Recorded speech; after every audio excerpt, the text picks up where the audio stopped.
That's definite, right? I can go Yeah, ahead yeah, and enter NGC man as the victor. Okay, I started stream again. Yep, just give him 1 point. Yeah.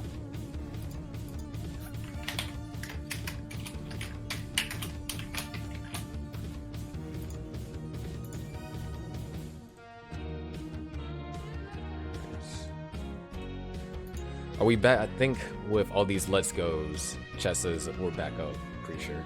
We are back. All right, awesome. Okay. Reverse shout out to Adobe.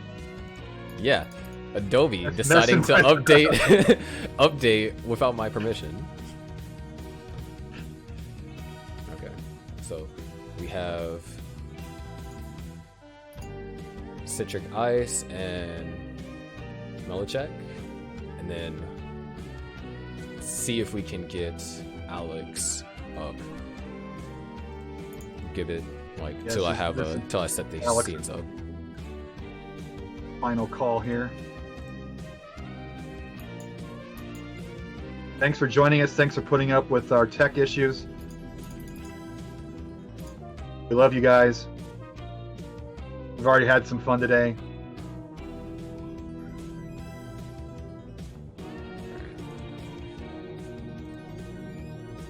So, has Alex gotten back to us whether or not his stream's up?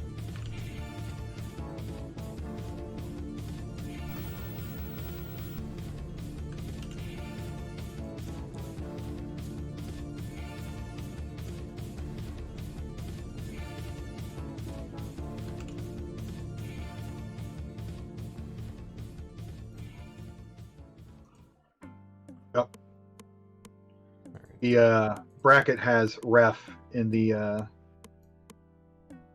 Nilee's match there. So something's not looking up correctly. Might just have to copy paste the name over. Yeah.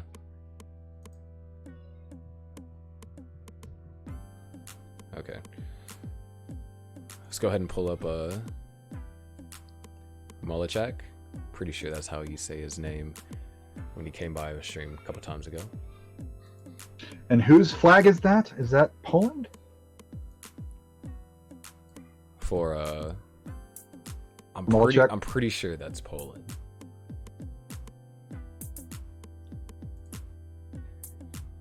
I know what that maple leaf flag is. Yeah. It's Canada. Canada.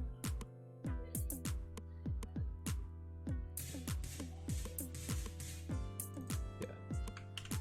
If we're live, shout out to Arda, one of my top 10 Canadians. Okay.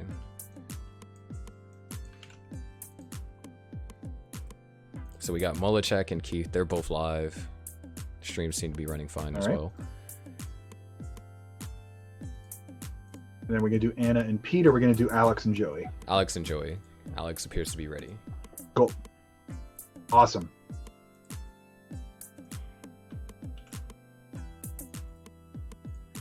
So then Anna would be up next.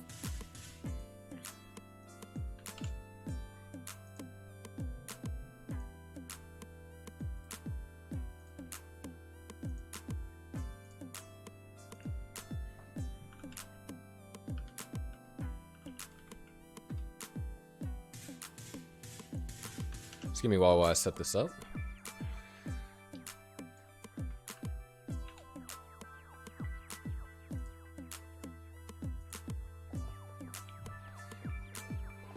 Get some things up there. Let me do another read while we're waiting here.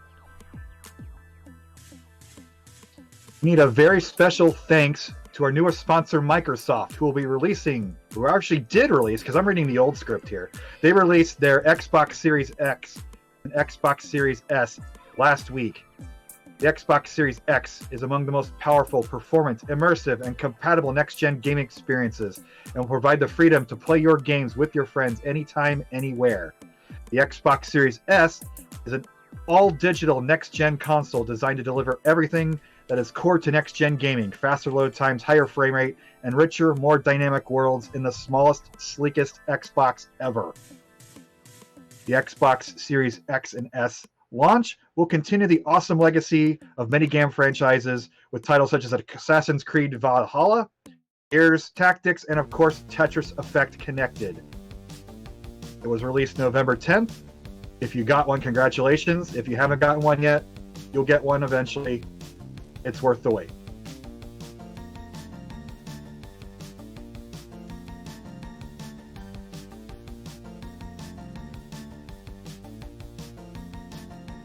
We almost have their stuff pulled up. Just give me one more second.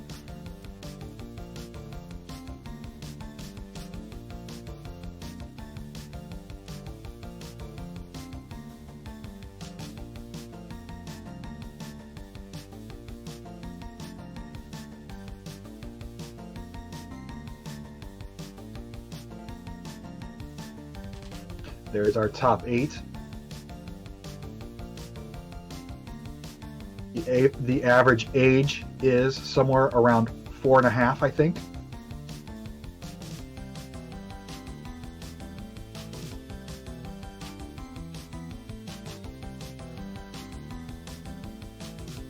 Actually, Pumpy is in chat telling us that the average age of the top 8 is 16.9. Because Pumpy is awesome and has those numbers for everybody. Wow. Yeah. If I would have made top 8, could have made it potentially 17 or 18. You could have pushed that average up over 17, man. Okay. Appears that all streams are good now.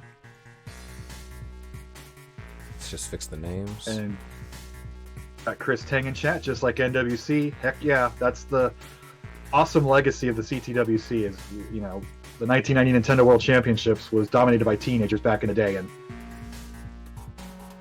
the tournament that's a tribute to that old school tournament is once again dominated by the youth, and we love it. And we got 4 streams again. All right, everyone seems to be doing just fine as well. Alex managed to get his console issues resolved. So we have 3 bedrooms and a living room.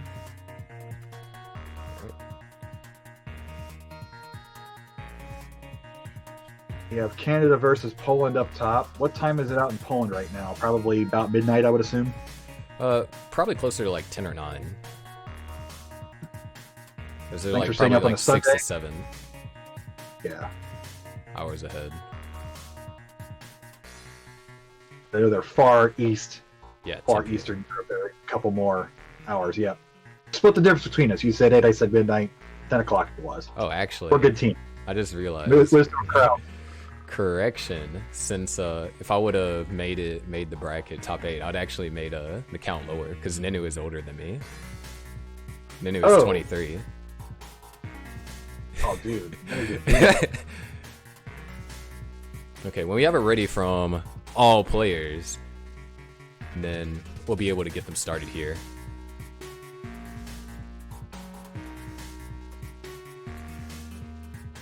Good luck, have fun, all our players.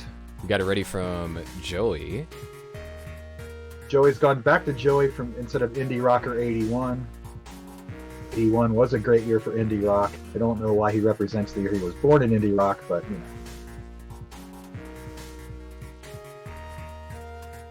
We got it ready from Alex. Just need it ready from Citric Ice and Melachak, or Mealchuk.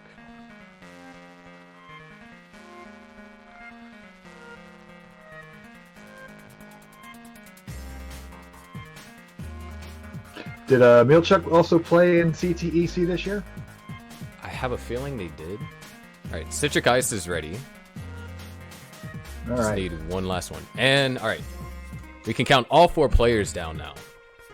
3, Let's do it. 2, 1.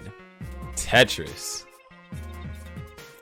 Eat I fresh. see the meme "Eat Fresh" in chat. I don't know why we're referencing Subway, but you know, that's all good. Alex stopping accidentally on started purpose? Oh, he started on late. 8, yeah. It does not count. You can start again. All right. You didn't see that.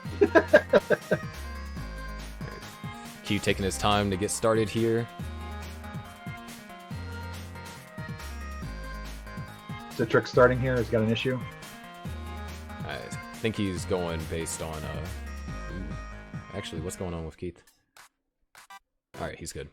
He's just gonna be some Good. lines behind. Subway grip. Got it.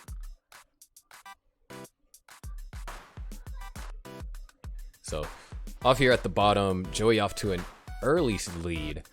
Playing actually really efficient here. You know, if you score 5 Tetrises in the first 20 lines, you end up with like roughly around 100, 119, 117,000.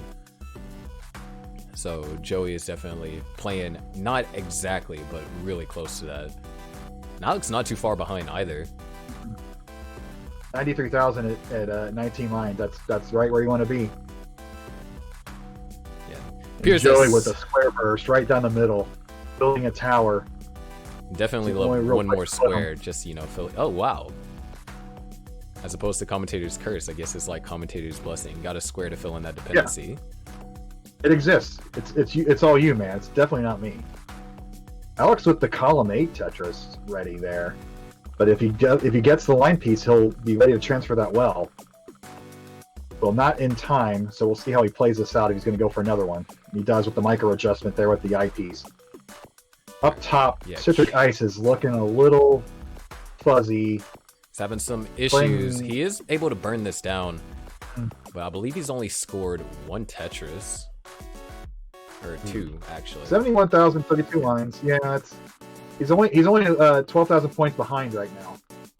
So Milchuk not exactly running away with it yet. Citric Ice with the column 2 Tetris. Plus he's got to do some unfortunate cheese pieces there on his second row. Yeah, he sacrificed a lot to get that Tetris, and you know, in the end, he kind of had to. The best.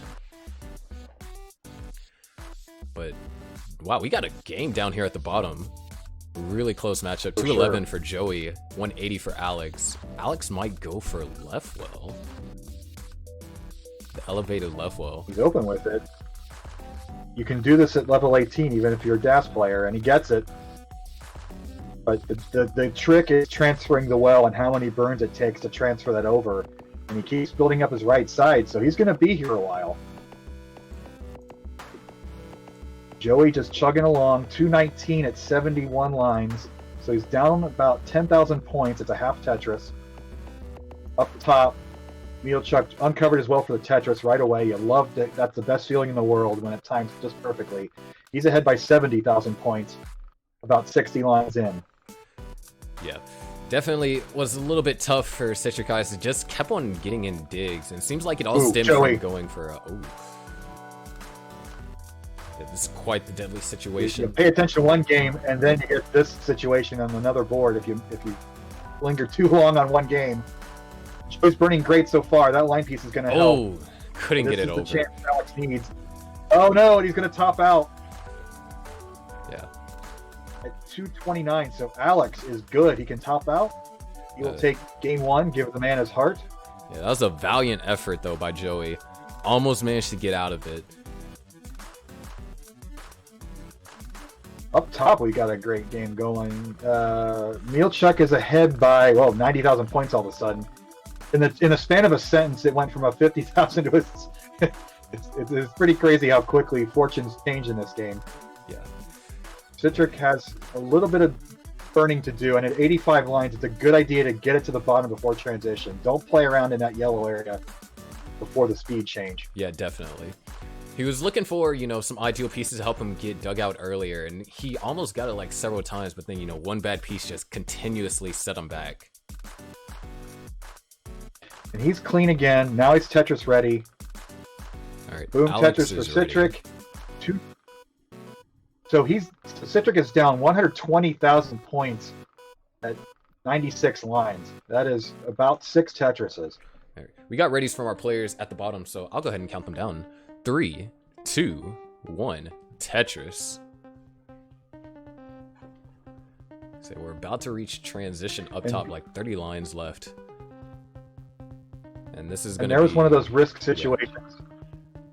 Go ahead. Where Citric had a line piece. He could have taken a triple, but because he's down so much, he went ahead and used it to build. And that might pay off a little bit, because Chuck has got a couple pieces of cheese right before transition, so this will give Citric a little bit of runway to work with to catch up a bit. And there's one Tetris. So now the lead is back to 70,000. Now it's up for him to, you know, have to really perform in a post-transition. Because by the look of the way that Milchuk was able to clean up his board, he might be down by transition at Tetris, so he's going to have to be more efficient. But this is a And look at this. fantastic first game. Yeah, it's down to 20,000 points. It's down to 1 Tetris. Citric has come all the way back pre-transition. And now they're Both only players separated are by playing 3,000. Actually, Wow. I believe Milchuk was getting droughted there. Transition for Milchuk. 384 is going to go ahead and take that conservative burn. And transition We for don't have Citric. 379. Down at the bottom, Alex This with some just turned- issues. This turned awesome in the heartbeat. Down at the up top, Yeah, out the bottom, oh, Alex has got a problem. Square in the middle. Managed to burn it down. He needs an L. a couple misdrops from Citric Ice is going to allow Milchuk to kind of take a lead here. They were separated by 10,000 points for a brief second. But he's burning this out well. Milchuk has not really been able to do too much capitalization. Oh my gosh, is he going to set up for it? No, he's just going to burn it out. Oh, yeah, you got 80 lines. Don't get crazy. It's not the time to get crazy. At level 25, 26, absolutely. That misdrop, but he's able to get it over. L. All right, he's open. Wow. But this drought is It's only a massive. triple if he gets it. Come on, But Puppy, Milchuk let's is going go. to top out at Milchuk's gonna top out 449. too. And Keith is going to top out as well. 419 by wide one open. Tetris. Ugh. But what a killer drought for Citric there. But we got to give Milchuk his well-earned heart. But let's not take anything away from Citric. Just being able to come back, being down nearly 100,000 points pre-transition, and coming back at transition where they were separated by, I believe, what, 3,000 points? Fantastic effort. He was down 4 or 5 Tetrises and came all the way back pre-transition. So stand up, get a little, recalibrate yourself. Up top or down to bottom, Alex has got some trash to deal with. He needs a line piece to clean us up. Yeah, when we have it ready from both of them, we can get started. He gets clean, but he's got a lip, so he can't burn again. But he does get the Tetris finally. He might Joey's actually go not for row 2. Yeah, well, I was gonna say Joey could take advantage. He is ahead by 170,000 points early. He's also slightly ahead in lines, so roughly like 12 lines ahead. So could be up by still over 100,000. Yeah, but might not just be as grandiose as it seems. If you're Alex, don't even pay attention to the deficit at this point. Just worry about your own board. Play as clean, as efficient as possible. But if you can play it all the way out, you got a good chance. All right, Citric is And ready. as I say that, Joey has cheese, gets into a safe position to burn it down, but this gives Alex a chance to catch up a little bit. All right, we're gonna start our second game up top in 3, 2, 1. Tetris. Yeah. Fantastic survival by Joey there. Things looked a little bit dicey. You know, he kept the well open, you know, get that Tetris, knock it down 4 lines. So that was incredibly important. Yeah, if you can knock it down and score, that's great, but you can't rely on that the entire game. You got to pick your moments, and hopefully they pay out, and they did for Joey. Alex has got a clean board, though. He is down 180,000 points. Gets the line piece, 1 piece too late again, but he does get the fortunate RNG to get 2 quick lines in a row to narrow the gap to 140,000 points. Both players nearing transition. 50% speed increase at 130 lines. So they have to get ready, they get their boards ready, keep them nice and low. Alex is getting a little hairy up there. That's not a great place for transition. But he still has another 27 lines to go. He's a little slower than Joey is at the moment, like you were saying earlier. About a 14 line difference now. Wow. Yeah, so we're gonna see him transition faster, probably be ahead by maybe a level and a half. But he has a very comfortable lead. Probably, actually, we could be neck and neck. Like if Alex is able to maintain, you know, this high Tetris rate. Yeah, it's definitely narrowing. Up top, Citric is pulling out his inner Quaid, getting the crazy center wall play. Yeah, up top they've Now been he's having Swiss cheese and he's cleaning up now. Some issues. Joey transitioned with around like Yeah. 415. And ooh, slight misshot. He did get the Tetris, and that was, you know, important It's always good in level 19 speeds whenever you get that Tetris to, you know, burn the stack down and try and fix up the misdrop. But Alex is up dangerously high. And that's transition's coming up in 6 lines. He's got to burn this down now. All right, perfect pieces. Post transition, even the best players. He gets a Tetris into transition. He broke the screen. That was so good. Okay.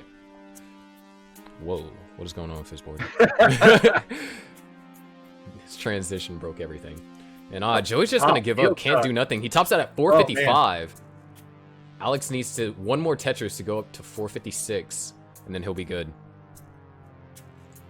Gonna line it out, or is he gonna get a hero finish here? Is Tetris ready? And there it is. Tetris for Alex. Alex moves on to round 2. GG's, Joey, Indie Rocker 81. Love you, man. Can't wait to see you in real life next year. Yeah, you'd played fantastic. He's got babies at home. It's hard. It's the fact that he's awake right now is a testament to how good he is at Tetris. But now we're gonna focus on Citric and Mealchuck. Let's go ahead and fix Mealchuck's in a suffer game right now. 124,000 at 67 lines, but he's got a clean board again. That's all you can do with suffer games is clean up as much you can and start over, start from scratch. And if you get a board like Citrix right there, like he hung that Z, he's gonna have to burn about 7 lines to clean this up at least. This is a chance for Mealchuck to close that gap a bit, which is now about 70,000. Yeah, I agree.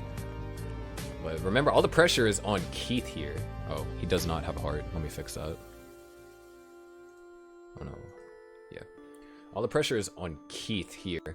He's down 1 game. This is best of 3. All of Canada is watching right now. No pressure. And just like that, Mealchuck has closed the gap, only down by a Tetris and a half now.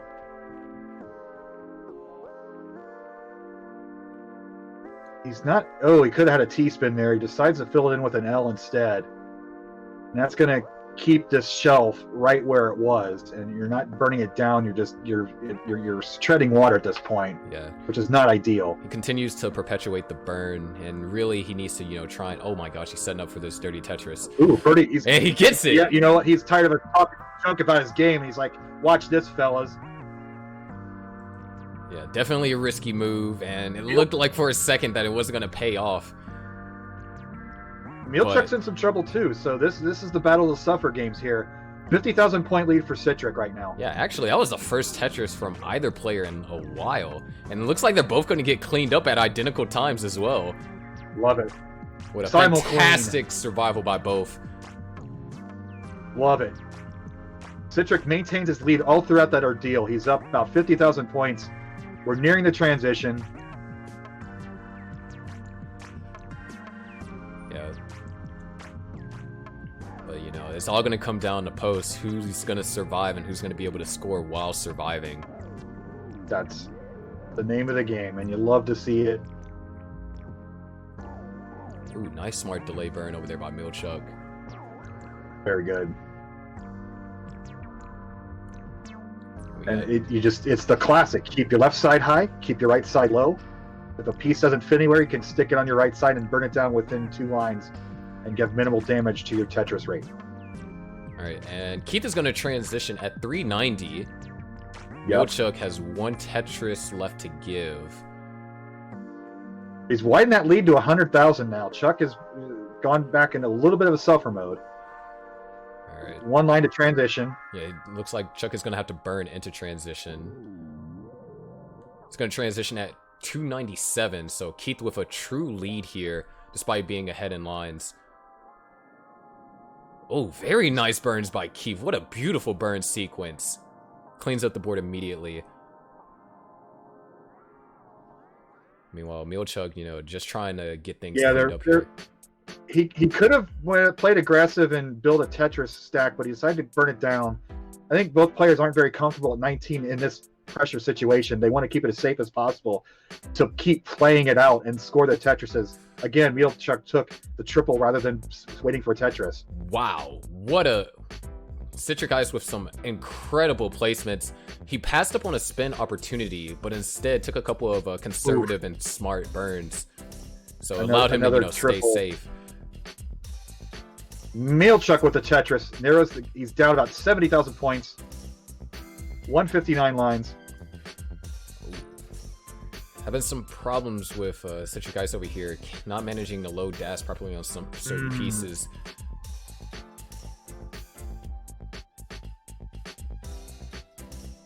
Mealchuck is slowly closing in that gap. He's playing clean. That's all you can do when you're behind like this. Gonna take the burn with the Z. There comes the Tetris.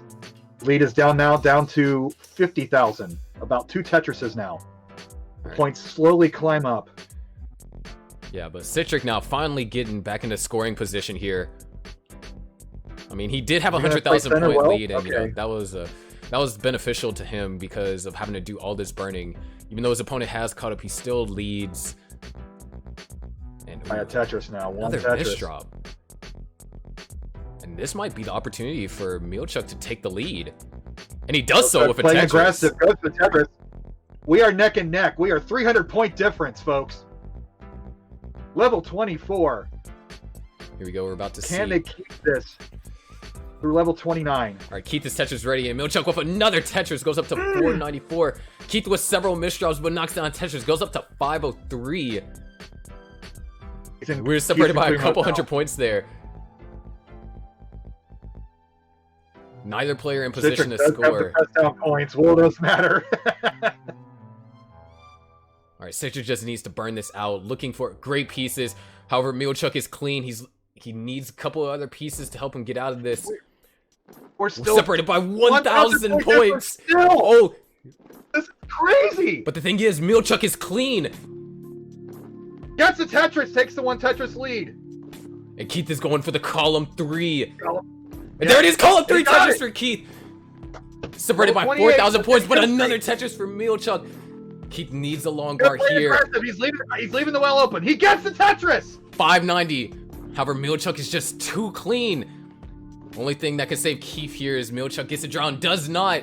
620. Keith is not in any position to score. And Mealchuck pulling off a 100k chase down in transition, taking the game nearly all the way to kill screen.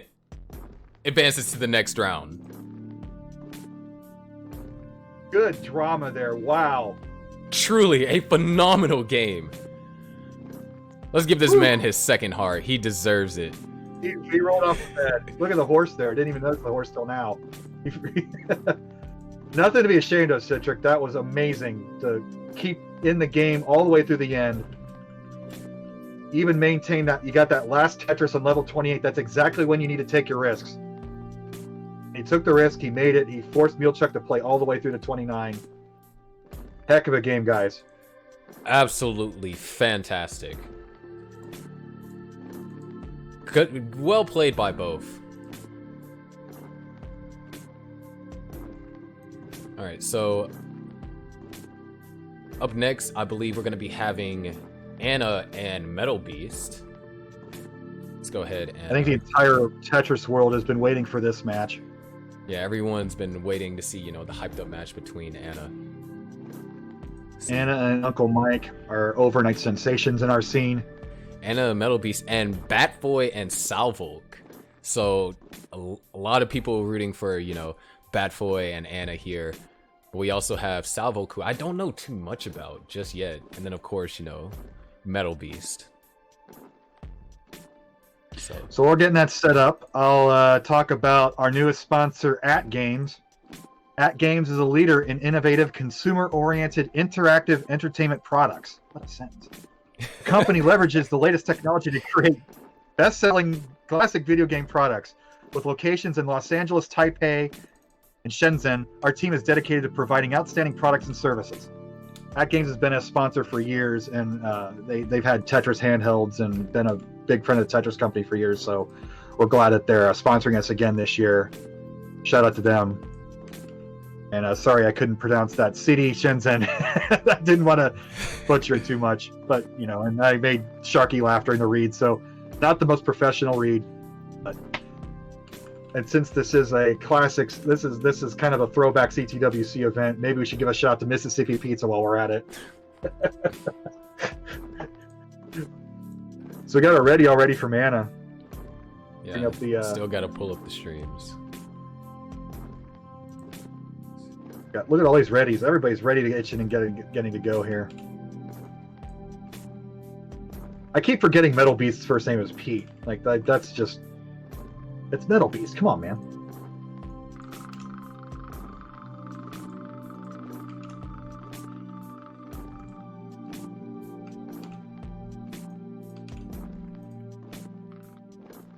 Again, thanks everybody for joining us today.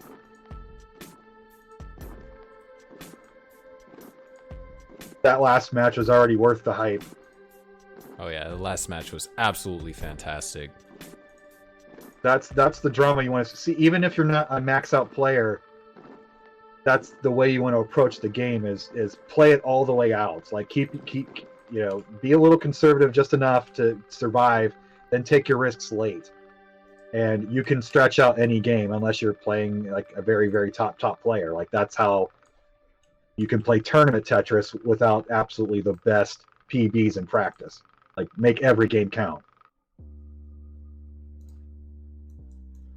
And again, tune into our top 8 in a couple weeks, December 6th, for the 11th annual CTWC World Championship.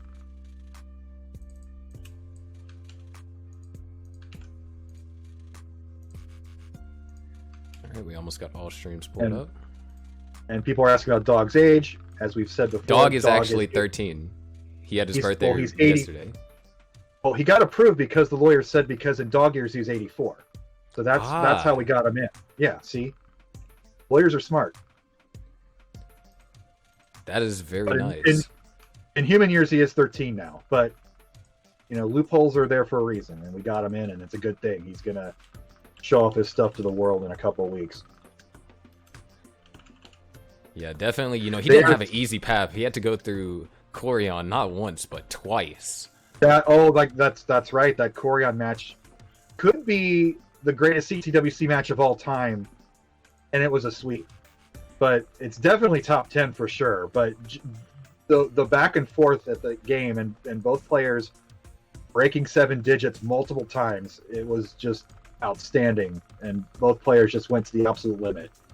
And somebody asked in the chat about the seeding arrangement. The players were reseeded based on their performance in the sub brackets. So Joseph was #1 seed going in, but he lost a few games. I think he went 12-3 in his bracket play, and that made him 4th place among the top 8. So I believe Dog only lost once or twice. He lost once, and it was to Corion. One time. Yeah, so well-deserved #1 seed, but there's Uncle Mike, there's Anna, there's Metal Beast with the fantastic mustache. Yeah, what a great mustache. See, that's good stuff. Unfortunately, he cut his hair short. My genetics, I can't grow a lot of facial hair, so I just have my little stubble of a mustache and like a few chin hairs. He has such an epic mustache. And then we have Bad So Boy. good. That's, like any grooming you do during COVID is bonus points, because nobody's watching, nobody cares. So it's been seeing a lot of stylish people throughout the tournament. Of course, Jonas has that effect on players. Like, let's who was it?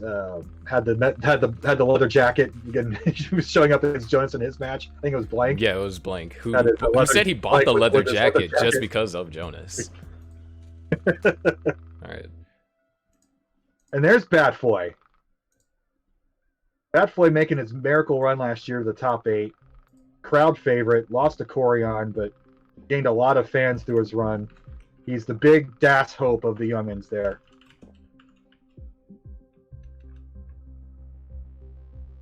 Was kind of mad at his qual run, but did manage to pull out a high 800s, I think, or low 900s, one of those two, to get a high seed in this particular silver bracket. There's a lot of people rooting for Batfoy today. So we get everybody ready here. We will get these games started. Oops, on accent.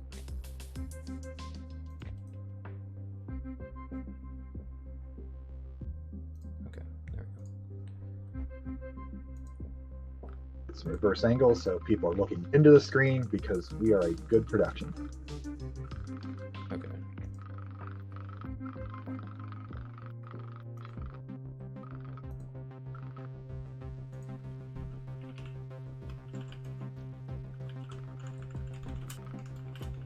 We got readies in chat. All right.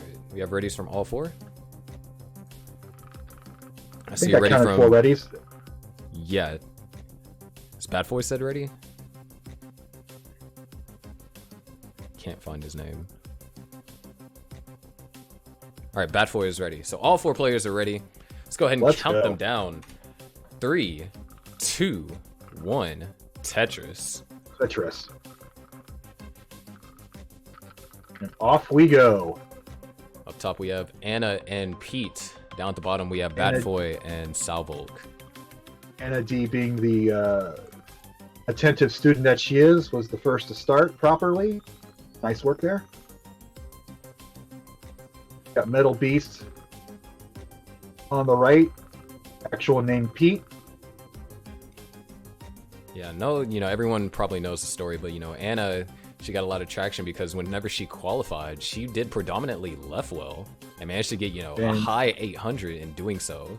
And doing that just Look at this. left well is impressive for one. It was a nice throwback to Dana back in the Ecstasy of Order, who was a one-way flipper when we first met Dana, and the unconventional play is just so much fun. It just shows you how many people play this game but don't pay attention to the scene and all of the proper ways of playing. I say that with air quotes. If she can get a max out with a left well play, she's freaking good, and she will only get better the more she plays. Yes. But all 4 of feel our like, players here, I believe, are max out players. Well, I know Anna's not a max out player just yet, but I know Pete is for sure. I know Bad Boy is. I feel like, just playing in some competitive can help just boost your overall Tetris skill. And so definitely, by integrating in the scene, she is going to improve. This is, her being this good, with Leftwell, with limited interaction with the community. Imagine as she starts, interacting with the community a lot more. And, slight misshift. Misses the tuck there. She's going to get the Tetris to clean up. That's going to be a heck. She's going to need like 3 or 4 line pieces to clean up that gap on the right. As she burns that little lip there. And then she gets 2 in a row. That's some good RNG. This is going to let Pete catch up here, but he's currently down 70,000 points. Nice flat burn. She gets the piece all the way over to the left, but she didn't rotate the long bar. And Anna's going to top out at 152, Right, so Pete needs to get to 153. Tetris ready, so we'll pay attention to the bottom here. Bad Boy's got a 60,000 point lead. Yeah, of course, everyone knows Bad 25 Boy. lines in. He made it to top 4 last year and had an absolutely fantastic showing. Just unfortunately ran into corner. Nice line spin by Bad Boy. It's one very Showing off. creative There way was to a square sell piece that. coming. He didn't have to do that. He's like, you know what? Watch this, folks. Probably had a little more inappropriate word there, but gotta keep it PG. Pete's nearly a few thousand points away in his chase down. Needs 153. This double should do it. And he's good. He's By good. a couple hundred. I'll take another single. Just to be curious. Yep. He's good to top out. So now at the bottom, Bad Boy is ahead 70,000 points, looking very clean. Yeah, 226 for Salvok Bad has Boy, 155 for Salvolk. Salvok. Look at the long O there. He's got a column 9 well there. And he's been dancing around it. He's been wanting to transfer that well, so that's why he's burning at the moment. Probably smart play in the long run, but he's just going to fall further and further behind until he can get that well transferred over and start scoring again. He got it transferred over. Now he's got a double wide well. We have a ready Up top, from we'll get started Anna with and both. Pete. We can get them started. Excellent. But yeah, Bad Boy just showing some incredible consistency to start off with. 281 at 80 lines. That's a really solid 500k transition.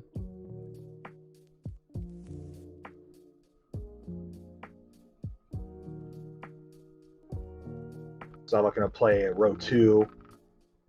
You gotta at least get 1 Tetris with this build. He's gonna take it. He's gonna play it safe and get the triple to burn it down. Still pretty far from transition. It might have been a little early. He's down about 70,000 points. Tetris ready.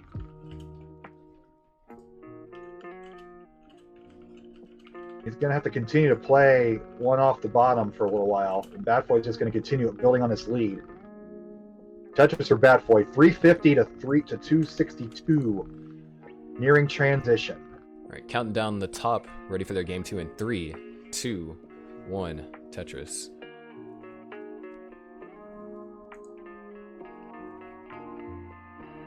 Batfoy has like no emotion at the moment. He is very determined, I believe.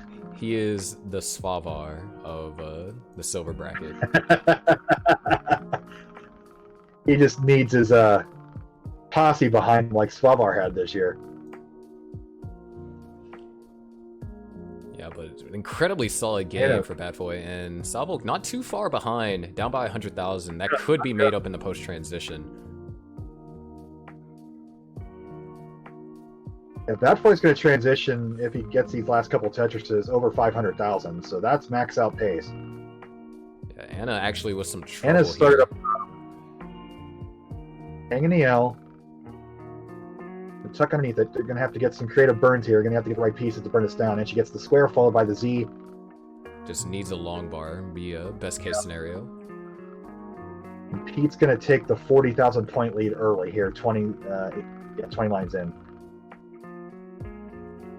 Batfoy's transitioned at 479. So he probably let off the gas a little bit, but he's clean and he's going to continue. Salvo is down 130,000 at transition. So he's got a lot to make up here. Yeah, of course, you know, Batfoy, very strong player. He has a 1.1 PB, so he definitely can play some killer 19. So it's going to be up to Salvolk to here to, you know, rise to the occasion and pull off and better level 19 than Batfoy. Up top, Anna has cleaned up, got the left well Anna Tetris.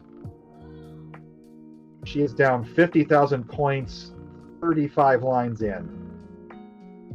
Salvo mistucked that T piece. I don't know if that was a Tetris or not, but he's got some cleanup work now to do. Batfoy's in a little bit of trouble. Left side's very down manageable low enough to where, yeah, he should be able to get pieces over. And, ooh, efficient cleanup. Yeah. Anna actually run into a dicey situation. Now she needs a long bar. It's going to need a couple more pieces to fix this up. She managed to get that long piece over to the left. I mean, that's what you get to do at 18. And Salvo's topped out at 444.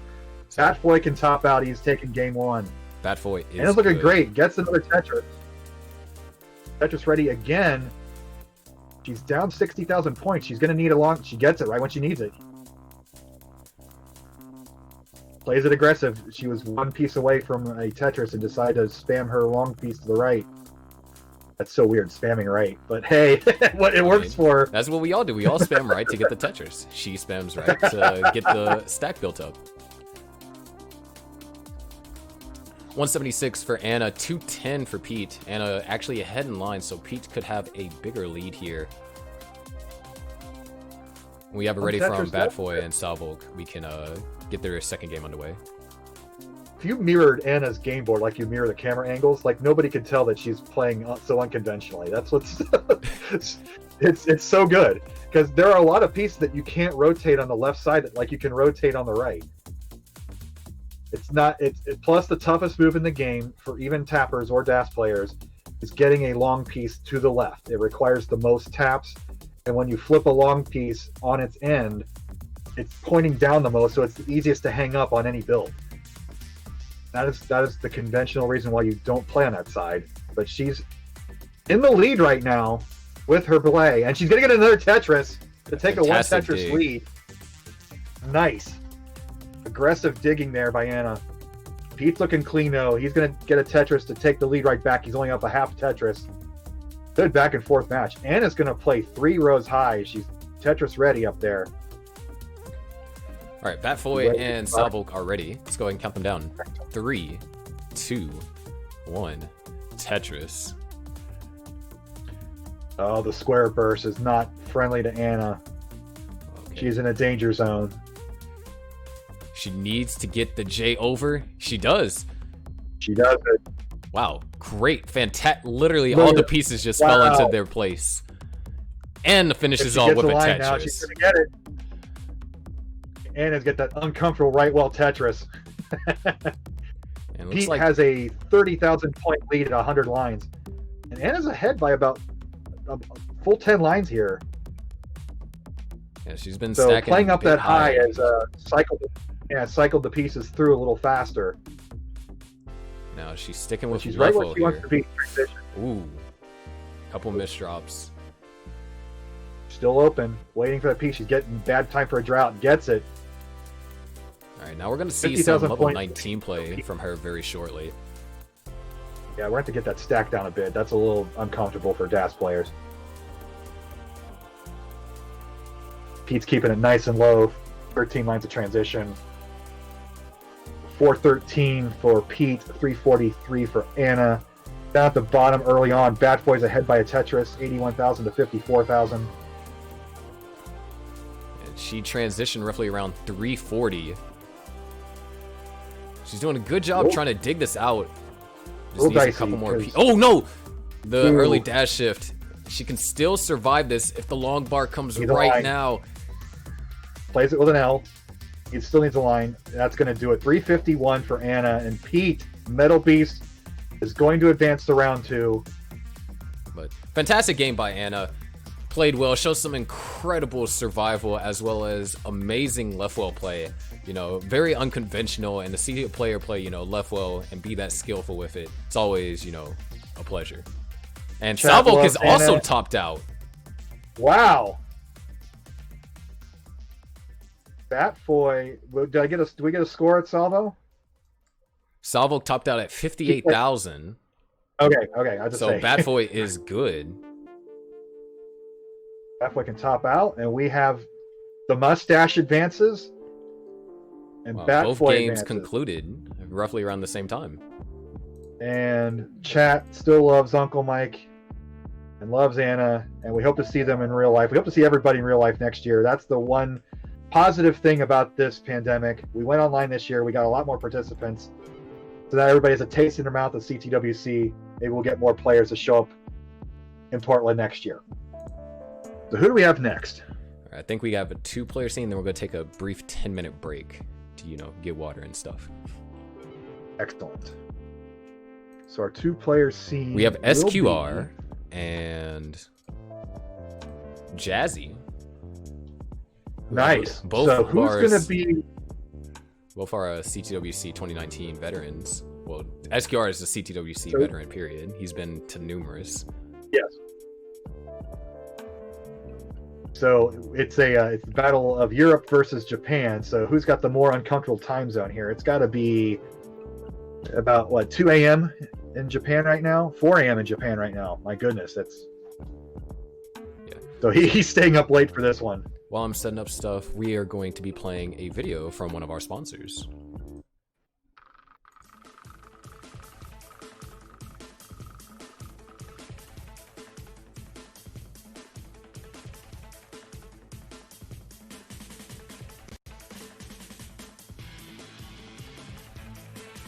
I was completely blown away by the design, the scale, and the quality of everything.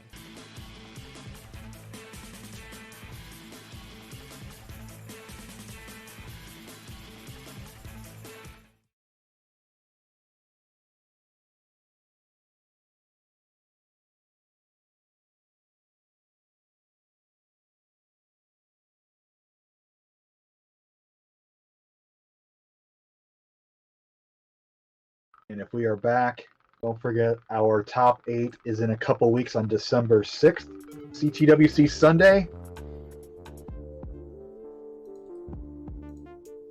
I'd say set up like a Super Bowl party, or sorry, the big game party. Don't ever say the SB word on professional broadcast.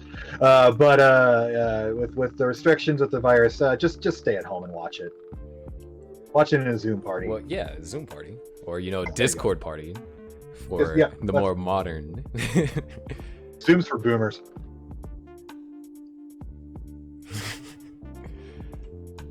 Okay. I'll pull up SQR and then Jazzy.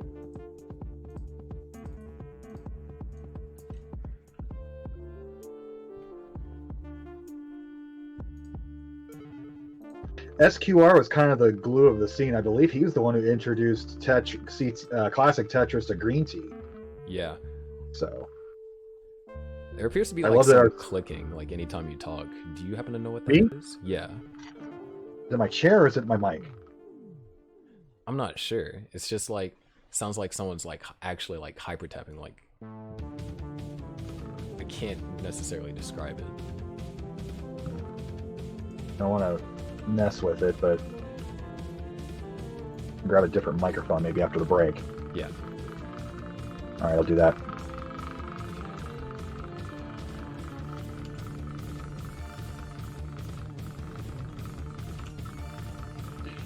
If it's that bad, let me go grab a different mic.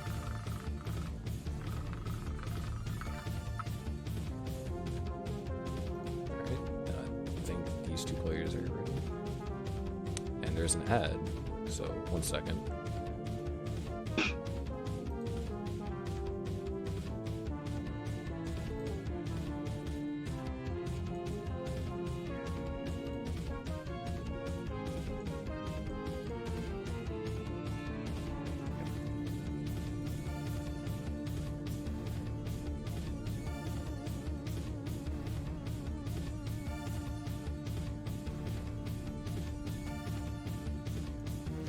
Alright.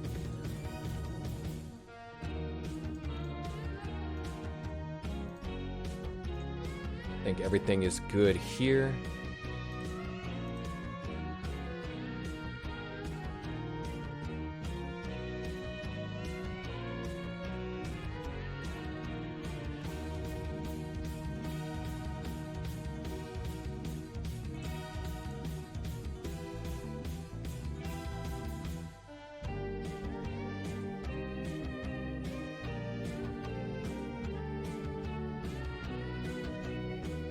Alright, 1 second, everyone.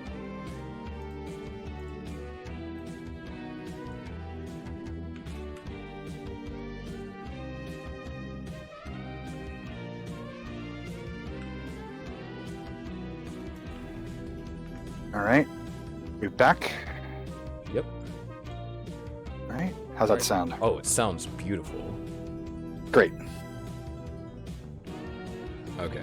So now we just need it ready from SQR and Jazzy.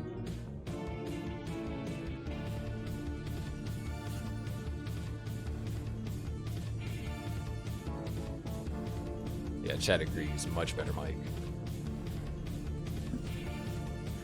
They both say ready at the same time, and they are actually mods in the channel. That's interesting. All right, let's go ahead and count them down. 3, 2, 1. Tetris. We got the simul ready.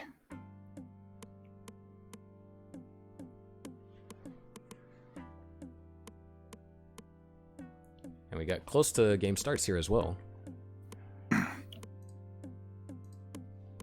Given a note to remind players to never reset because then we can't keep their scores. So Yeah. As soon as you top out, keep the blue screen on for us, please. Thank you. But, you know, this has been a really global tournament. We have, you know, so far I'm pretty sure we've seen players from, what, 6 different countries here in the first half of the silver? in this first half of silver, I mean, when we called it the Classic Tetris World Championship, it was a little bit of a joke, but it was sort of the Kevin Costner strategy of if you build it, they will come. And we got players from Japan, we got players from Europe, they're from all over now over the years, and it's been tremendous to see this game that was really only Japan didn't get this version of Tetris. If you ever play Famicom Tetris, it's awful. It's nothing like this version. You have to press up, rotate, or some janky controls like that. And getting the Tetris masters like Corian and Green Tea and SQR to adapt to this style when there's no nostalgia at all for it, it's been quite a journey for them. Yeah. And actually, off to the start here, we're off really close. SQR in the lead by 1 Tetris.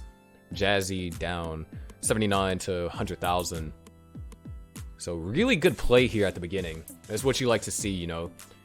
It's kind of like some mental thing for some players. It's like those first few lines, it's like, okay, I did good. I should be able to, you know, continue doing good the rest. Whereas, you know, some games where like you might not be able to have a good first 20 lines, you're like, okay, I'm not quite sure how well I'm going to be doing this game. I mean, I know they're playing at home on their home TV with their home console, but being online like this makes it a different experience still. And knowing that you can do the same thing in a tournament situation that you can do when you're playing regular, it takes a minute for your mind to adjust to that. And getting those early scores is really essential in a tournament like this, or any tournament or any walk of life. It's not just Tetris. SQR's got a little bit of dig now. Yeah, both of these players are in fact Daz players, and SQR plays on a dog bone, which, you know, that's an oddity to see. I like to have a dog They didn't bone have one. the dog bones are more common in Japan because the Famicom, the original, had the attached controllers. So if they're playing on a NES deck, they either have a top loader which only had the dog, like they didn't have a standalone Famicom controller, so those are more common over there. Yeah, Jazzy's closed this gap. Yeah, 207 for SQR, 185 for Jazzy. SQR still trying to, you know, deal with this situation. Hasn't really got the pieces that he's been looking for. Yeah, he's waiting for that line or that L to fill in that left side. Ooh, nice flat burn. Oh no, the misdrop. Ooh! Good pole balls, but yeah, he hangs the T. Tops out at 211. Jazzy has already surpassed the score, so we're gonna go ahead and give Jazzy his first heart. Chris Tang with the AV Famicom had the dog bone controller, and that the AV Famicom was like similar to the top loading NES, which is pretty rare over here, which is what came with the dog bone. They have short cords too. In Japan, they have short controller cords for some reason. So I wonder if he's using an extension or if his console's right up against him. But real stupid nerd stuff to talk about between games. All right, SQR is ready for game 2. You just need it ready for Jazzy, and there's his heart.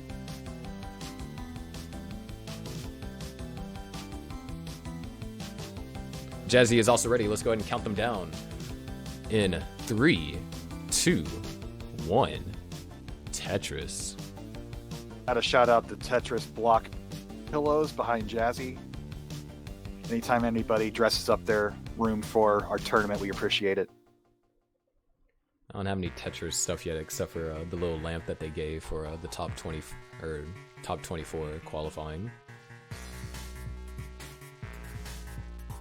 Stick around long enough, you'll be swimming in it. Yeah, This is actually is SQR's monitor. Yeah, it's right there, I believe. It's like a little 5-inch monitor. Wow. Yeah. Online fact about SQR and Jazzy: they both met 2 times previously, with SQR coming on top 2-0. And their most recent encounter was CTM Masters in October 2018, where SQR also won 2-0. Oh, so Jazzy's already got a little bit of revenge here, taking the first game. Yeah, well acquainted with each other. You like to see, you know, some of these rivalries develop. Little indecision from SQR there. Not quite sure how to burn this down. Ooh, but very nice. He's ahead by 5,000 points, so if he can clean this up, you got 3 lines to get to the bottom. Jazzy's in scoring position. He's going to take the lead with this Tetris.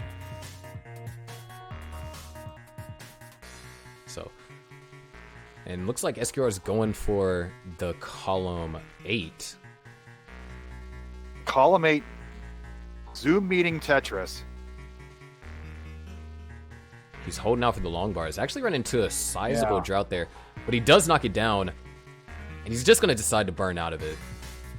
Definitely, I know the more aggressive move there would, you know, keep on building until you could, you know, get into a position where you only have to burn 1 or 2 lines, because, you know, a triple always hurts to take, especially in the later levels where you get a triple, your opponent gets a Tetris, you just gone down like 20 or 30,000 more points. Exactly, but it's so early, and the way these matches have gone, surviving to level 29 and scoring later is more important than squeezing out 1 Tetris and ruining your stack early on. But really close game. SQR and Jazzy, 144 for SQR, 140 for Jazzy, both at identical line counts. However, Now SQR Jazzy's got the specks of dust to deal with. And nice burns by SQR. Did have a long bar dependency and creates another one. Could he actually go for an elevated left wall here? Elevated and a well Tetris. I like it. And it's ready to transfer if he get the line piece. And he does. He gets it. Nicely done. Seeing that transfer several pieces ahead. And nice flat burn And by nice- SQR. Seeing the Smash Boy coming. There's your Smash Boy count, folks. And that's. I know. Sharky's not a Smash Boy fan. No, I am not.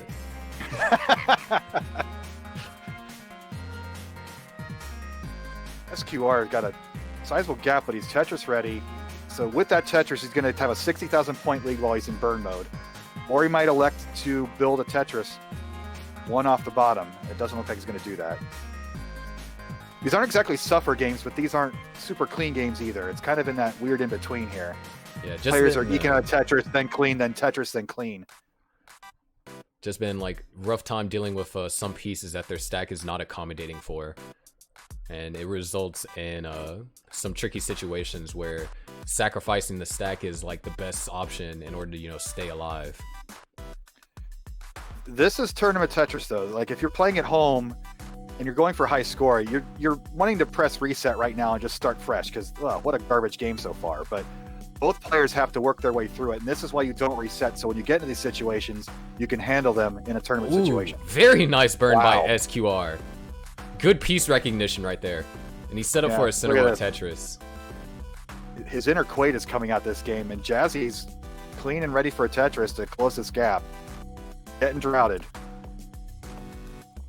Yeah, SQR really taking Besides- advantage. Now up by 100,000 points. And Jazzy is just going to have to, you know, chase him down in the post-transition, which we saw that happen today with Citric Ice and Mealchuck. That was an absolutely outstanding chase down. It was an odd chase down because it was live chase down. You normally see the chase down after a top out, but to see that happen in game is really rare. Yeah. SQR now with a 110,000 point lead, nearing transition. Both players at identical line counts as well, so there is no, you know, oh, they're head in line, so the other player can score more more points. And there was that situation. Jazzy took the triple with his line rather than build up for a Tetris. It's that aggression reward system that every great video game has. Oh, misses the tuck. So he's going to have another triple here with a line piece. Yeah, he needs to aim to clean this out sooner than later. Transition is looming. And SQR has just been so clean the past 40 lines.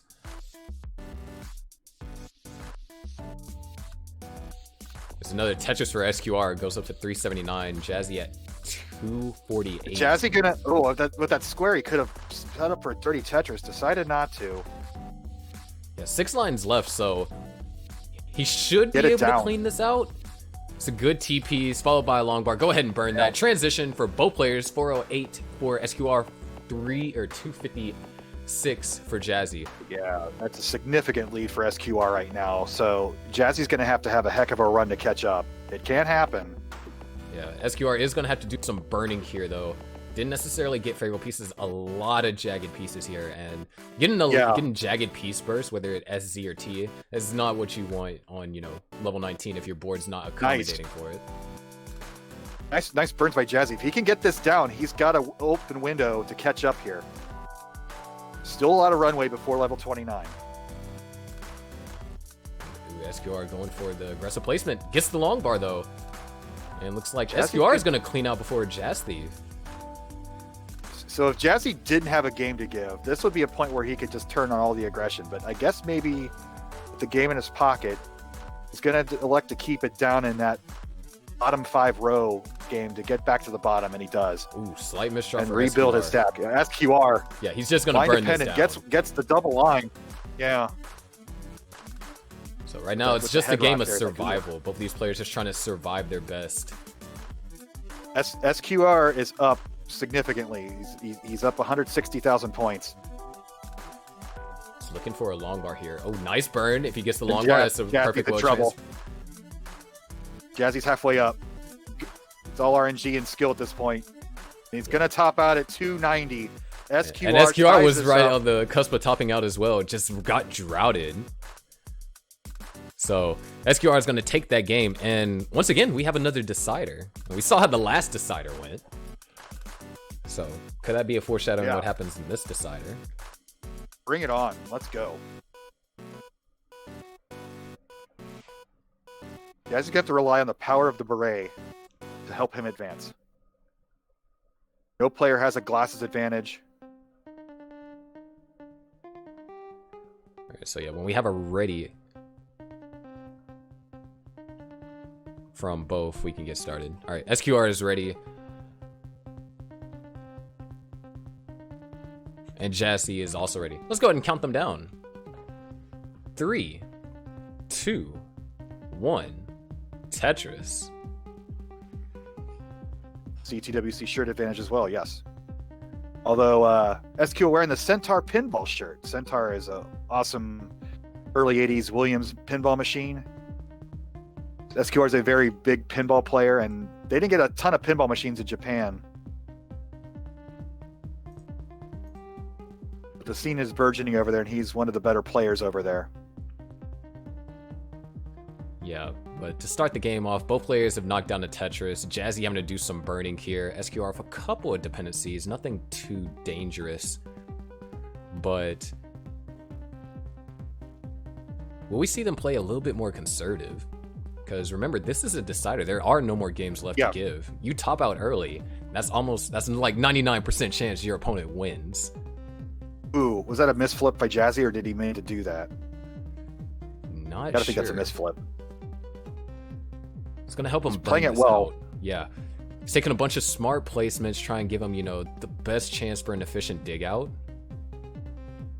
But SQR's got a wide open gate here to increase this lead even more. He's currently ahead 35,000. Knocks down Now he's at Tetris. 60,000. Yeah. A lot of players aren't making too many adjustments either. Seems like they're, you know, just going set in their moves. And Jazzy's dirty Tetris ready if you can get it. And he does. There Boom, it is. Tetris for Jazzy. Nice. One more burn and he's back to scoring position. Down 60,000 points early. There it is. Yeah, but fantastic job on SQR just being able to capitalize on, you know, that moment.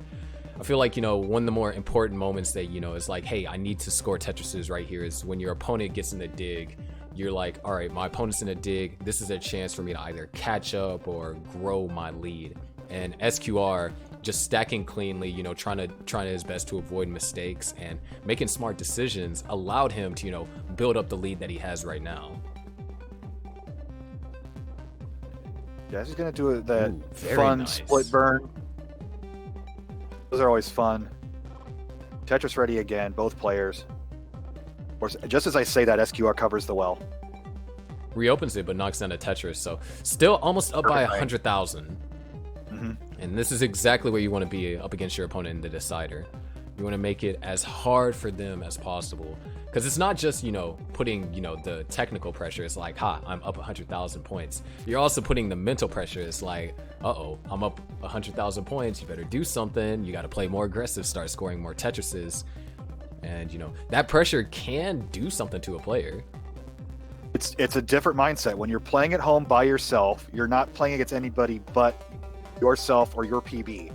And you can always just relax and reset your game whenever. When it's a must score or die situation, the mental game you bring to this changes, and that's for everybody. Even JD has that.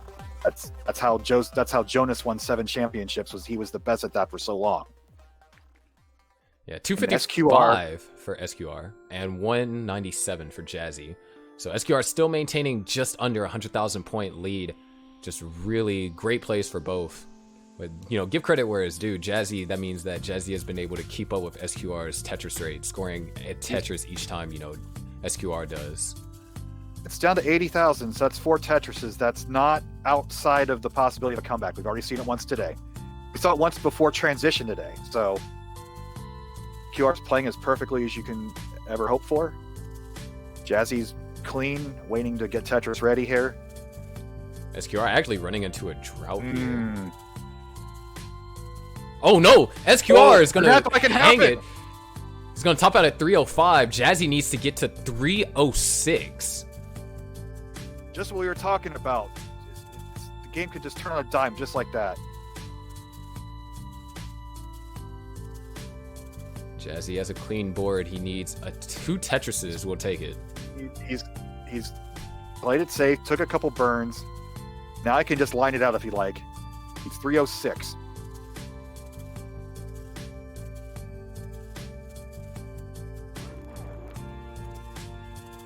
Now he just needs a triple will do it. Wait, looks like he's going to try and do it do it in some style. style.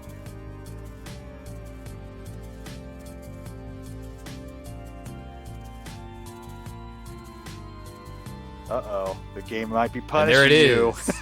There it is. Jazzy takes the game, Tetris. winning the decider up against SQR. SQR, fantastic job. You know, unfortunate for it to happen, but you did well. Congrats on, you know, qualifying for this tournament was even a big deal. Like, you had to get a 750. Like, that's the highest it's ever been. And that's 750 for a 96 seed. He was playing great, and he just hung one piece about halfway up the board, and that was it. Like, and you gotta imagine it being like 4 a.m. over in Japan. That had to play a factor. You know, your reaction time just decreases that much, and a game of frames like this, that's probably all it took. My bad. I forgot to disable that. My apologies. All right, so They got one commercial, so we got a 10-minute break here. yeah, we got a 10-minute break here. And then we'll be going to the other side of the bracket, which will be starting with Oof and Timmy and Peter and Scamper.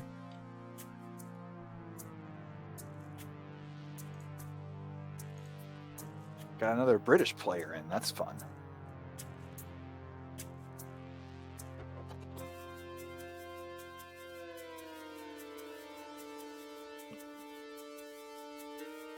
All right.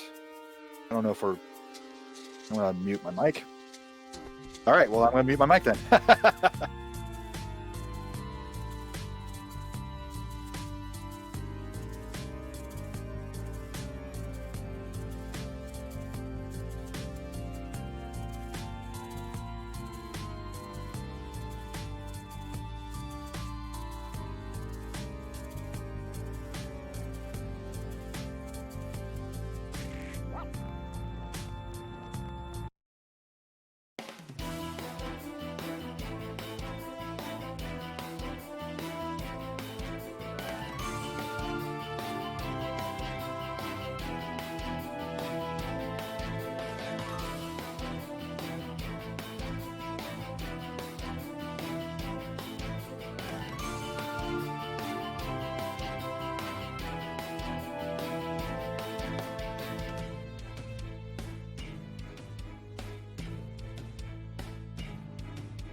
All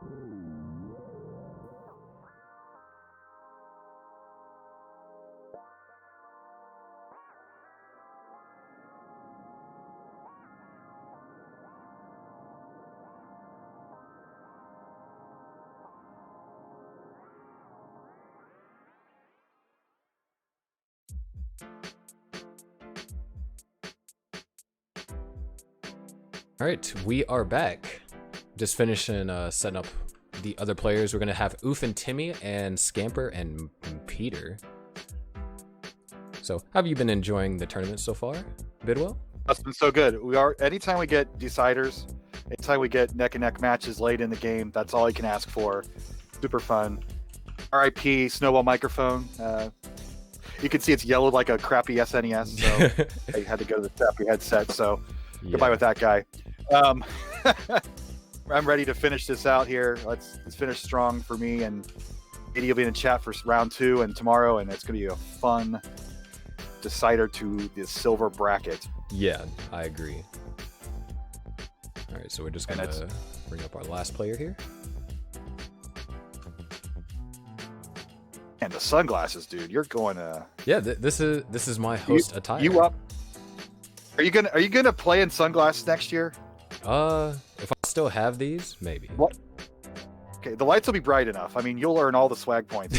So. Well, I still got to go with my signature white and red jacket. So, Oh, you got to go to the Jordan. Sure.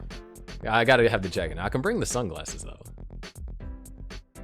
We're good to go on sunglasses. for your photo ops, because everybody want your autograph. I wouldn't say I'm that famous. You're getting there. You're well on your way, dude. Okay. That Michael Buster guy kind of looks like Sharky. I would agree. Yeah, don't. Between you and Kingsman, like, and Van Dweller, like, everybody. It's rare to see real names in CTWC these days, so it's a little refreshing break to have our real names up there for a moment. Yeah, I mean, people still are probably going to call me Sharky. Oh, yeah, you're never losing that name. That's. I mean, they might call me me by my last name, because that was in high school. I didn't have a first name. Everyone only knew me by my last name. I'm mostly everybody calls me Bidwell anymore. I never even asked to be called that, but you don't get to pick your own nickname. That's the thing. Buster's a good nickname. He's the guy. Buster Douglas beat Mike Tyson back in the day, so it's a. There's him waving at the camera. All right, The profile shot here of Beowulf. Yeah, let's go ahead and try and fix these players up real quick. I like the effect there that Muniz has. His background there. It's a nice video filter there. I like that. Yeah, I saw it and I was like, oh, something new. Yeah. Scamper's got a comfy couch and crossed legs and dressing up for the occasion. We appreciate that. Okay. Let me just fix loose webcam. Flip it real quick. Have him look into the game. Yeah, he's just Instead of away from- he's doing no look Tetris. He's got the hand cam too. There we go.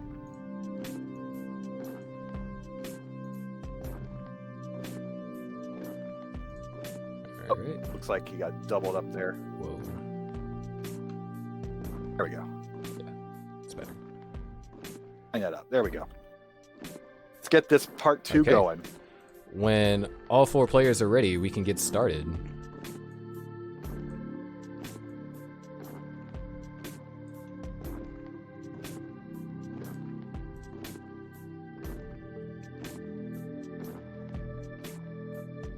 Alright, got it ready from Muniz. Timmy says his mind is ready, so I'm gonna assume that he's ready. Is his body ready? And Scamper's frozen. Alright, let's go ahead and fix Scamper up. I just thought he was just like that stone cold, but I guess that is a frozen. Bat Foy version 2. That voice, no joke. He took his game 1 rather convincing fashion. Alright, I actually think Scamper's experiencing stream issues. Okay. Alright, think he's fine now.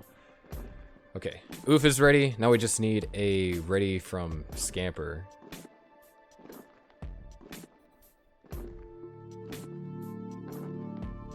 Is this camera This is even supposed moving? to be Peter. Yeah, oh, my bad. Thank you.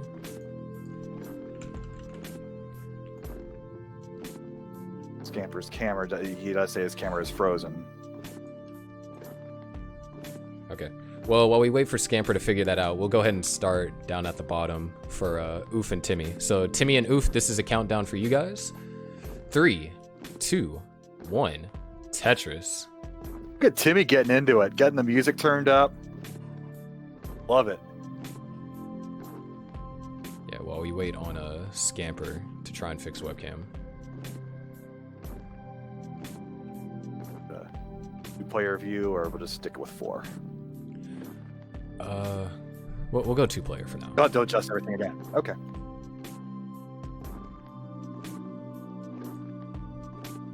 Off we go. Yeah, so Oof, another player that was, he's a 1.1 player if I'm not mistaken, and Timmy is a high 900k player. So we can expect to see some, interesting matches from them. Timmy also played in a couple of the test exhibitions that I had, and won majority of his games as well. Nice Z-spin there. Awesome if Timmy got his first max out live in the CTWC silver bracket. See what happens. Yeah, who knows? I mean, we have a lot of surprising stories, like Sidnev, who got his first max out in the gold bracket. And then, according to what I was told, he just ended his qual right there. He didn't want, a higher kick or anything. Just ended. Because, I mean, Sweet. just getting that massive jump in baller PB, that's, like, amazing. But to start off, both these players playing incredibly clean. Oof with a couple of issues. 98,000 for Oof. 98,000 for Timmy as well. Oof going to go for the column 9. The piece is going to get. Is he going to get the line bar? Is he going to have to knock this down? He's going to knock it down. So that was the appropriate time because he's still droughted. This is probably a good 20-piece drought at this point. And if you get a 25-piece drought, that is 100 blocks. That is half your board. So you got to burn down at some point or top out. And Timmy's in trouble too. Yeah, both of these Battle players. of the suffer games here. They're both doing fantastic survival. Oof is clean. Mm-hmm. Timmy is on his way getting there. And just getting a bunch of rough pieces. Ironically, he needs jagged pieces, and RNG is not giving it to him. This game, like neither player blew in their cartridges properly before putting them in this morning. That's science that messes with the RNG to blow in your card before you insert it in the system. Timmy's going to use his line piece to get a double to burn us down. Got 3 more solves to go. Ooh, interesting solve right there. Definitely could have chosen many ways to go for that. And gets that over. It looked like he might have lost dash because I saw some, tapping. Oof gets the Tetris finally. He's got a 70,000 point lead at this point, although we lost Tim's stream. We're back again on Tim's side. Oof is clean and ready to score. All right, Timmy appears to... Okay, he's back. 216 for Oof, 131 for Timmy. Finally clean. Now does he get the long bar for the reward? No. I know the answer to that before you even ask the question. Look at this. He does get it eventually. Wow. And he 1 block away, gets a reward finally. 179 Tim, 243 Oof. Yeah, Roughly 80 line throw players, roughly same pace. Tim gonna go for a column slightly 8. dirty column 8. He's Knocks gonna it get down. it, but he's building on top of it. Looks like he's... Oh, nah, he's not going to go aggressive. Yeah. You can even see it with the head shake. You could see the gears turning in his mind. What is he gonna go for it or was he not? And he's like, no, it's just wanna. Plus somebody's going downstairs behind him. You gotta love the family cameos.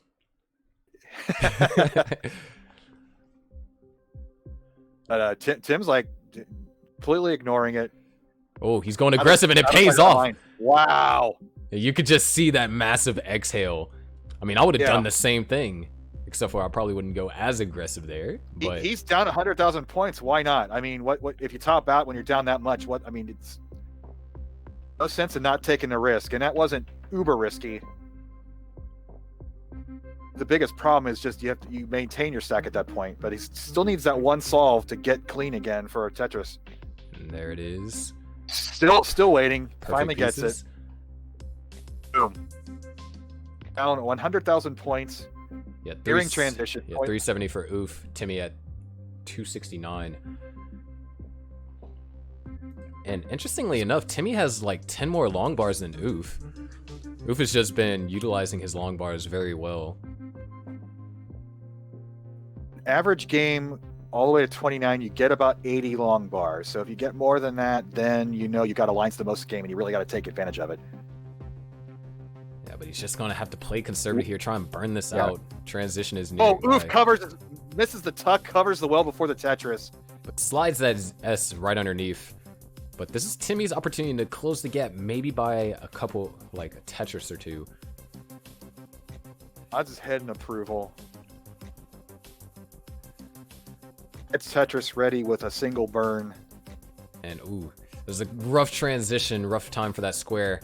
But he knocks down Tetris anyway. Transition okay. at roughly like 302. Oof transitions at 433. Timmy has a game ahead of him, but anything can happen in this game. Tetris. It's gonna go for the column 6 well here. And ooh, he needs to get something over to the left. Yeah. He gets this. And he got it. T-piece. Hitting He these quick did taps. he did a little hyper jolt there. It's a little body English. Wonder where he got that from. Yeah, must have been a really good player. Seems to be working out well for him so far. He opens up the center well. Does a flat Ooh, delay no, burn. he didn't flip it. Oof is going for a one row up Tetris and gets it. 498 at 155 line. Man, what a drop for opened down the Timmy middle, right waiting now. for that long piece. He gets it, but now he's got major league clean to do. Not sure how much he can do. That is a 9 high left, and yeah, he's going to top out Yeah. 372. Oof is good for game 1.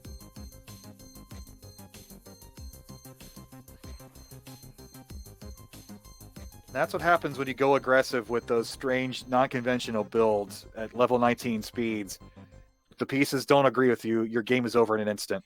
We're going to check in on Scamper and Oof, or Scamper and Peter, and it looks like they're good, so we can have the scene.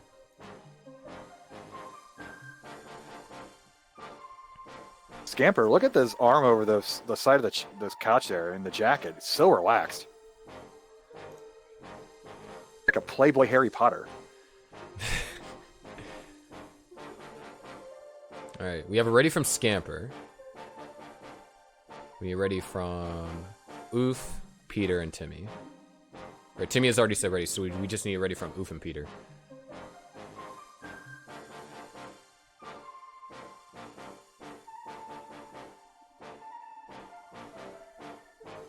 Munis is ready. And Oof is ready. Let's go ahead and count all 4 players down. In 3, 2, 1. Tetris.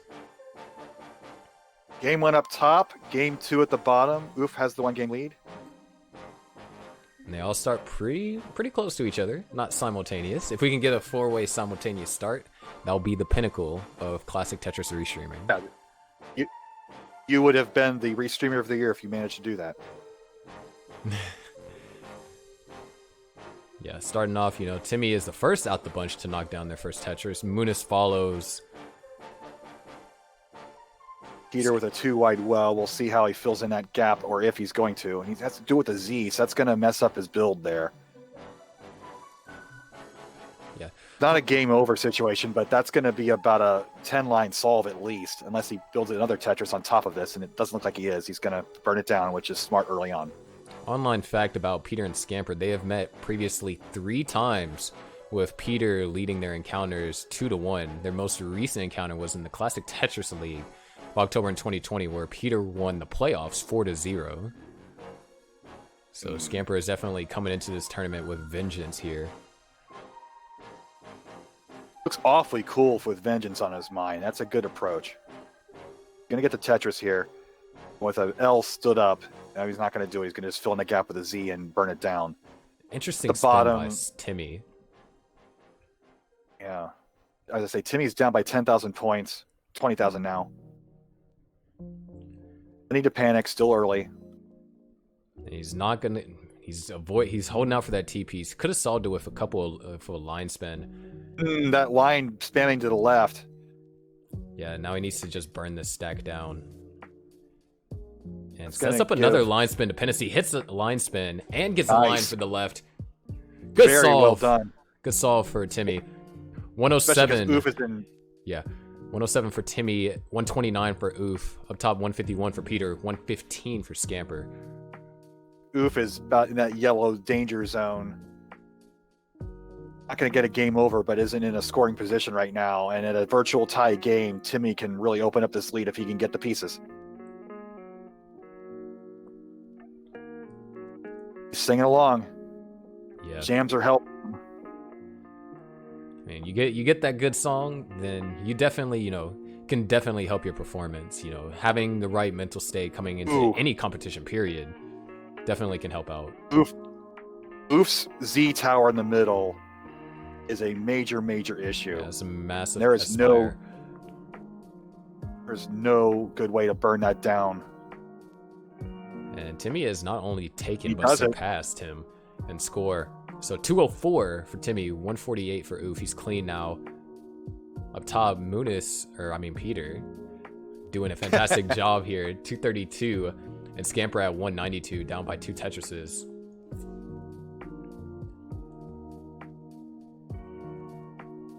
Good game up top. Out the bottom, Oof's got the game in his pocket. It's down 40,000 points. Got the clean board. Halfway to transition. No major adjustments he needs to make. Just play it out. You never know what'll happen after transition. And we almost had Which the has been the exact story of same this score at the bracket top. today. I had to point that out real Nice. quick before Peter Tetris. But there was the exact same Peter. score. Had to ruin our moment for us. Well, they're separated by a single. They're actually separated by a 760. single.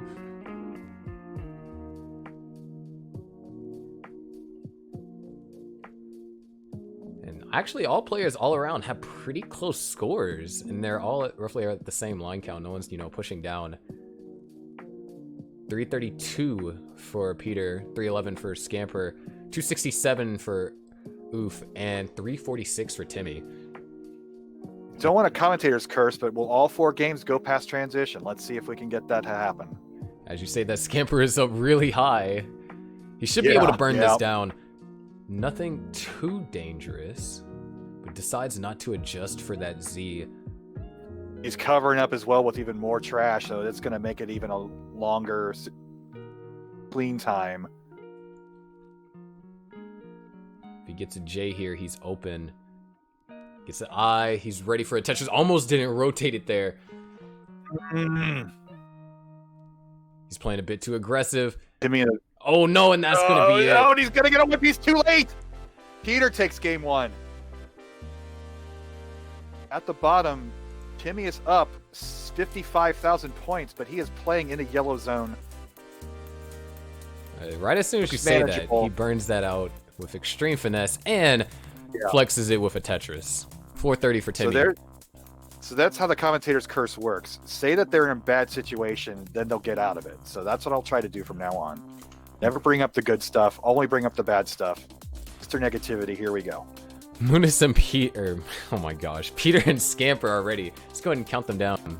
3, 2, 1. We're about to reach transition again for Timmy and Oof. Oof is actually caught back up. Yeah. He's only down by 2 Tetrises. And this is a high stack for Timmy. He's going to transition 461. Very, very smart for Timmy. Yeah, just go ahead and keep it safe. Oof transition at 420. You got 100 lines to work with. Don't fight for that one Tetris. Get a game over in a knockout situation. Yeah, Oof knocks down the Tetris, is one step closer to tying the score. Timmy having to go for a bunch of safety triples, but that hang, he needs the long bar here. He's getting droughted bad. And that left is dangerous. Yeah, he can't get the long bar over. Oh, he can't get it over. Yep. He has a 479. That was a 7 high. And Oof at 480 is going to take it and advances. GG's Timmy and Oof. It's best 2 of 3, man. They're over in an instant. Yeah. But now that that game has been resolved, let's go ahead and check out our game with Peter and Scamper. Let's go ahead and flip him real quick. Flip your hearts on this one, too. Yeah.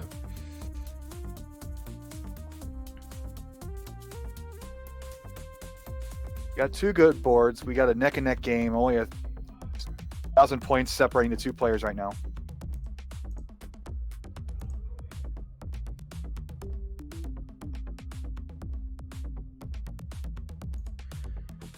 Yeah, that was a strong game Peter had in the first game. You know, it was looking like a mid 500k transition, which, you know, ideally you want a mid 500 to go for like a max out. And Peter hasn't maxed out yet. So if his opponent allows, maybe we might be able to see him get his first max here. Scamper's down 40,000 points, 40 lines in. I'll have 1.5, 2 Tetrises.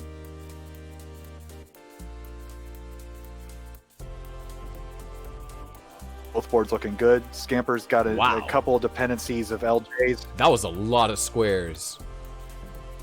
But he's just able to just throw them over to the left, so they're not too much of an issue. But he needs to start scoring.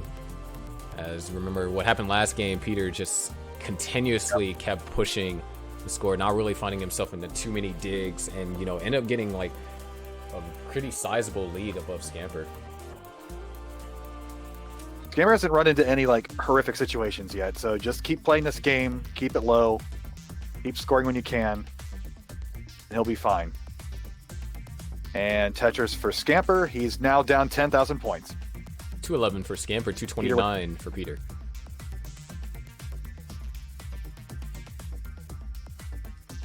Peter with a 4-line solve here. If he can get the line piece, he does. Now he'll need another one. He's got to cover up again. That's in time. Nicely done. 234. See the for Tetris Scamper side right there. now. He decides not to get Tetris ready with the long bar, and now has some parity issues. Did get a T piece, so it's going to help a little bit. Yeah, Scamper's now in clean mode with 2 pieces of cheese to deal with. He's down 20,000 points at 77 lines. Yeah, so a little bit over halfway to transition. Both of these players, of course, capable. In fact, they're actually really identical in PB. Pretty sure they both have, you know, just a couple thousand points off of a max. So that being said, we know that they're capable of some good games post-transition. And, you know, when you transition close like this, it really just comes down to who has the better post. Post-transition is all what this game is about right now. When this does take a 2 Tetris lead, 317 to 272. Scamper's ready. Knocks down a Tetris, 295. If these players are stressed out, their faces don't show it. They're both very stone cold faced right now. Maybe that is the strategy, just, you know, show no emotion. It's either show a lot of emotion or show no emotion. The in-between might be, you know, what could cause you to falter. Yeah. I'm a let it all hang out type of guy, but not, and I'm sure you are too, but not everybody has the same makeup when it comes to these games. Some people excel the other way as well. We got a neck-and-neck game, folks. And as I say that, Peter hangs a L. And that's actually major perfect for cleanup too. Scamper, though. That gives him opportunity to catch up. He's down by a Tetris and a half.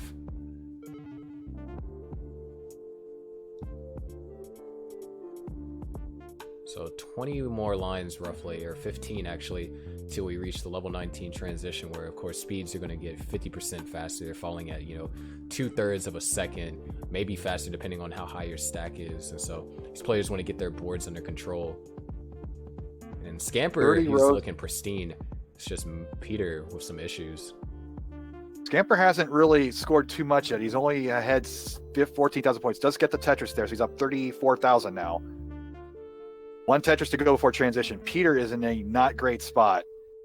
Oh no! Oh, he's got transition halfway up the board. This is not good. He's gonna have to be very careful with his placements. Oh, now he's a multiple long bar dependent. And yeah, Scamper is gonna take that game, and that means once again we have a decider. Transition is a game killer.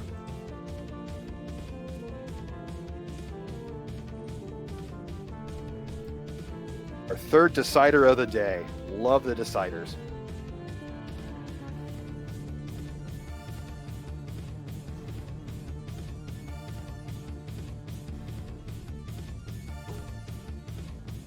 And when we get readies from both players, We got it ready from we Scamper. will start.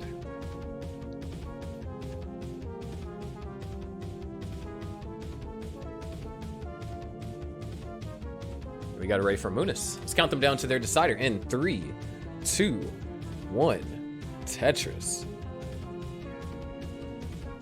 A best of 3 is now a best of 1. I just do one Kingsman impression today.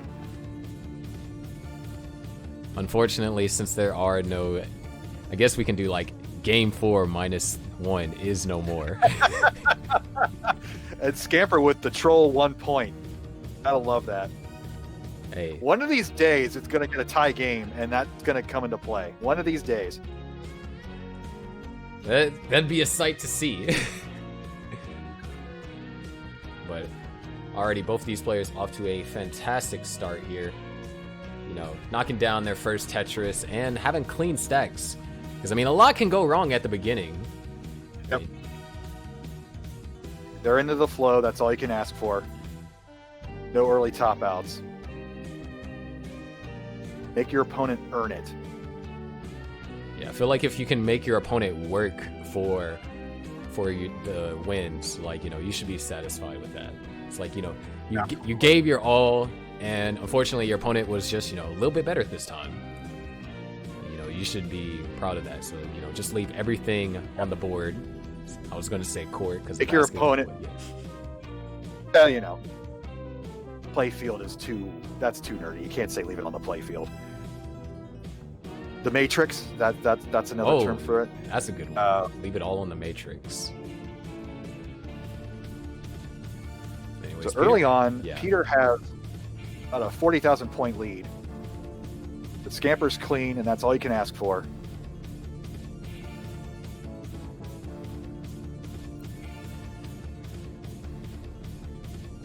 Both players look like they are DAS players. Yeah, Scamper is DAS and Peter is also DAS. So there was more DAS players in this bracket than tappers.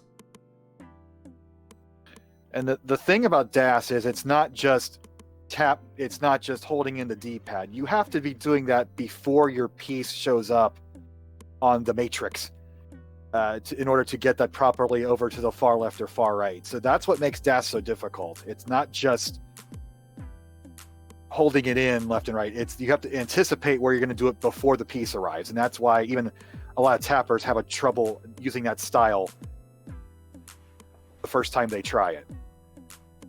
Yeah, definitely. Aaron's going to have a nice creative solve there. Yeah, very nice. And is actually able to, you know, keep up with Munis. However, he is ahead in lines, though. So Peter in prime position to continue this lead. However, he has a pretty jagged board, would like one T-piece to hopefully fix this up. And there it is. Commentator's blessing. Commentator's blessing. The game does what Sharky tells it to do. It's nice to have that reverse power. Scamper's looking great. Almost a perfect secret grade left to right there. Yeah. He's going to get the Tetris, get a 2-wide well. He's going to use a piece. He's going to get the line piece to fill that in. That's always nice. And now we are just about even. 223 Yeah, to 226. This is the decider we wanted. This is the decider we deserve. Scamper's going to knock down the Tetris to take the 5,000 point lead.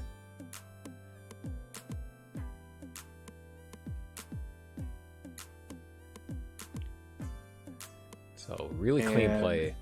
Just really haven't seen anyone having to do, any real digging out right now. Yep. I'd say not quite max out pace for these two games. Probably about a 50% Tetris rate on both sides.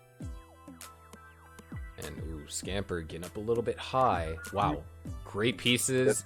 Perfect Gets the Z. solve. Opens it up. And wow. Couldn't have asked for any better pieces for that situation. He's Look at gonna it. take You it couldn't conservative. tell. If you watch his face that whole time, you couldn't tell.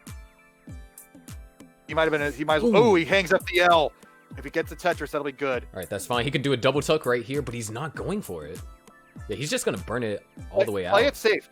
Absolutely. Play it safe. 30 lines before transition. There's no sense risking it right now. There's too much runway left to score still. Not in a game this tight. At level 28, go for it. Level 18, no. Yeah, because definitely a looking double good. tuck right there is possible here on these speeds. On those higher level 19 speeds, it's incredibly difficult since you only have 2 frames before your piece locks. Mm-hmm. But both players looking at a 400 transition. Moon is looking like a higher 400 than Scamper here. Yeah, 2 Tetris lead for Peter, plus Peter is behind in pace, 112 to 117. But Scamper's looking great, and he played it safe when he had that mistake earlier. That's all you can ask for, survive and score. Yeah, Scamper's actually been getting droughted fairly a lot this game. He's been utilizing a good number of his long bars, but Peter So is 44 to definitely 33 in the line Yeah. count, yeah. definitely Peter's had an advantage, and he's taken utilization of that, as you can see by his score. Speaking of drought, Scamper's running into another one. This could be a lines the least game for Scamper. He's got Tetris into transition, but now he's got the one piece of dirt at the bottom. Gonna burn it down, open it up. Moon's transitions at 430. Both players had to do some cleaning here. So Scamper's down 70,000 points post-transition, so he's gonna have to start taking the risks soon. But he's got the board to do it. And Peter is in a little bit of trouble. He's got 3 pieces of cheese now, and halfway up the board. That's not an. This isn't like level 18 when you can play some miracle clean mode. And this is Level the 19 decider. speed There up are is no more difficult. second chances. Both players are in trouble now. Oh boy, Who can survive? Scamper, who can get over to the left? Can he get over Oh, the left? he couldn't. He needs to Isn't try and do gonna a do it. pole vault. So Peter And Peter- advances. Advances to the skin of his teeth. He was about to top out as well. Let's go ahead and give Peter his heart. Well deserved, well earned. But man, that was scary for both. That could have gone either way, and I don't know if it was just nerves or not use the speed. You can tell with some players that they get that panic in their game at level 19 speeds, and it just shows up in little flashes here and there. And I think in both games that time, you just a missed drop here, and then boof, your game's over. That's just how quickly things turn around. They were playing great, playing great, playing great. One missed drop, then it's all over. Yeah. So up next, we'll be having the Schoolmaster and Heps and Tom and Darth. So this should be interesting. So while we're waiting for that to set up, we will talk about Cogworks, sorry. In addition to having fun and trying to all right, let's start that over again. I can't read. In addition to having fun and trying to win fame, our CTWC players are also helping out science. 5 years ago, Dr. Wayne Gray and his Cogworks team from Rensselaer, that's how it's pronounced, that's how they told me, came to CTWC for the first time and were totally blown away by the impossible speeds and impossible deeds of our CTWC champions. Ever since, they've been coming back each year trying to figure out how mere mortals can do what they do and what they do it for Tetris. And that doesn't make sense. But basically, they watch our Tetris players play games and figure out how the brain works to solve problems at this high speed and how the patterns of the games get put into memory and how most players play through instinct more than just figuring it on the fly. And it's been fun having them there every year. And I think one of their, I forget her name, she tried to qualify. She that was fun watching her play. I wish I remember her name. But yeah, that was a good time.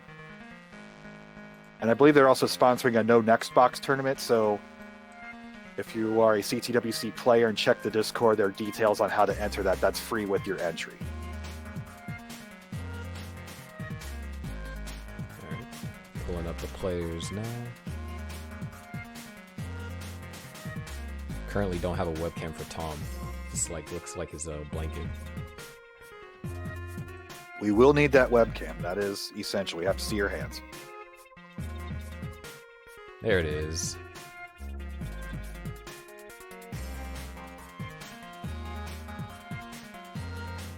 And getting some questions in chat. This is a completely separate bracket. This is the silver bracket.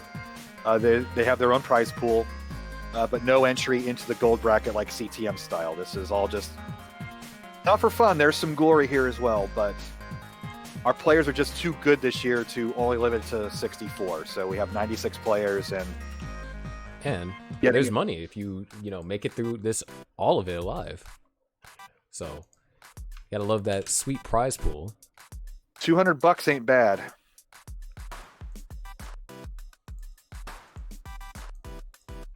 And yes, our gold bracket is down to our final 8, and the final 8 will take place December 6th, Sunday, at noon Pacific time. At this $200, you can buy yourself a couple of copies of Tetris Effect Connected. Or maybe a halfway decent, well, maybe not quite a halfway decent video card, but better video card, the better. I love how many people have been playing Tetris Connected over the past couple weeks. It's been really fun. Some of the guideline players have been finally jumping in and playing classic style. I think it's got a lot of potential to grow our community even more before next year. Definitely. Just don't have Adobe trying to run in the background while you're trying to play Tetris Effect Connected. That's no bueno. Yeah. In fact, I believe Harry is currently on top of the leaderboards for Tetris Connected. They just did an update. Green Tea was tweeting about how he needed to have a celebrate with a sake after getting this latest update out. Harry was so good that they weren't giving him any matches. They were having the algorithm wasn't giving him any opponents, so they had to change that in the latest update so Harry can have more opponents to play against. And there is our next foursome up. Darth from Canada with the dreads, the Darth Vader helmet. Got Schoolmaster. We got Tom. We got Heps. Look at that flex from Tom. And Schoolmaster's got the same arrangement Finch had with the stream and the nice big screen behind him. That's a nice little... I like that. Let's flip him. Sam Finch. One of our top 8. Bringing his quals, his roommates are playing Halo behind him. And then for the bracket play, he just put up our stream.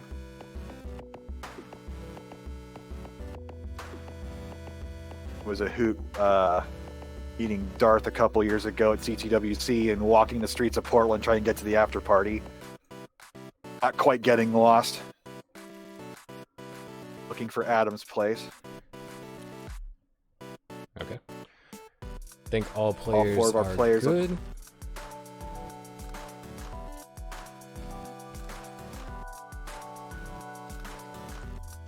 We just need a ready from them in the chat now. All right, Darth. We got a ready from Darth, ready from School, ready from Heps, and a ready from Tom. Let's go. All 4 players ready. This is beautiful. Let's go ahead and get our next match. In 3, 2, 1, Tetris.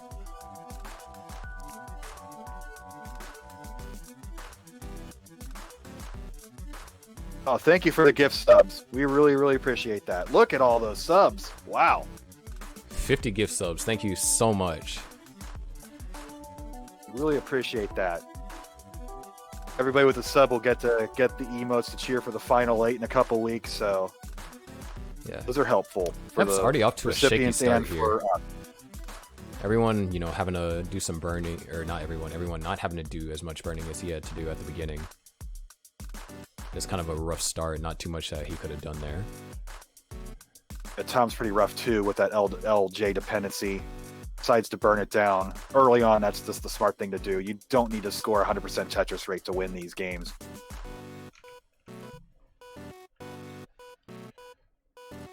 And, ooh, Tom, yeah. Art's getting droughted.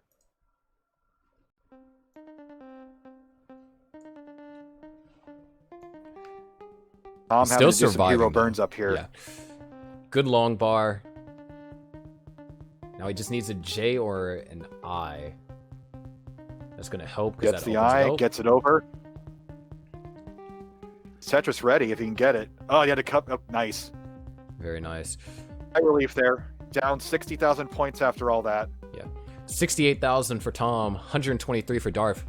Schoolmaster down at the bottom at 121, and Heps at 44. Hasn't really recovered from that particular situation he had to endure throughout the beginning of the game. Nearly the perfect clear for Haps. No bonus for that. Well, For you that do one get brief the moment you do you get have like the swag points bonus. It's like, oh, perfect clear. Oh, heck yeah. Yeah, the commentators will talk about you for a moment. It's all good. Yeah, you get some notoriety, and then when these go up on YouTube, people can be Somebody like, will "Hey, clip you're that and guy clip." that got a perfect clear." I haven't seen one yet, CTWC, so this year. Earth with some cheese. He's ahead by a Tetris, but if Tom can get the line piece, he will tie this back up. Ooh, Tom needs more Of than course, line they say piece to that. help He him doesn't here. get it. Oh boy. He needs an Had to L. make that- Wow, this is really rough for Tom. But we saw what he's able to dig out of earlier, so he could try and replicate that same success here. Right spire's been burned down. The square will help.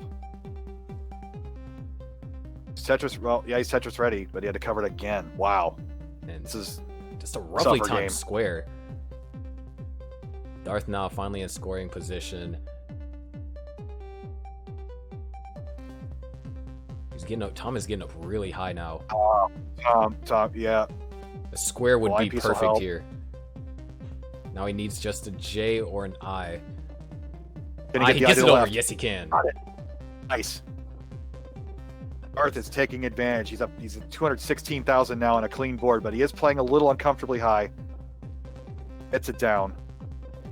Tom still hasn't opened up as well. That one piece of cheese at row 6 has just been lingering there for this whole time, and he still can't get it, having to cover up his pendency well. And now he just needs to focus on opening it. Very nice. Go ahead and burn. Yes, perfect. And once again, a couple more squares, just not when he wanted them. That's that. You know it's a bad game when you need squares and can't get them. Down at the bottom, we got an update. We got a virtual tie score at the bottom. 289 to 286. School's up by virtually pressed down points right now. Both players looking clean. Hep's got a little weird canyon. He's gonna fill that in and get Tetris ready. And Tom, yeah, after hanging Oh, that Tom. piece, Got it. he can't Oh, he can't get that long bar over. Yeah, he's gonna top out You're gonna play it 163. flat? Okay. So, Darth is good.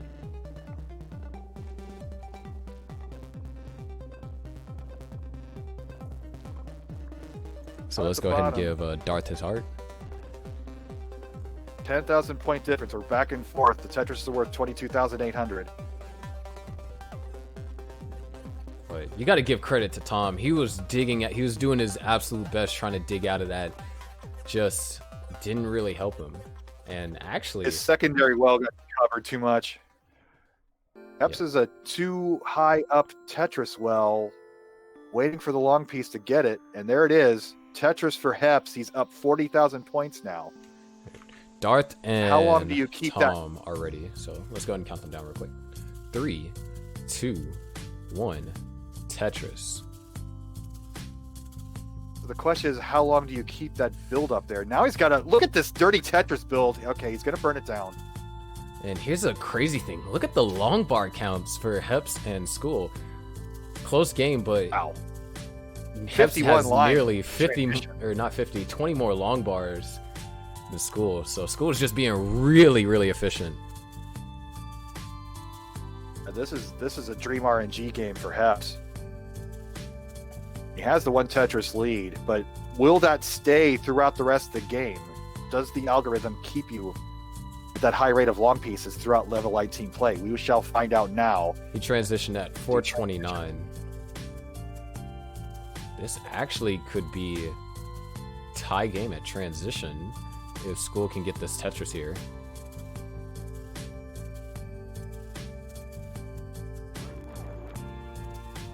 And he's just going to go ahead and burn it out. Transition at 415. Yeah. Take that 222. Absolutely. If you want, the way Heps is playing right now, he's not scoring at the moment. Finally opens as well, Heps. He's going to Tetris to 465 at 147 lines. That's about 40,000 points ahead. Schoolmaster.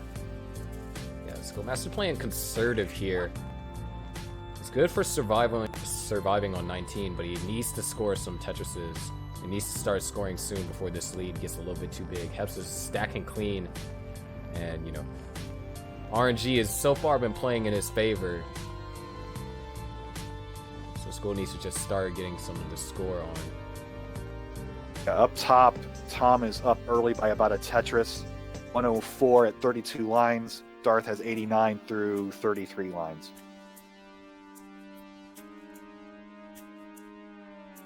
School just playing conservative and low.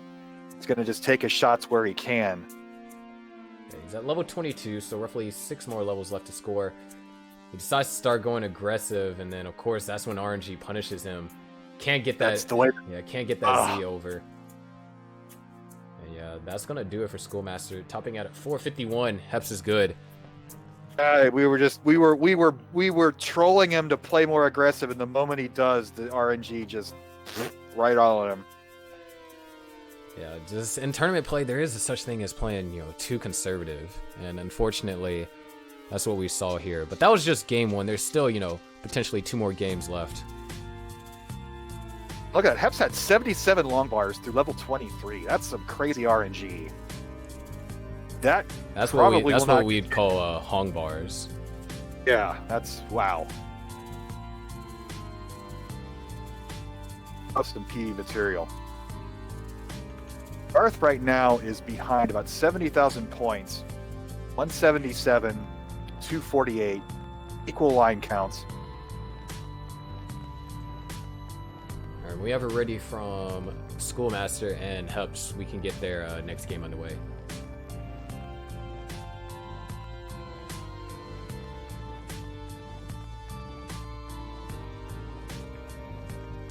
Tom with the big build. When's he going to burn? Getting a little uncomfortable. He's going to burn with a square, then burn with a Z. All right. Heps and School are ready. 3, 2, 1. Tetris. So Tom has the 2 Tetris lead right now. Getting a little, got the double tower going on the left and the right center. Darth is clean, looking to score. Oh, he hung a Z. This is not looking too good. He needs the long bar right now. And ooh, covers it up. Got it one piece too late. There's nothing that can be Gonna top done. out at 51, and Tom takes game 2, and we are going to a decider up top. Ooh.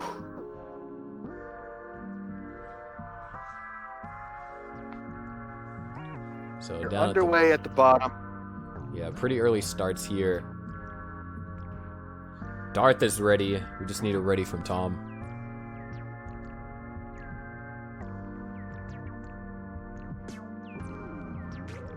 Heps going in and out of being Tetris ready. Finally gets Tetris ready. Scores.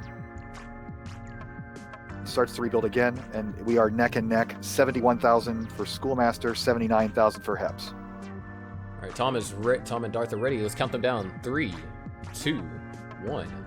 Tetris. Is it their decider? Meanwhile, School down at the bottom needs to win this game in order for us to decide between him and Heps. Takes the lip on the right side. That's not optimal. Now you have no way to emergency burn. S burst right there for School. And he's not getting the line piece. Okay. Fantastic job on opening that.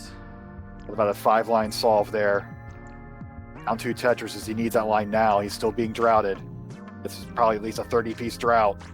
Yeah, you can already see him just wishing for that long bar.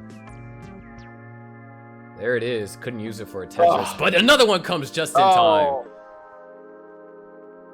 130 for Sigh School. relief there for Schoolmaster.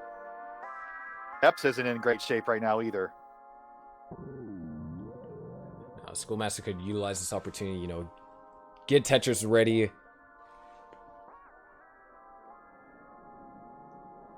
Epps at 182 through 51 lines. Schoolmaster at 134 through 45 lines. Once again, another kind of suffer game for Schoolmaster, down by 14 long bars compared to Heps. He got out of trouble and got right back into it again. And, ooh, early dash shift. Not sure. Yeah. That's a. Oh, I'm gonna give up. No, I'm not gonna give up. He just realized that he can't give up. He creates the long bar. Line piece, Long bar comes. Yep. Not over. Still surviving. Can he get that T piece over? Yes, he can. Just barely. Sets up the L dependency on the right. Well, then with a Z. Pieces are coming. One more Heps long is bar. building on this lead, but we're all rooting for it. The square will help. Fantastic dig by Schoolmaster. Absolutely spectacular. If I'm this nervous, just watching, imagine playing all that. That's crazy. Back at the top, we have a tie game. 112-480 for both players. Yeah, he is down by 100,000, but Schoolmaster lives, and that's important, especially when down one game to your opponent. Feels like, there's also that kind of like combative instinct. It's like, I am down a game. My opponent needs one more game. I have to survive no matter what. And because of that, he's going to build a column 3 Tetris and get it. So he's going to do all the wacky builds from here on out when they are available.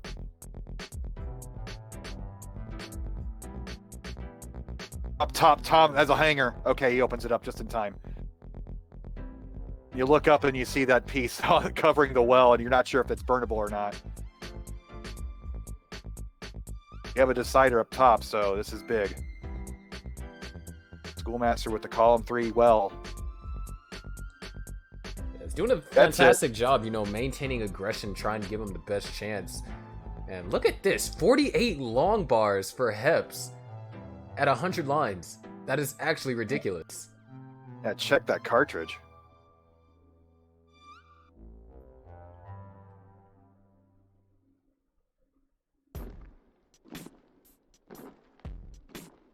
Back up top. Tom is up 60-some thousand points, 263 to 195. Both players at about 80 plus lines. Approaching transitions kind of soon. But Schoolmaster is the story right now. He survived those horrible builds before, those dangerous situations. He's down 150,000 points right now, but past level 19, anything can happen. I agree. All it takes is just a single misdrop, and then everything could come crashing down. Or just a square too many. Speaking of squares, Darth hung a square.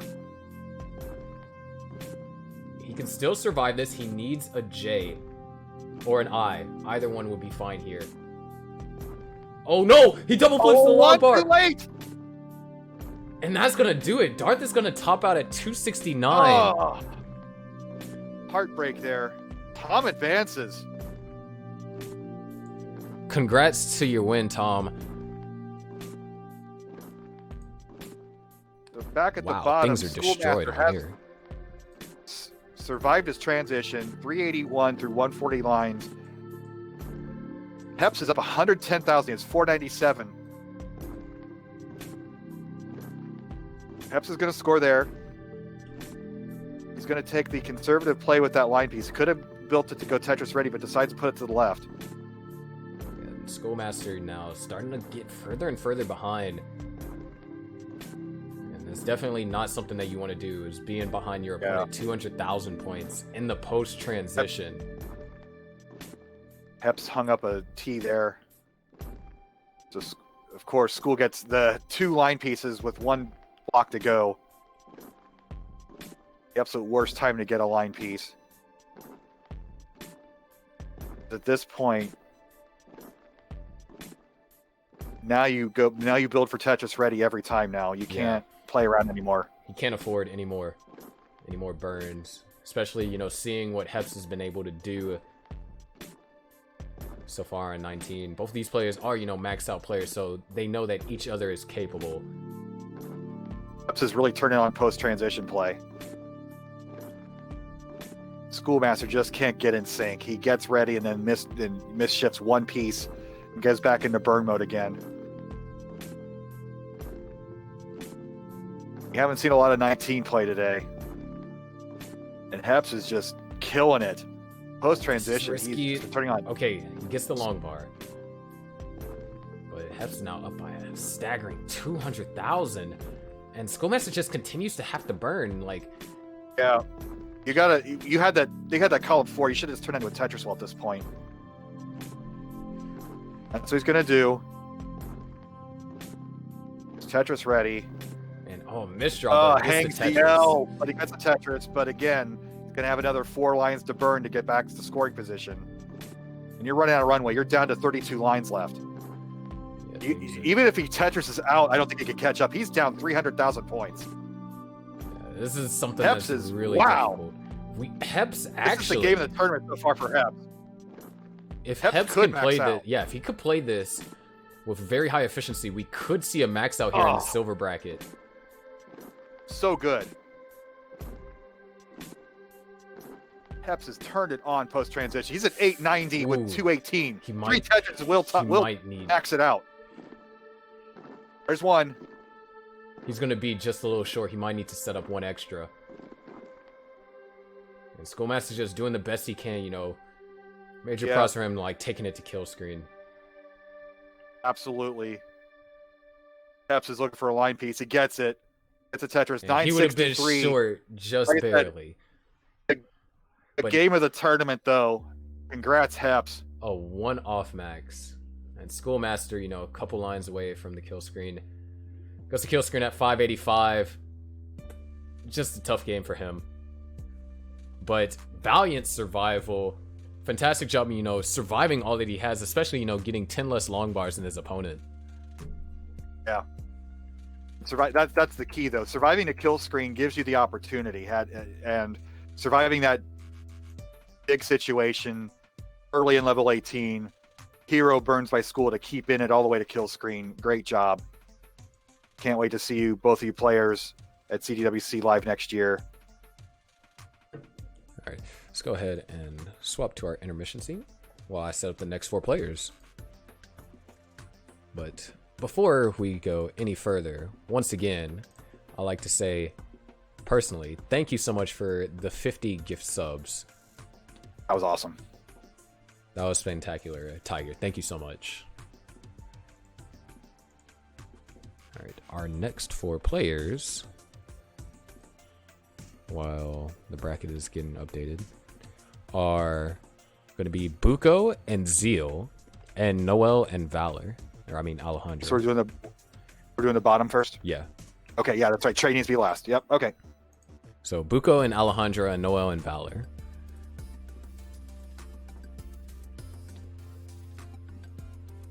Okay, there we go. Bracket's up to date now. And I could see some chants in chat. A highlight since the very first CTWC, the people's champ, Matt Buko.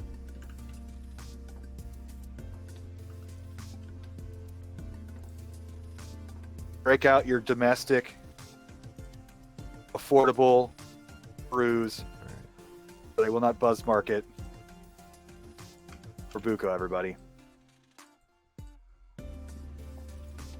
Alejandro. Is that a New Zealand flag? No, that is Australia. Australia. He's Sorry. the one that is That's a big designed rivalry the sharpener and the thing that I have on the stream. Good stuff. Love the extra effort to make our streams look better. Noel and Valor. Alright, need Buko stream to go live. It's always intimidating. The first year I did a CTWC commentary in 2015. It was so nerve-wracking dealing with Buko's crowd. They were hectoring me the whole time, and I deserved it, but I love it. There was so much flavor back then when we needed it. You know, when we weren't drawing the crowds we were drawing now.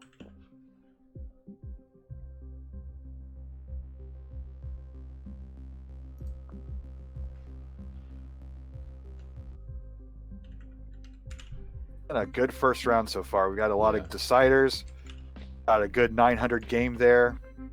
Could have potentially seen a max out in silver, and that Yeah, definitely he was a Tetris and I believe a single and kill screen off. So that was a fantastic game. I think we can see it before the end of this tournament for sure. I mean, once round 2 and tomorrow's finals start, when somebody's going to max out, I can feel it. Yeah, I mean, there's plenty of players capable. Yeah. But in a tournament situation, you tighten up. That's just the natural brain chemistry. You tighten your game up for when you're playing in a tournament situation. You can get closer and closer to your practice potential. You're never. I don't know anybody that ever plays better than they practices. You could be a 1.3 million player, but that doesn't mean you're getting a 1.3 in a tournament situation. It just doesn't happen. Your situation, the way your brain handles it, always tightens up. It's always slightly different, no matter how much you can imitate your situation at home.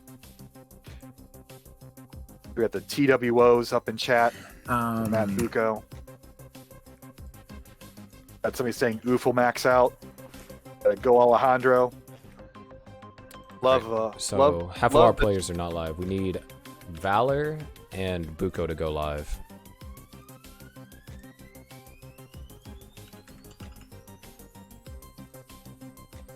Alright, Valor just went live. Okay, that's good.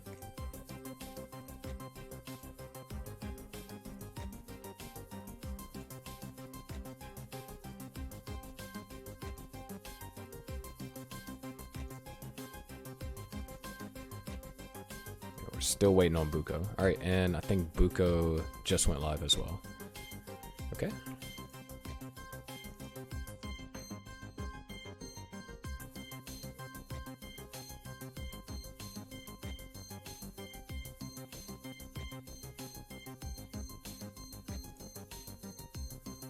Alright, let's bring him in the four-player According scene. to Kingsman, Coach versus Noel is a KIT semifinals rematch.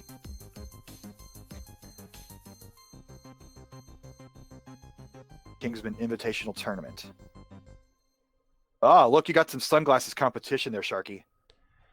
Nice. Get Noel there.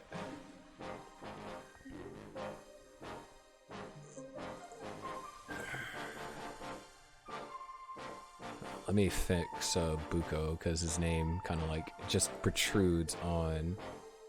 I think that's the way he would like it.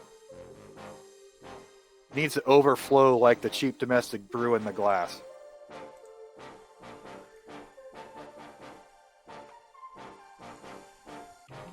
Alejandro, being the good student he is, he's got his homework on his bed. Valor has the impressive COVID beard. Oh, Noel's taking the glasses off. Now he's serious. That's like his wrestling entrance, you know, you have like the gear on and you take it off for when the match starts. It's like you know, we're in a Dragon Ball wearing weighted armor, and then you take it off to increase your power level. I guess if you're wearing like the orange glasses, then the pieces in level 19 are a little harder to see because it filters out the orange color. Like I could, yeah, that's a. He's wearing the that's the Goofy Foot controller T-shirt, I believe. Yeah, so when we have it ready from all four, we can get started. Looks like things are good. Got Jonas in chat saying good luck, have fun. All right, Noel and Zeal are ready.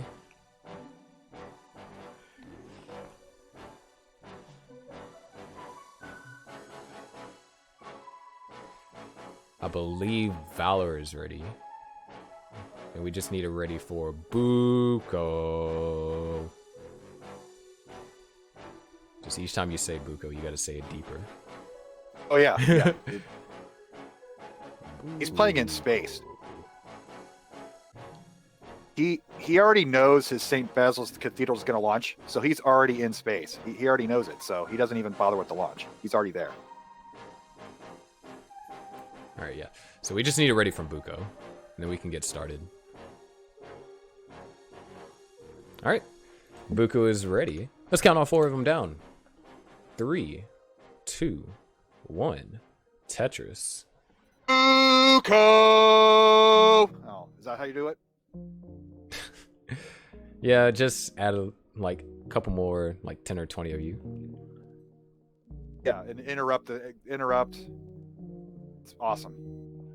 I really missed that. I really miss doing this live this year, but it's been a fantastic month of Tetris. That's been the trade-off, is we get to watch this instead of 1 weekend, we get a whole month of Tetris. And all of a sudden, Alejandro's already in trouble. Yeah, it He's should gonna burn be this fine. down, but oof. This That is was another, actually, one of the few nerve-wracking Tap moment versus Daz matchups we have.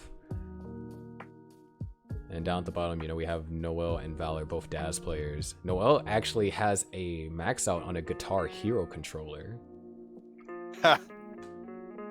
Shredder.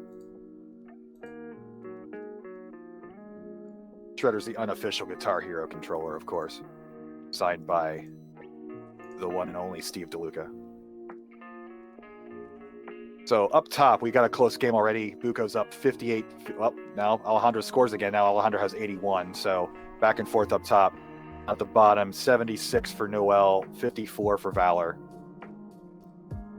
Yeah, so a lot of really... Get past those. Yeah, a lot of good openers here. Had a bit of nerves from Alejandro with that weird burn up top, but now he's calmed down and has got a good build head going.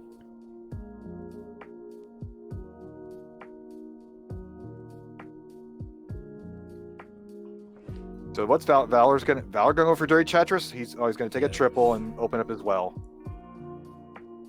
I mean, this is the first game, so risks are a little bit more welcoming because it's the first game. No one has won a game yet, and you definitely want to make a good first impression. And what better of a first impression is to get those high 500s, maybe even a 600k transition. Because there are definitely players in this bracket that are capable of 600k transitions. I mean, we got Buko here. Yeah, absolutely. And with the different piece sets, your opponent might get a 90 line bar game. So maybe you take the extra risks early on. I can't tell you how to play, but Valor's in trouble. He get the line piece to burn that down a little bit, but he's got a square-shaped hole in his board. That's going to take an awful lot to burn that down. Yeah, to get it over to he's not. Yeah, there's not much he can do here. And the Valor Phantom Smash tops Ball out. strikes back. Noel takes game 1. Let's go ahead and give him his heart. Up top, Zio has actually managed to, or Alejandro has managed to take the lead, 228 to 187. So the sunglasses worked early for Noel. Is he using a Goofy Foot controller? Do we know, or is he just wearing the shirt? I'm not sure if he's using Goofy Foot or not, actually. But yeah, Noel is good. Alright, so Valor is away from the seat at the moment. So we'll just focus here on the top, where it's still 2 Tetris difference from both Alejandro and Zio. Zio just, Alejandro and Buko. Buko's clean, down 60,000 points early. Okay, Valor and Noel are also ready. Let's go ahead and count them down. 3, 2, 1. Tetris. 30 Tetris for Alejandro. 3 rows up. Taking those risks early. He has the lead.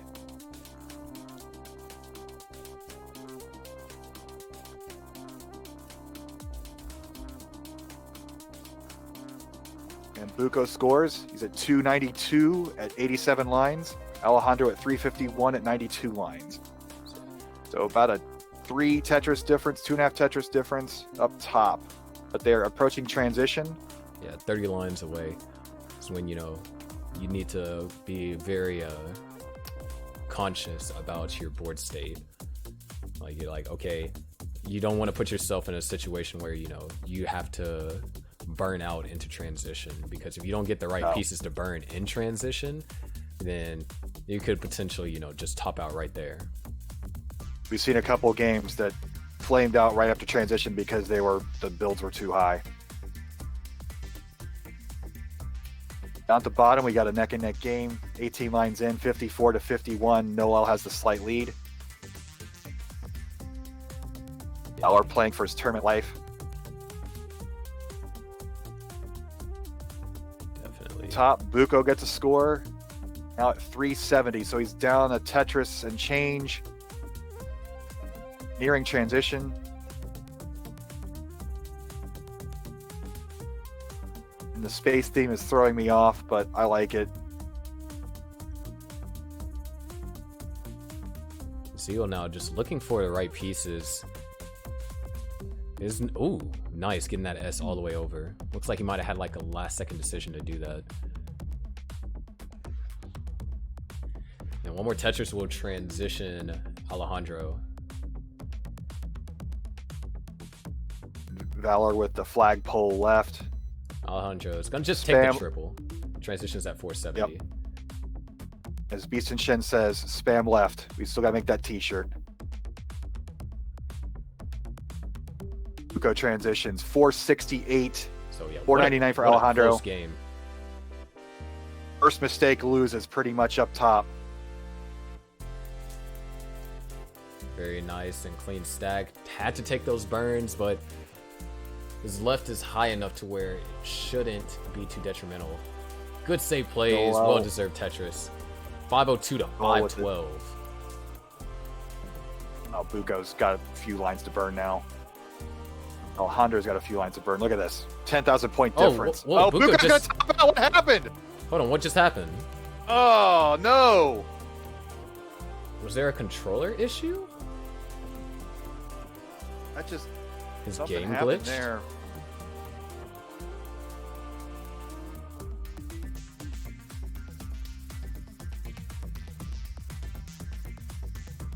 You hate to see that. Ugh. The judges might make a ruling of some sort. We'll figure out what happened there. But at the moment, Alejandro does get the heart, but judges might intervene and change that ruling. We don't know just yet. Down at the bottom, we have a 1 Tetris difference. Valor's behind. 304 to 277. Both stacks looking very good.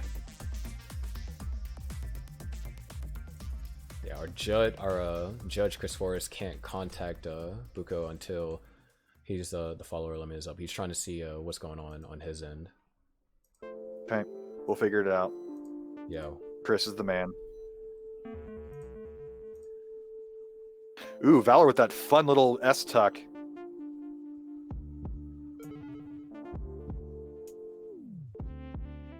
He's down 50,000 points at 87 lines. Everything's under control, though. Noel burning some lines in the yellow zone. About another 2 lines to solve. Then he'll open up his Tetris well, and there it is. Boom, Tetris for Noel. 381 to 314. 100 lines in.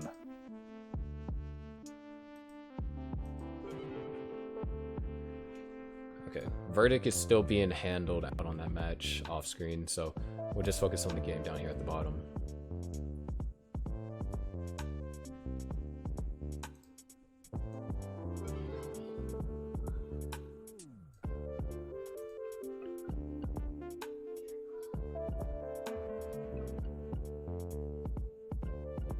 Can't read lips, so I don't know what Buko's talking about. Yeah, like even his score is glitched. Like, look, he has a 564 D62. Yeah, that's Battleship. That's not Tetris.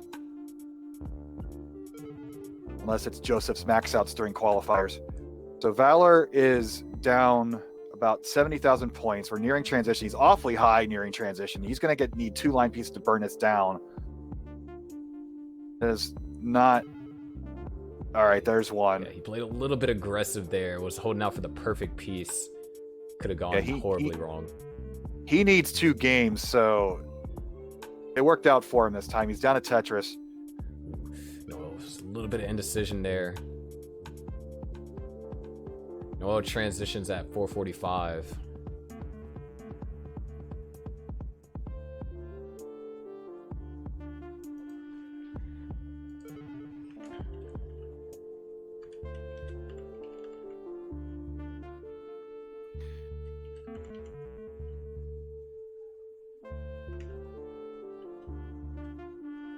$483 for Noel, Valor at 447.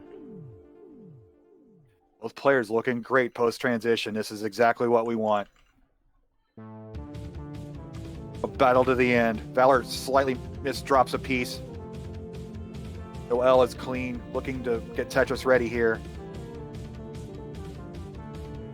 Gets a Tetris to get a 1 Tetris lead. 515 to 479, level 21. Valor in cleanup mode. The square came 1 piece too late.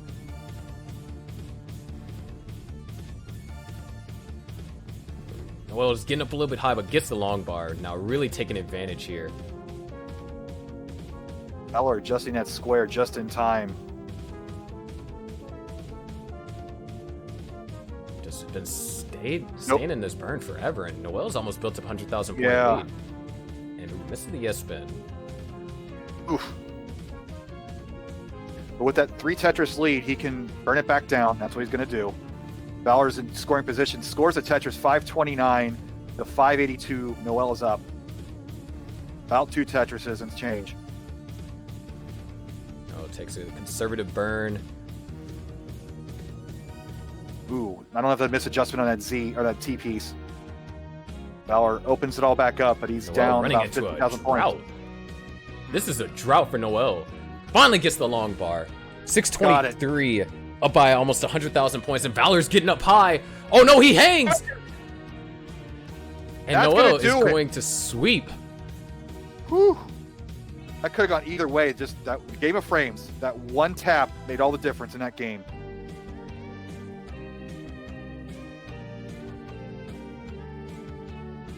The judges are still discussing what's going on with Buko's game. Fantastic game by Noel, and good job on Valor for just surviving that. Alright, looks like we are going to be replaying the game, as the glitch was the cause of the top out.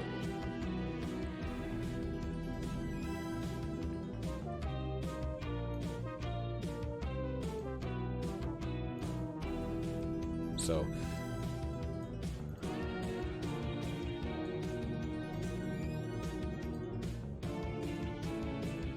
let's go ahead and just fix these names up real quick. So yeah, game will be replayed. Honestly, we're dealing with 40-year-old hardware. I'm surprised this doesn't happen more often. Look at that stash. Did you see the stash? Yes. Very nice. That's, Well groomed, sir. That's the quarantine. All right, when Buko and Alejandro are ready, we can get ready or start. I mean,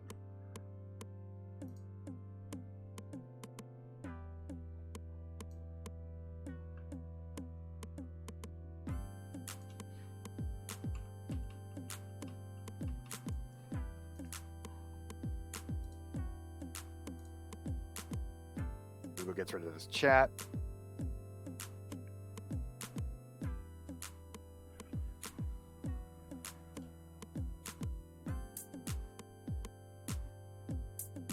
Alejandro doing nice All right. little perfect circles. okay, fixing the stream. Okay, ready, and now we just need a ready from Zeal.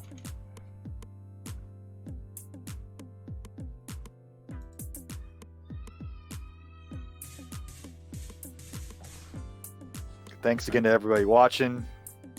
Really appreciate it. Thanks for the 50 subs earlier.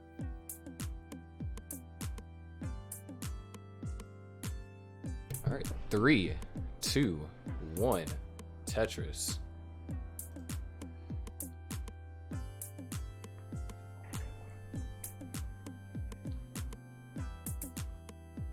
And away we go. Game 1 again. Alejandro with the early Tetris. And some press down points just to make sure. Yeah, got to take that early lead. And also avoids disasters of topping out at 0. What was it, the no next box competition last year when neither player got it? Yeah. Both players tied because neither would press down. Yeah, I think, wasn't it Alex Kerr? And I can't remember the other player. SQR? Yeah, it was funny. Nice micro adjustment there, Alejandro, way high up. Normally that's not enough time to make the micro adjustment. Buko gets the triple there. Yeah. Conventional build. Ooh, nice gets dirty the Quaid Tetris. Tetris 3 rows up, yeah.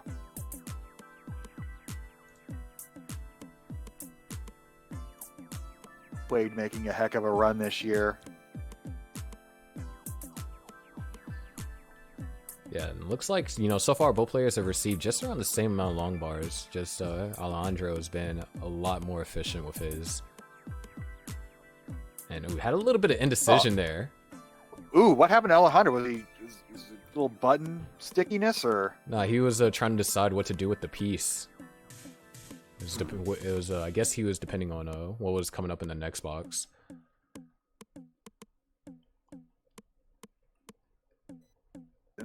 He's going to get perfect pieces to clean it out, though. About a 6-line solve. Tetris for Alejandro. He's got a 159 to 111 lead. However, Buko is down about 7 lines. So we do got to keep that in mind. And Buko definitely has the board to, you know, get him those Tetrises that he needs. And perfect T pieces for those T troughs.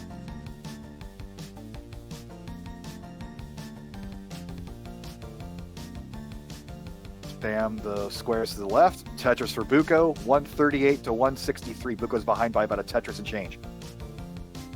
And wow. Alejandro, fortunate. Good timing on those long bars. Or not the first one, but the second one.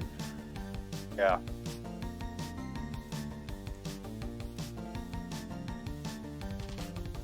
I mean, you complain about the droughts, classic Tetris, but you also get the back-to-backs way more often than you do in 7-back. We got a well, no, quite about a 2 Tetris lead now for Alejandro, but both players are clean. 60 lines in. Yeah, they're both stacking very clean as well. So we can see some pretty sizable scores here at the transition. Neither player having to make that risk-reward decision because the pieces are pretty much coming perfectly.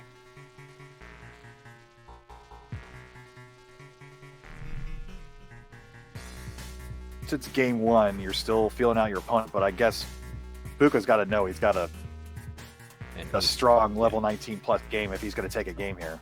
Nice S-spin for Buko as Alejandro's been looking great. Alejandro is well on his way to a victory there.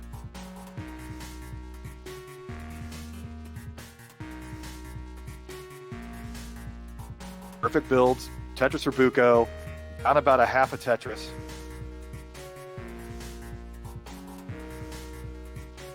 Approaching 100 lines. It's really clean stacking. It's almost mesmerizing. Neither player really find themselves into, you know, too much of a situation. Oh, Buko's getting a little bit high. Buko. Oh no. Not the right. Yeah, and Buko's going to top out at 286. Alejandro takes game 1. Instant. Just. Hey, look how great these get up. Game over. You see what? Whoa, you what just happened? Analyze this game. Nah, but no, Zeal definitely gets that game.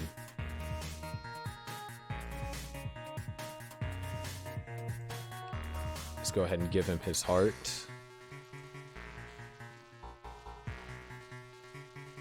All right, Glitch with the another 20 subs. Wow, thank you Q4T3.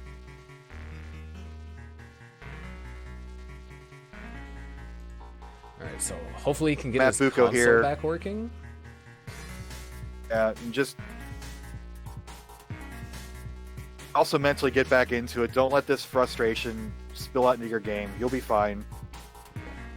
Once Not your again, fault. Q4T, thank you so much for the 20 gift subs.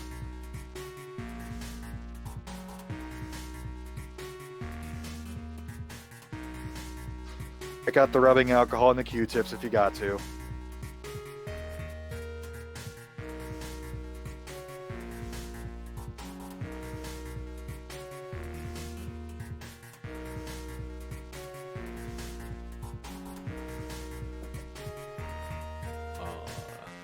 Oh, Alejandro, while we wait here, let me see if I can get another sponsor read here.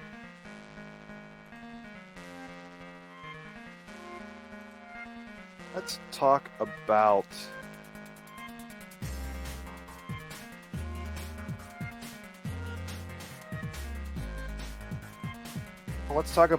Tetris Effect Connected. Because that just came out a couple weeks ago and everybody's been playing the heck out of it. It's available on PC, Xbox Series S and X, and also Xbox One.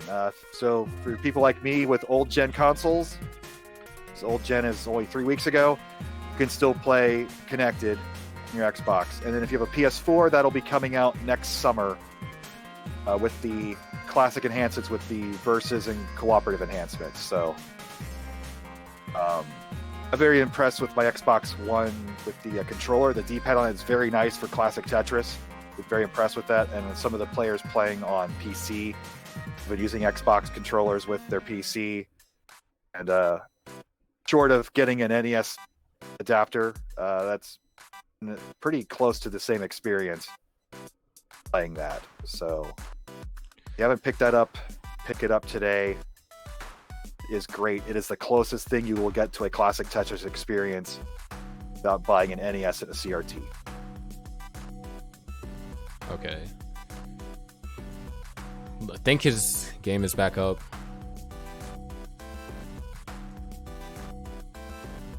Right. Yeah. Alejandro's doing that thing with his fingers. Taking Alexei's advice. Alright, Buko's ready. Yeah, he just gave up on the second game. Alright, but yeah, that's definitely hard for Alejandro, which is actually how you say his name, Alejandro. Oh, Alejandro, my bad. I apologize. Don't worry, I made the same mistake too. But Okay, yeah, both players are ready. When you make it, when you make a name like that, you intentionally want people. You're trolling people, so that's fine. But that's Here we go. Alejandro. 3, 2, 1, Tetris. All right, All go right, so- on the ropes.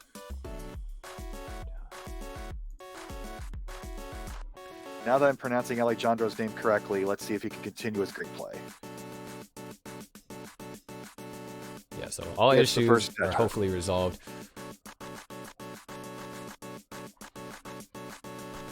I think Buko blew in the cartridge multiple times, so that should work.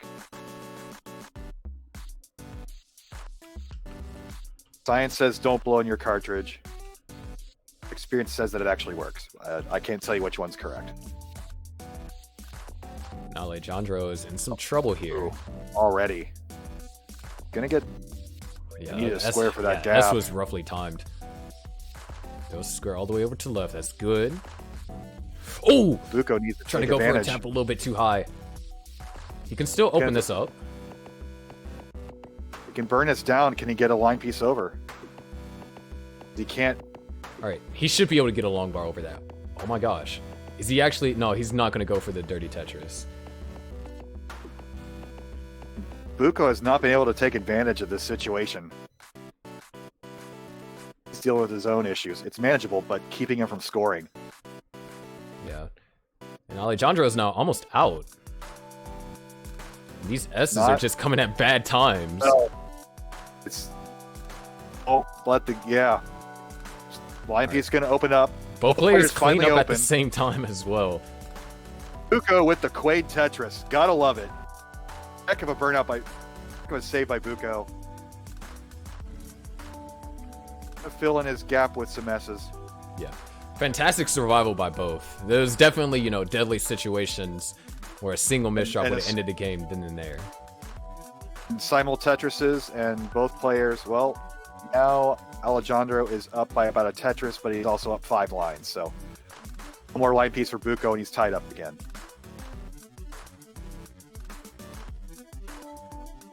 And of course, when I say that, no line pieces come. There it goes.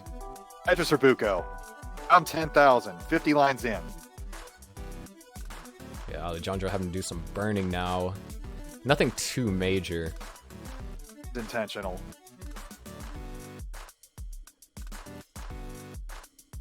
He's taking The lore of conservative burns here. CTWC. Back in the old days when players would cover their wells, people would gasp because they couldn't believe you would take that sort of a risk. And now that's a standard part of the game. Yeah, interestingly enough, Alejandro is going for the column 8 Tetris. If he gets the long bar here, it'll be a well transfer. Doesn't look like he's going to go for it, though.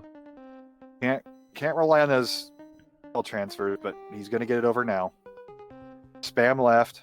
Get your flagpole over there.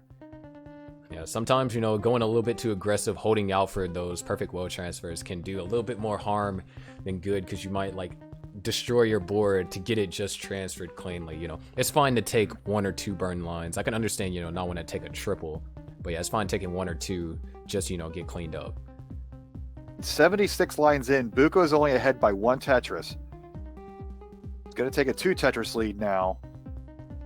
Alejandro has to cover Very as well nice. with a strange formation. Gets a T-spin, though.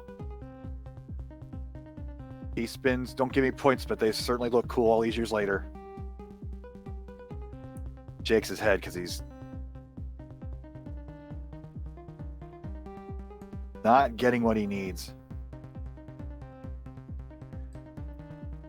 Yeah, He got what he needs, and he shook his head either way. So he shakes his head no matter what. 216, Good or bad. now 239 for Alejandro, 282 for Buko. Buko's not letting the mishaps of the previous games get to him so far. Really easy to lose your focus and get frustrated with that kind of stuff. Yeah, he's coming out swinging, saying, no, I don't want to go down just yet. No. Make him earn it. Buko at 353 at 106. Keeps with this pace, it'll be about a 450 at transition.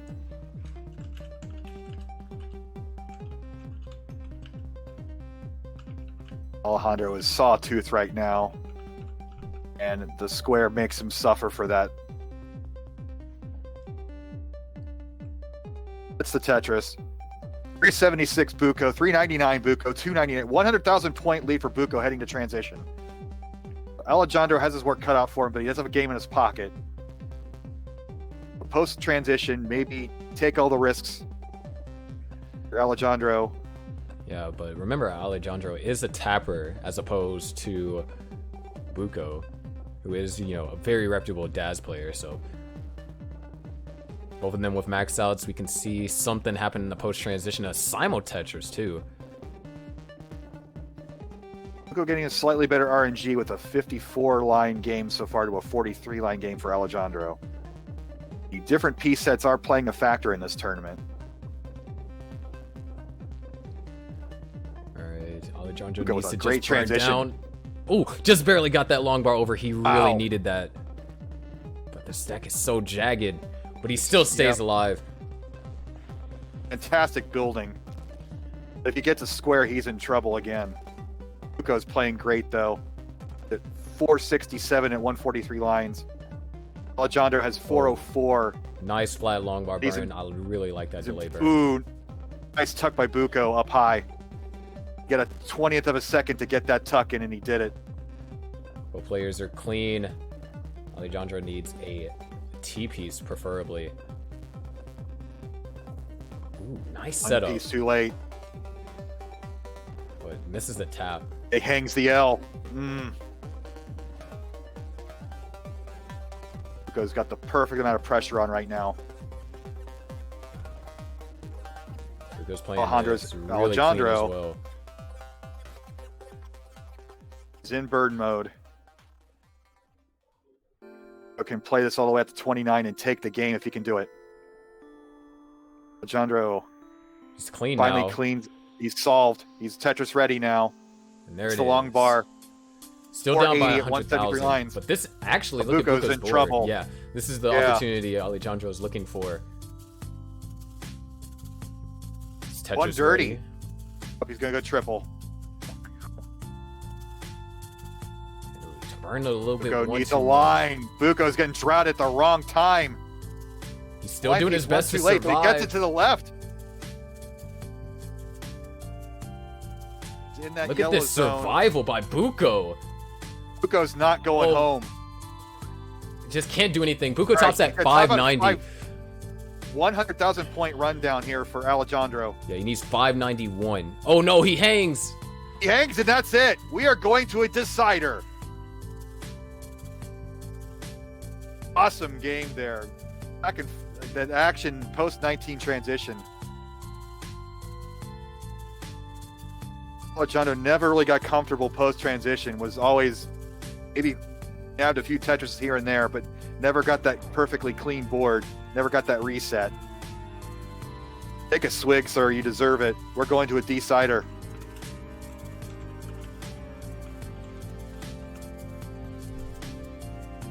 Alright, when we have it ready from both, we can get started here. Buko is ready. Some hydration here. Swoosh.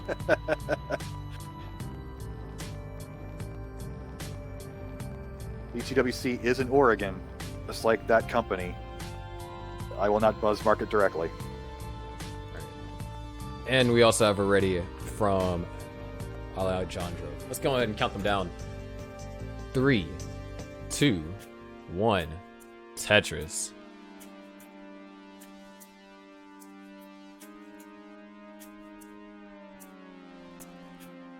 And blue skies for Buko. Alright, let's go ahead and try and fix that. That's trippy, dude. Alejandro should just keep playing for the moment.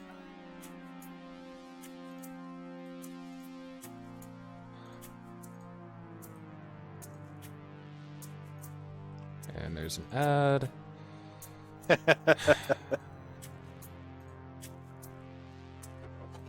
So yeah, bear with us, everyone. Somebody give Sharky a gift sub to Buko. Wait, his OBS crashed, according to what he's saying in chat. My goodness. This is just not his day. So if a judge wants to make a ruling about Alejandro, So yeah, his stream is disconnected. the beer was for you, Buko, not the stream, not OBS.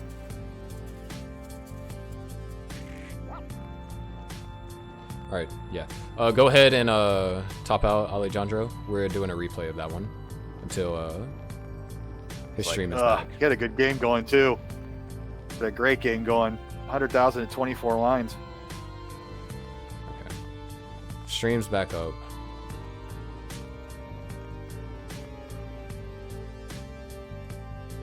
But he is not on stencil.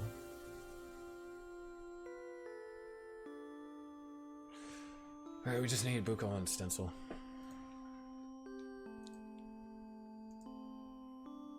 Thanks for your patience, everybody.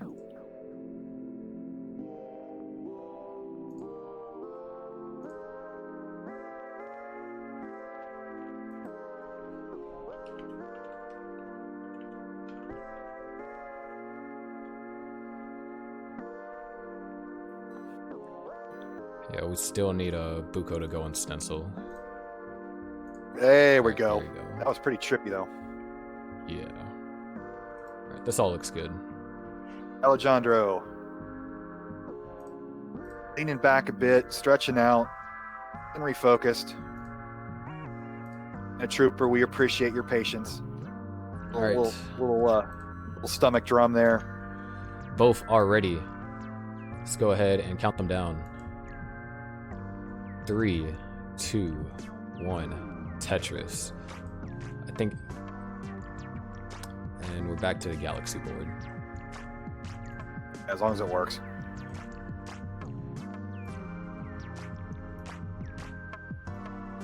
We got a decider, everybody. Game 3, CTWC 2020 Silver Bracket, Round 1. Matt Bucco, the People's Champ, versus Alejandro, the Athletic Apparel, not quite sponsored, advocate. And with a fortunate line piece, Alejandro fills in that gap. Gets his Tetris. Yeah, Bucco really off to a good start here. He's yet to burn a line. Yep. Up until then. So, commentators curse. Yeah, well, you don't want those games where you're perfect 100% Tetris rate. Then you get too greedy and things go south. Yeah. But regardless, still a close game by both. Open wells. 74,000 Bucco, 94,000 Alejandro.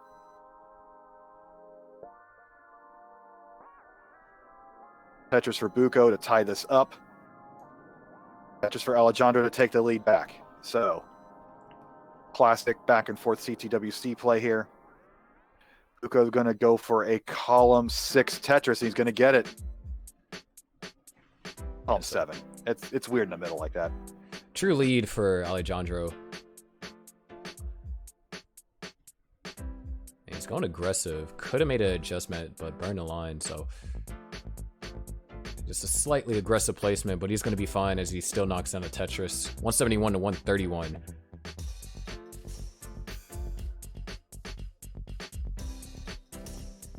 And look at some complications here. Yeah. If he gets the long wire, that would be You a gonna get a very dirty nice, Tetris? Yeah, no, he's just going to burn it out. Yeah, that's... Or is he? He's going to leave it open. He's going to leave it open. And plugs it back up again. One late. Again. That's the risk. Oof. Letting it all hang out for this decider, though. That's one way to play it. Oh, but this is dangerous. Oh my goodness. He's gonna get it over. He's still hovering in that middle zone. He needs to get back into scoring position. Yeah, wow. Look at this lead that Alejandro has already built up. Yeah, he's been playing perfect pretty much. At 286 through 60 lines. That's got to be 70% Tetris rate, roughly, maybe 60%. No, that's definitely over 60. Pace there. So yeah, fantastic game. Bucco's going to get out of this, it looks like, with a couple more good pieces. Gets the Tetris to clean it up. He's got a 120,000 point deficit. And Alejandro is just going to keep his foot on the gas, getting another Tetris. He's at 316 through 72 lines. And interestingly enough, Bucco's the one that has the more long bars in this game as well. Just that one situation was just really... How he's able to dig out. Really tough.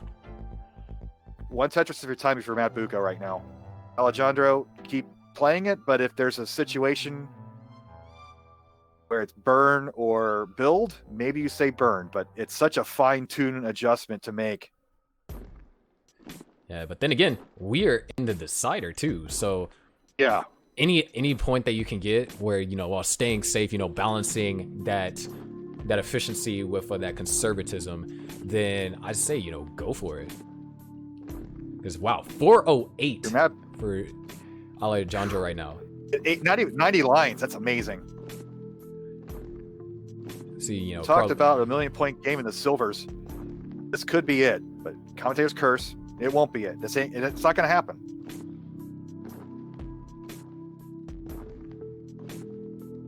But Bucco's been fighting back. He's down 100,000 points.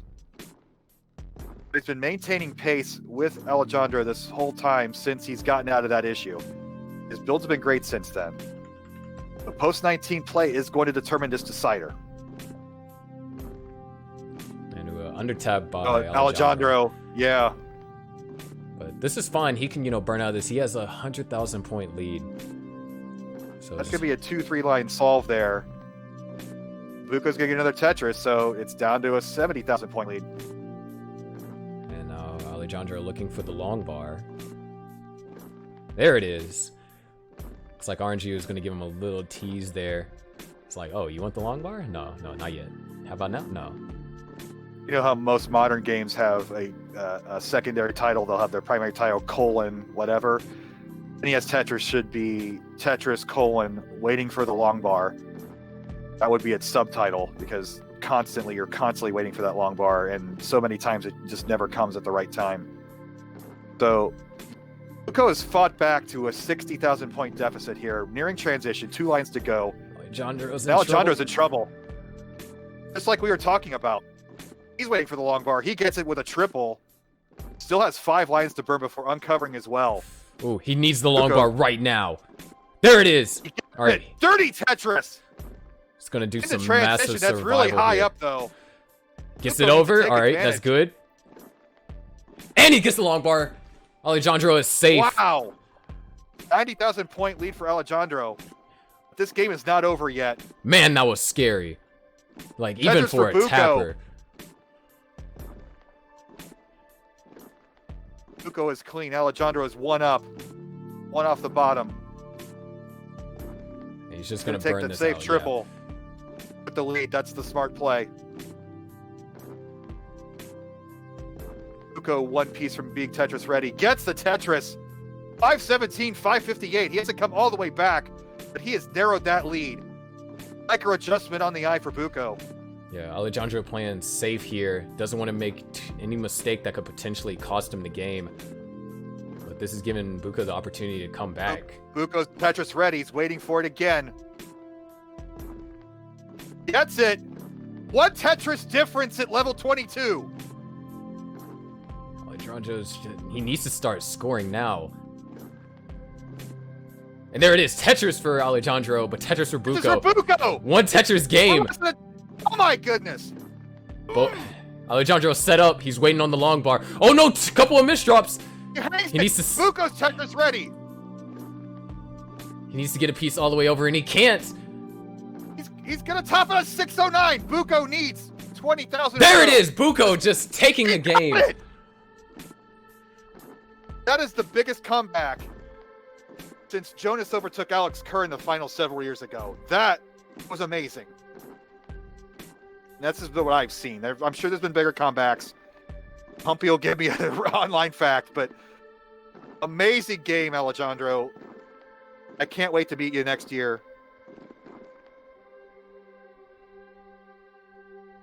And where are the Bukos in chat? Truly, Amazing what a survival in game. 18. He turned it on, waited for the mistake, took advantage. Wow. That was worth the price of admission. That is classic Tetris. All right. Oh, man. Good thing we only have 1 left. I think I lost my voice there. That was hype. Yeah, our last set for our round of 32 is going to be Trey and Eli and Packy and Ricardo. Trey and Eli, old school matchup. Trey getting involved in the classic Tetris scene because he has a relationship with the 1990 Nintendo World Championships. And speaking of Nintendo World Championships, Packy was a finalist in the 2015 Nintendo World Championships. That's where I met him, where I was also a finalist. And told him about classic Tetris, and he joined up, and he's been a perennial player for the last several years. So this is going to be a fun final foursome in this round 1 here.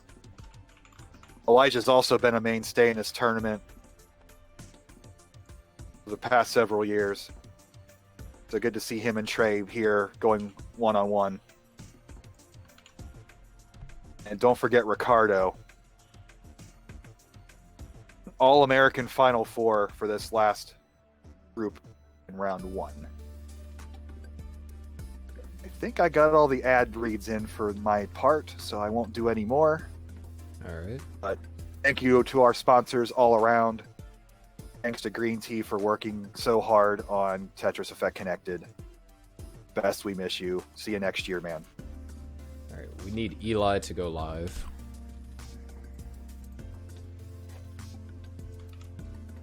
Yes, this is a single elimination tournament for the silver bracket. And some questions in chat about that. Double elimination for the gold, single for the silver. Also single elimination for our final 8, which is in 2 weeks on Sunday, December 6th, noon Pacific time. There's your final 8.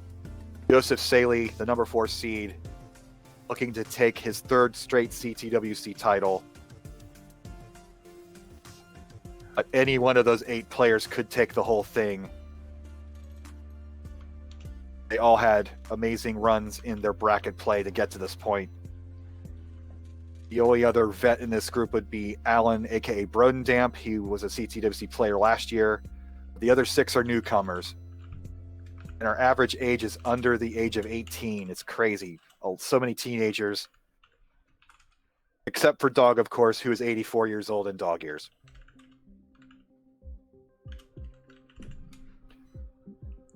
And we get our last grouping of round 1 coming up. Just waiting on certain players to go live.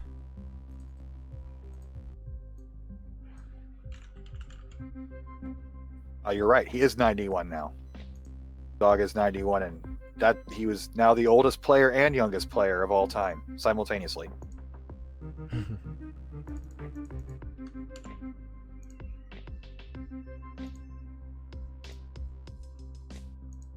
And some of our previous names, somebody's in that chat have asked about Jonas. Jonas can tell you that he got to the final 16 along with Corion. So a lot of our vets did get far in the tournament. Joseph is the only current champion still in it. We will see in 2 weeks if he can three-peat or if we will have a new champion. I cannot wait. It's been a fun month and a half of Tetris. It's been the only thing keeping me going during COVID. I'm a little sad we all can't hang out after this, but it's fun talking to everybody in chat. It's been fun commentating this. And I'm super proud of the job Sharky's been putting on today, and it's been an absolute treat and honor to be commentating with you today. All right, we're still waiting on Eli. Not sure if Forrest got in contact with him. Chris Forrest, the Judge MVP, and I'm happy to announce that I mailed him an NTSC NES console last week, so he should be getting that soon. And he will be getting his NTSC on and joining the fray on a real console. So, whoop! That's right. I should get a couple whoops in for this last match because everybody loves Chris Forrest.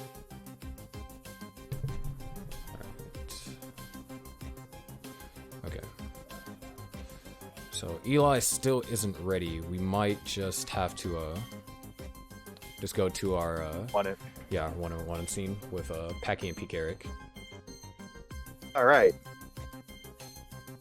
Big Packy. Let's settle this like adults. Not only was he a CTWC mainstay, not only was he a finalist in the 2015 Nintendo World Championships, he's also a 2-time Dr. Mario World Champion. He's been in the final 8 in all 4 years of that event. So he's a multifaceted puzzle player. He's also a great speedrunner at games like Wario's Woods, Dr. Mario, and other more obscure puzzle games. So if it's got falling blocks in it, he's good at it. And not too familiar with Ricardo, but if he's in this bracket, he's got to be a good player. Sure, got some online facts from Pumpy, and Shark, you'll probably let me know Ricardo, his history here. He has been playing in my online event, Classic Tetris Gauntlet, and has put up, some pretty good scores. He's in the top tier of players, which we call the Gladiator tier. So, he's a max out player. Definitely can show some fantastic games here. Packy is at that 900 plus max out plateau. He's going to max out soon. It's going to happen. If it happened right here, that'd be amazing. Because, anybody getting a PB during competition is amazing, so it'd be just a fun treat to see that. But let's get this game on here.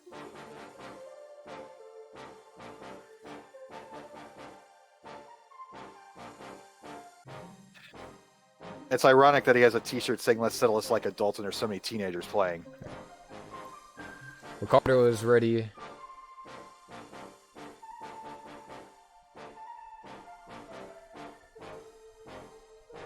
I think Packy is still warming up. So He we're lives in just San waiting. Diego. It's always warm there. I need to warm up. Just open the window.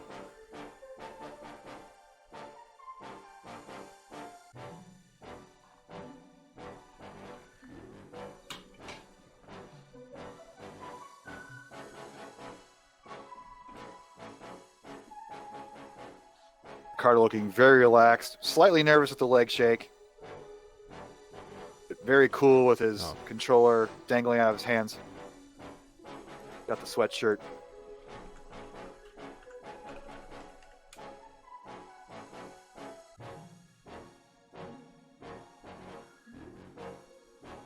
Waiting for a ready from Packy here. Yeah. All right. Got it ready? Here we go.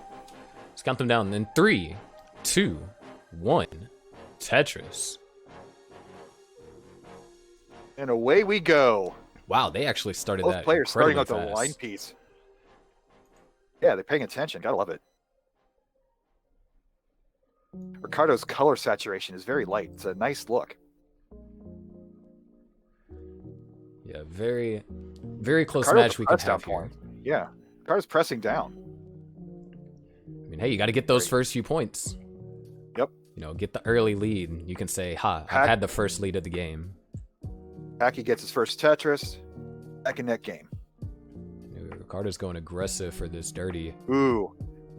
it's Center just gonna well. burn it 3 out. lines up. Yeah, yeah. Don't get that fancy early on. Is Tetris ready. He's waiting. Tetris for Ricardo. Back and forth early. Packy with 1 piece of cheese. Gonna get a triple instead. And now we're back to almost an exact scoring game. But Ricardo's going to take a Tetris, and so, you know, putting him up there in the lead. Super clean play from Ricardo so far. Packy's been a little dirty center world Tetris for Packy. Right off the bottom. Double line dependent. Gonna fill it in on the left. 83,000 Packy, 102 for Ricardo. 27 lines for both players. Nothing out of control yet.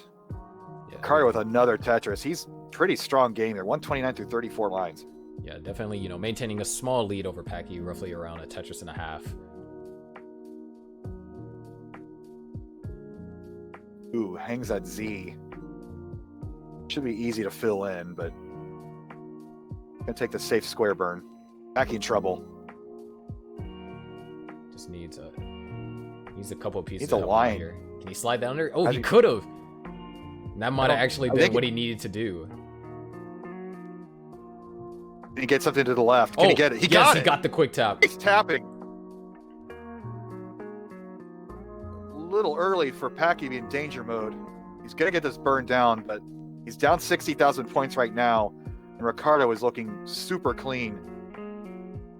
Yeah, that was a tough situation. Definitely, I would have gone to, you know, burn that down, especially since, you know, you could slide that over. Oh no, several misdrops in a row for Packy. Oh, Packy.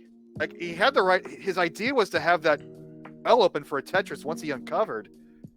He just couldn't uncover it. So risky play, and it did not pay off. Ricardo with the quick heart.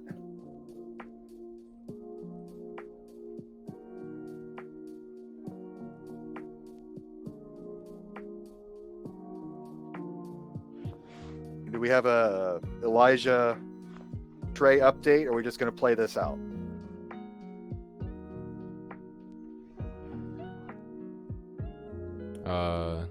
Okay, I think we are gonna play this one out. Our judges are Sounds trying to good. still get in contact with him. All right, so when we have a ready from Ricardo and Packy, or I see a ready from Ricardo, just need one from Packy. Ricardo's got like All right. the perfect face and hair placement. He looks like an RPG character, like a profile. Like, look, it's like just perfect. Just the way it's centered. Let's go ahead and count them down. 3, 2, Versus 1. Tetris. the scruffiness on Pack's side. Yeah, this is like when you're customizing like the chest up on your RPG character. Oh yeah. Like the head angle too. Like that's portrait quality. Yeah, sorry, both players have already knocked gonna down a get Tetris early on. I'd say the only thing cleaner than his profile is his Tetris board right now.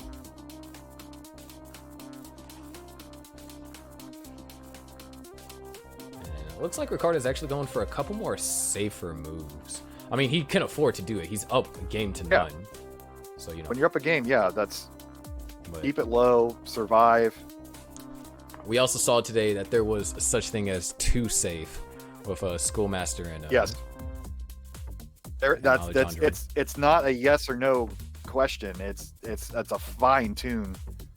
You got to find that balance. You know, That's what That- Joseph it's likes that to old- say. Like when you find that balance, that's when you like ascend as a Tetris player. you ever have that old school 70s stereo with the knobs, getting that perfect sound out of it? You got the really tiny movements left and right with your knobs. That's the aggression factor in this game. There's no perfect spot for it, and it changes as the game progresses. Definitely. 123 to 120. Yeah, neck and neck. Yeah, incredibly close game here. Ricardo just having to take some conservative burns, just not getting the long bars when he'd like. Playing it good. Gets it, and is basically set up for another Tetris. Takes the square burn to knock it down a bit. Aki with those, again, with the perfect sloping left to right. He's Tetris ready, and he gets a Tetris. He's up a Tetris and a half, 41 lines, 189 to 177. Okay, so this is our last match. We got news that Eli has forfeited. Oh, that's a shame. Good for Trey though, but we love Eli here. We hope to see him next year. He kind of comes in every other year to CTWC.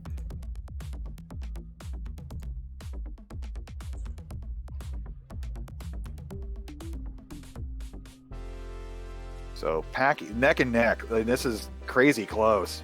Yeah, no 51 Packy. lines in. Personally, he's been, doing his best to improve, getting his first 900 short, like a lot of 900 shortly after his qual. He came into this tournament to play, and he's, coming to put everything on the floor.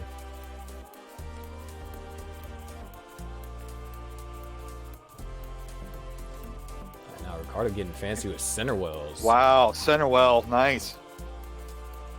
Packy, this game, this pace up to 60 lines. It's been very, very close. Yeah. This is what you're looking for almost a 600. We're looking like high 500 for both players. For Packy's board Ricardo's is got just absolutely pristine. One cheese. So the decision right now is: do you play it off the bottom, or you burn it down? He's going to burn it down. It looks like. So about 4 or 5 lines to burn to get back to the bottom and rebuild. He's down about a Tetris and some change. 315 to 289, 79 lines in. And Packy's going to knock down another Tetris. He's at 340 at 82 lines.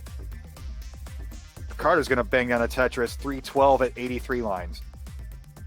But Packy's got the slight Tetris and change lead. Getting closer to transition.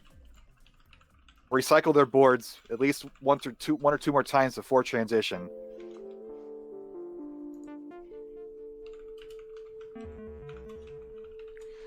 Yeah, so Ricardo doing a fantastic job just keeping up. Packy, this is what you want to do in a game where you're down 1-0 in a best of 3. Right. You want to put your pressure on your opponent. You want to, strive to get as many points as possible. That way, your opponent has a difficult time, trying to catch back up. Because remember, your opponent right now, they're just, they're cruising. It's like, I got a game to give away. I don't have to play, stack to the ceiling aggressive just so I can get a leg up on my opponent. You get rid of that relaxation. Get that feeling out of your opponent's psyche. And that's what he's doing. He's forcing his opponent to play well. Packy's got it's almost neck and neck again. 416. Actually, Ricardo has the lead, but both boards are clean, so no real mistakes here. Here's a few more safety burns on Packy's board. Ricardo's both games are frozen, so put this back up here. Yep. Neck and neck at transition. This is nice. Good way to finish this out, guys. Keep it up. Ricardo, 457 at 116. Packy, 445 at 115. Trading Tetris is back and forth. Their line totals are perfectly the same. Now Packy's one off the bottom. And he's going to clean it up. Good move. This close to transition. Yeah, really strong play by both players, honestly. Ricardo transitions at 527. Packy going to go one up? Nope, he's going to burn it down. I mean, that's the thing to do here. You don't want to transition ugly. Transition. Yeah. He's going to go center well here. He's going to burn it down. Yep. Ooh, maybe he is going to go center well. So in the meantime, Ricardo has upped his lead to 565. So it's a 70,000 point lead now. Post transition. Yeah, we need to see some good plays here. Packy's going to have to, you know, not necessarily catching to the aggression right now, but he does need to start scoring Tetrises. Yep, he's ready. Oh no, he's getting droughted. He can't get anything to the left. Oh, he's got very okay. nice. Now he just needs to burn this all out. Long bar here would be fantastic. Doesn't quite come. Gets it over. Ricardo's lead. Gets the T piece over. Get it? Hits the S spin, but can't get the I piece over. And that's going to do it. Maybe. Yep. Ricardo is going to take it. Yeah, Ricardo's going to take that game 663. and advance to be our last player to go to round 2. Love you, Pack. Fantastic Miss you, job, man. Packy. You've certainly come a long way from last year. I mean, like we said earlier, making the bracket this year, that in itself is an achievement. So many players did not make it this year that have been mainstays in CTWC. So, hats off to anybody who made the bracket. Round 2 is going to be fun. I get to go watch it. JD's going to come on commentary. Everything's going to get better. All right, hold on. Let's pull you up. So, anything else you'd like to say before we go into our break? We're going to have a break for like 35 minutes, so I can go eat. I get emotional at this stuff because I'm 44 years old. I've been playing Nintendo since I was in 7th grade. And the kids are playing it now 30-some years later, enjoying it so much. And guys like Sharky are here. And I've met so many friends through this stupid video game all these years later. It's just been a pleasure and an honor. And thank you to everybody for joining us and joining me on this journey personally and as a community. And without me babbling too much, just good luck, have fun, everybody. Catch the finals.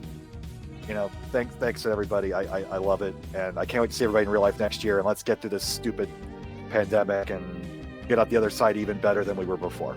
Yeah. Thank you so much, Chris. And I enjoyed commentating with you. You know, I'm not gonna lie, I'm a little bit nervous because I don't do too much co-commentary work because, you know, my style is very hype centric. But I can say, like, I had a lot of fun commentating with you. That's what it's about at the end of the day, dude. It's like you can get really technical with it, you can get really hype with it. Everybody has their own style. You even laughed at a joke of mine, so that's an accomplishment for me. I thought I was just going to get all groaners today, and you know, even if you don't like my commentary and talk crap about it in chat, you know what? That means you care. Thanks anyway. Like, it's a thing. Like, I love all you guys for joining us today. So, see you in the finals. You over there. This way, because I'm backwards. Yeah. You over there. You're the man. Like, keep it up. Keep up the hard work. Keep up your streams. Take a break though if you need to. We want to see you 10 years from now. That's been the amazing thing about this tournament. If we had a bunch of jerks around in 2012, this wouldn't have survived past year 3, year 2. So it's because of new blood and enthusiastic people like yourself. Stay in it, and love you all, guys. It's been an honor. All right, so we're going to go into our 30-minute break, and then when we come back, we'll be getting started with round 2 with JD with me on commentary. So, Let's in the go. meantime, I'll see you guys later. Let's do it.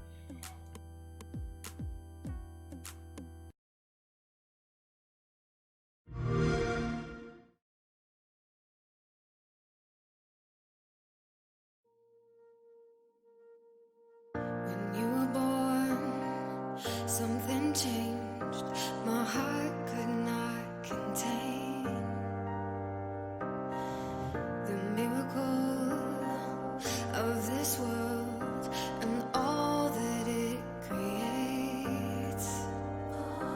With every passing day, the winds might grow stronger and carry us away, but we will hold on to joy to light the way, to keep the reminder that love does not escape. I'm yours forever. There is no end in sight for us, nothing could measure the kind of strength inside our hearts. It's so connected.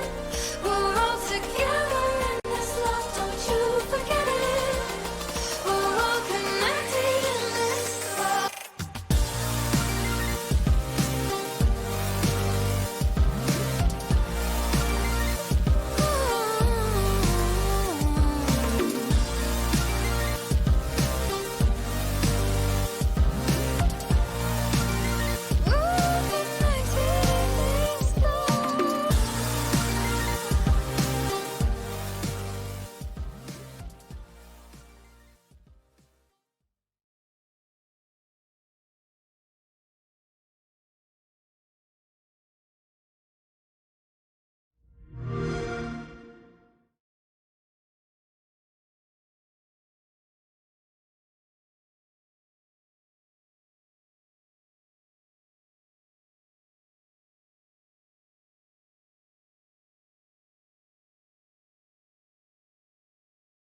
This is the classic score attack mode in the upcoming release of Tetris Effect Connected, which runs on an Xbox or PC, which is kind of a landmark moment in the history of classic Tetris. Why is it significant? Well, it's meant to be just like a match of the classic Tetris World Championships. But despite what these slick re-renderings of the game may suggest, these guys are not playing a modern release of Tetris. They're playing NES Tetris from 1989. Literally on equipment from back then. Original NES consoles and CRT televisions are what's used at the tournaments and what the top competitors typically play on at home. Another complication is that the tournament's format was originally developed as kind of a makeshift way to determine the world champion of what was originally a single-player game. The classic Tetris World Championships just have people playing games on 2 separate cartridges. So if you want to play at home with someone like this, you'd have to get 2 whole setups. And if you want to play a match with someone online, the community has resorted to both players individually live streaming their games and then a third party combining both of those live streams into a third live stream and providing score updates through the commentary.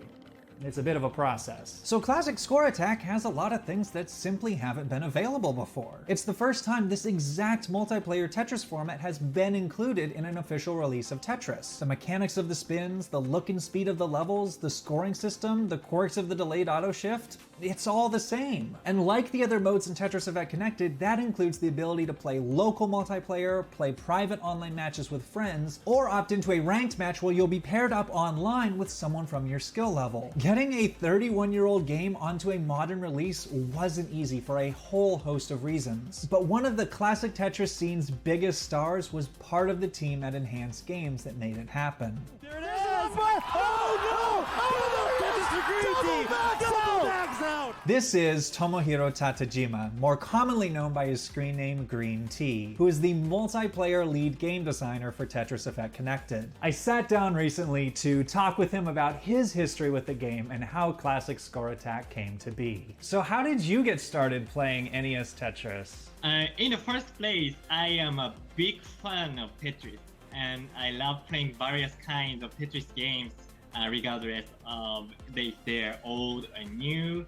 3 years ago, one of the CTWC competitors in Japan introduced me to this game, and I had a try. It was only several games until I became addicted. Since then, I started playing NES Tetris seriously. As I learned how the delayed auto shift system works, the characteristics of each piece, I found the game more and more attractive and I could not stop playing it. If you're unfamiliar with how a match goes, it's pretty straightforward. Both competitors play a game and whoever has the highest score at the end wins. The highest priority is getting as many Tetris line clears as possible, as they're worth way more than singles, doubles, and triples. The strategy comes from both players pressuring each other on when to pace themselves and when to be more aggressive, like 2 runners on a racetrack. And the finish line is whenever the levels get too fast for you to handle. Generally, level 19 is the limit unless you're an expert player, and level 29 is the final barrier for all but a select few who are the best in the world. Oh, extra Tetris! And level 30! Yay! Perfect game! So how did it get decided to include Classic Score Attack in Tetris Effect Connected?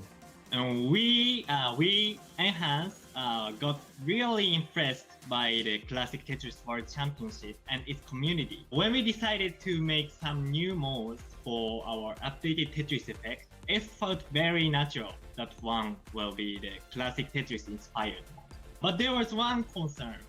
Is it okay to include a non-standardized rule in a modern release? So the issue at hand here is that beginning in 2001, the Tetris company introduced an annual set of rules called the Tetris Guideline in order to standardize the mechanics across every Tetris game. So every new release is supposed to follow these rules. A lot of the mechanics, such as the ghost piece that previews where your piece will drop, the hold chamber where you can save your current piece, these aren't in NES Tetris. It's a game that predates the Tetris Guideline and even the Tetris company itself. But including the game in its original form was very important, as the challenge of playing it that way is what a lot of the strategy of the competitive scene is built around. It took a very long time to resolve this, but finally, we got a special approval, and including Classic Score Attack in Tetris Effect Connected became reality. Awesome. So, what were some of the challenges in adapting NES Tetris for a modern release? One challenge at first was to know how exactly NES Tetris works. in order to replicate the system of the game faithfully. As a game designer of this project, I did a detailed investigation to make the system clear, such as in what order the input is processed, or how many frames the game should wait for after placing Tetriminos. I also included some weird behaviors or what could be thought as bugs of NES Tetris into this implementation. One of those unusual behaviors is the way the game interacts with the RNG, or random number generator, to produce the piece sequences. In the Tetris guideline, the rule is that you'll get one of every piece in cycles of 7. This is called 7-bag. For NES Tetris, that concept wasn't around yet, so the goal was to simulate true randomness with the pieces, so you have to be prepared for anything. But computers prefer to work with multiples of 2, so creating code that tried to evenly distribute 7 pieces with the limited computing power of the time resulted in some compromises in how the mathematical expressions turn the RNG into a random piece sequence. So it's almost completely random, but not quite. Now, most people aren't going to know the difference, but to people who take the game seriously, knowing that those mathematical expressions are being used is important, and knowing that they're playing the same game. For random number generator, we don't use the same system as the original, which is called LFSR. But how the pieces are chosen from generated random numbers is designed to be completely same as NES Tetris. Another challenge was how you integrate this system to the existing Tetris Effect system. Tetris Effect is designed to fit the modern Tetris rules. Also, the game doesn't expect to be run on fixed frame rate, since it supports various platforms including VR. For some context here, the timing of everything in NES Tetris revolves around the NTSC color encoding standards for analog televisions, which gives a frame rate of 60 frames per second. This consistency is what allows top players to pull off moves that require frame-perfect precision. But Tetris Effect's frame rate isn't always constant. Our chief programmer did a really great job about that. The core game logic runs on fixed 60 frames per second while supporting variable rendering frame rate. The mode also features some audio-visual effects, as in the original Tetris effect, while the puzzle part is exactly like classic Tetris. But a question some top-level players might have after all of this is, well, does it really feel the same when it comes down to it? Can you still play at a high skill level in this version? Of course, admittedly there is some latency compared to original NES and CRT television, which might be noticeable for the players of NES Tetris. But using a low latency LCD monitor, you can reach close to the feeling of the original equipment. And if you're playing on PC, I strongly recommend to go to graphic options and to set VSync off. This will reduce a large amount of latency in most cases. The real test, of course, would be to see how high somebody can score in this mode. I had previously asked Green Tea if he had a personal best in this mode, but he said not really, because he spends all of his time testing things out instead of going for high scores. But less than 15 minutes later, he sent me this picture of a casual 893,000 score. And then while I was putting together this video, he sent me this clip of him getting a 616,000 transition, continuing to score big on the higher levels, and clutching out what has to be the first ever max out or million point score on this mode. So it's definitely possible for a top player to play at their full potential. And for what it's worth, when I got to test out the game, it felt the same to me. I was able to get similar scores to what I normally get on an original console. But one of the hidden benefits of all this is, after all the work to faithfully replicate the original game, it also gave the designers the ability to add some additional options that were never there before. If you want to practice for the Classic Tetris World Championships, of course, you aren't going to want to change these settings, but if you want to, here's a rundown of what you can change. If the side-to-side piece movements are too slow for you, you can increase the speed. If the almost entirely random piece sequences get to be a little bit too frustrating, you can switch it over to 7-bag if you want. You can also toggle on and off a 2-minute time limit for the player with the deficit to chase down the leading player's score after they top out, giving pressure throughout for both players to never get too far behind from one another. If you want to marathon on one level indefinitely, you can do that. If you want to adjust how much each line clear is worth, you can do that too. And if you've got some time, you can even increase the number of games it takes to win up to 100. Another question I've been seeing from the community after the initial announcement about this mode is if there's a single player option, to which the answer is technically no, but in practicality, Yes. Because there's no garbage sending in this mode, the two games on the screen don't directly interact, so you can set yourself up to play against an AI on the loading screen and then just choose whether or not to pay attention to the AI's score. And there's actually a whole other similar mode on this game that I haven't even talked about yet, which is Score Attack. So this mode is the same in that it's got the NES color palette and you win by getting a higher score than your opponent before both of you top out, but this mode has all the Tetris guideline rules like the hold piece, the ghost piece, multiple piece previews, etc. So if you're more familiar with that, this might be the mode for you. So here, Tetris line clears are still valuable, but even more important now are T-spins, because they're more efficient in getting you points with only spending 2 burned lines, so you won't move up to the impossible speeds as fast. Which, full disclosure, this is not footage of me playing, this is green tea. Now, this is what it looks like when I play out that level. Oh dear. Yeah, it's pretty darn fast. Anyways, I'm looking forward to how these modes are potentially going to integrate into the classic Tetris scene, because a lot of people in the community weren't ever sure something like this would be possible, both from a logistical and legal perspective. So I'm really glad that Green Tea and the rest of the team have put in the work to make this happen and to really try and focus on making this happen right. Tetris Effect Connected is coming out on November 10th on the Xbox One, Xbox Series X, and on Windows 10 PCs through the Microsoft Store. It's also on Xbox Game Pass, so if that's something you have, that's a way to get it without even having to pay for anything. Anyways, I will see you guys in the next deep dive video, and thanks for watching.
Test, test, test. Hello. Ah, how's it going, Sharky? It is going well. How about you? Yeah, it's going fine. How was the first part of the tournament? It went good. We only had 2 forfeits, handful of technological issues, but All right. it went smoothly. In fact, we are actually 20 minutes ahead of schedule. Oh, that's perfect then. Nice.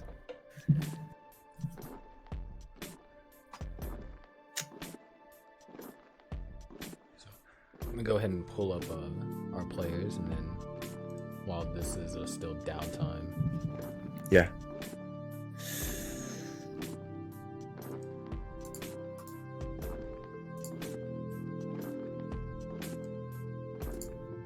Let me noise suppress.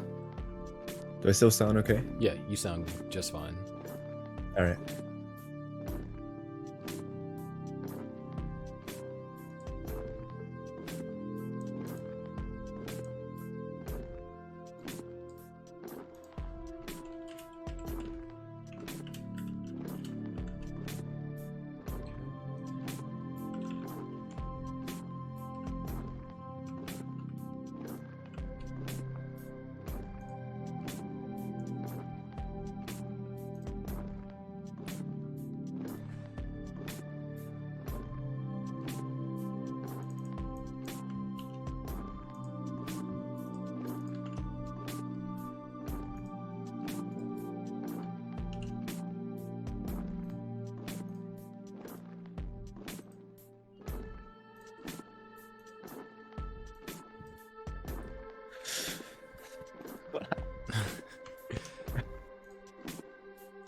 Jeez, I have not looked this scuffed in the longest time. I don't think I've ever worn a visor with a dress shirt.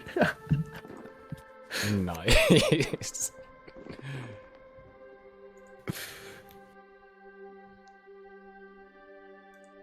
But JD Visor is Pog, so. Yes, it really is. How formal are we? Ties? Chris is wearing ties. I'm wearing a dry fit with my signature host jacket. Yeah. Dang, I should go get my Tetris bow tie. True. I don't have the white shirt though. I got it dirty like a few days ago and I totally forgot to wash it in time, so this is my backup. More casual. Yeah.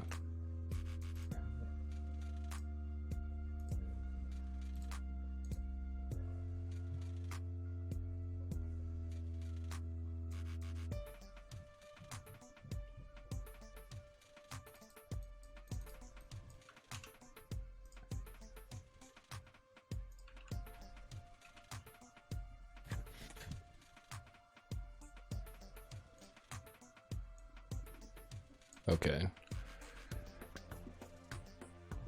Yeah, I'm a little bit closer to my mic than usual. Maybe I can step back.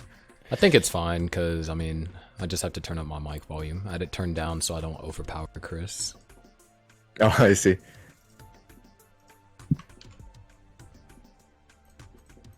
Yeah, good stuff, Chris. That was fun to watch. I was watching a little bit and that was really good.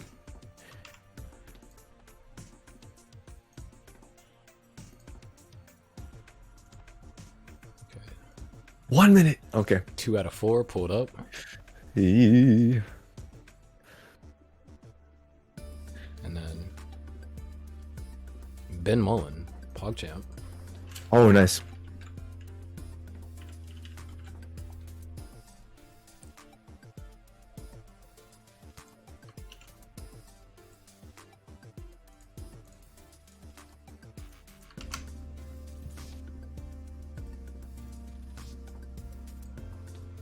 Yeah, no problem, Chris.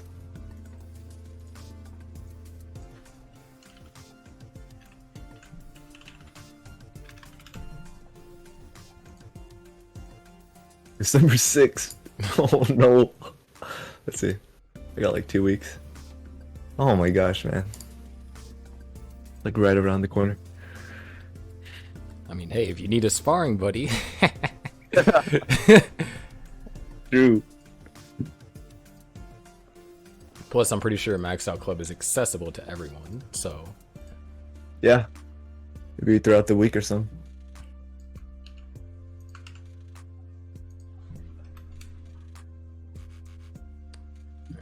What is NGC Man's Twitch? Ah, the Gamer Actuary.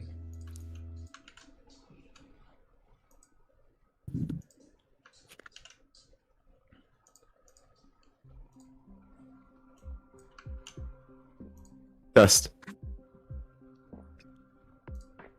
Test. And you can see a live stream, right? Yeah, I can see it. Perfect. Alright, how does this sound? I'm a little bit farther from my mic. I think it sounds good. Chad, do you guys think our audio is balanced?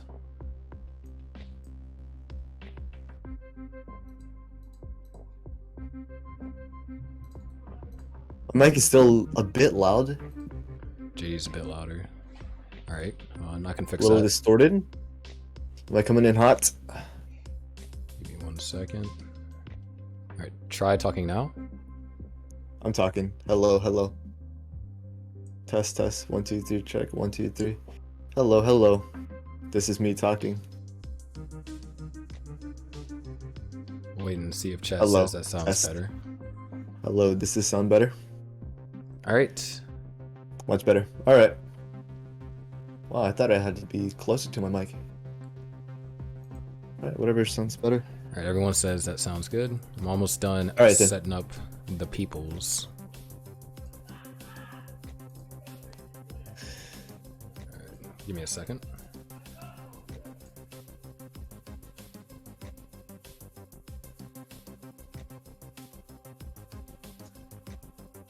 Man, I should be wearing my sweats right now. I'm wearing dress pants. It's not the meta.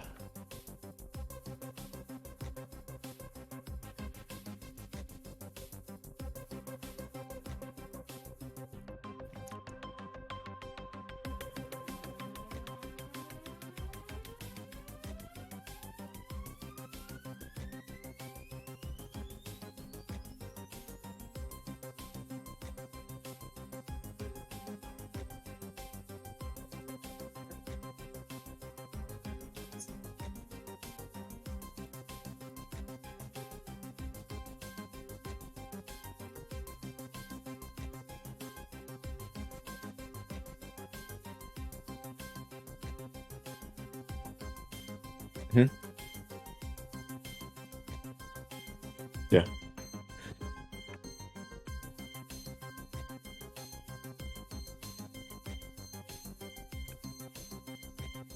In case I might just put my mic like back here.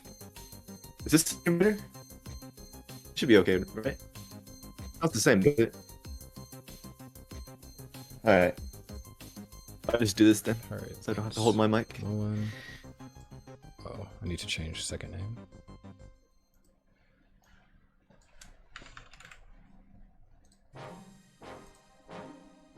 Okay.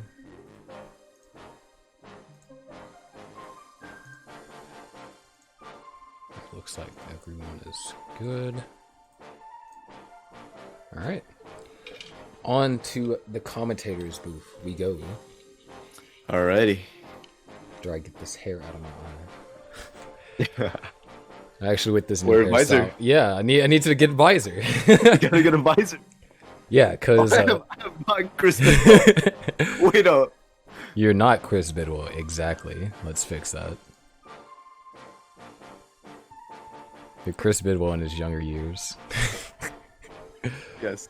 He used to wear visors back in the day.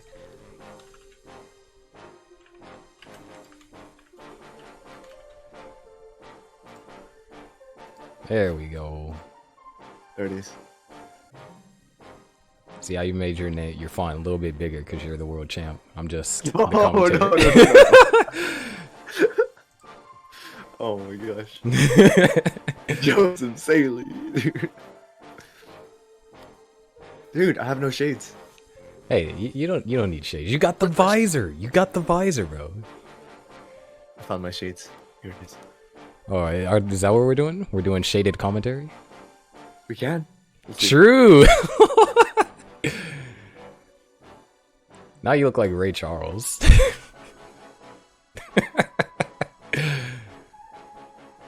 Anyways, welcome back everyone to round 2 of the Classic Tetris World Championships silver bracket. There is of course me on commentary, and then I have my co-commentator here, Joseph Saley. Hello there. How's everyone doing? Yes. Yeah, there we go. Camera orientation is weird. So yeah, we'll be getting started very shortly. But first, everyone has this question on their mind. How's your day been, Joseph? It's been alright. I haven't been doing much today, just running around doing some errands. But here I am, ready for commentary. Yes. All right, let's go ahead and swap over to our 4-player scene. I believe all players are up.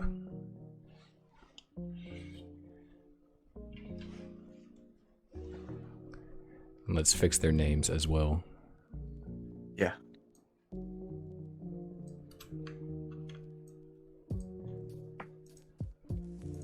Alright, so we got Alex and Wing on the top, and we got Ben Mullen and NGC.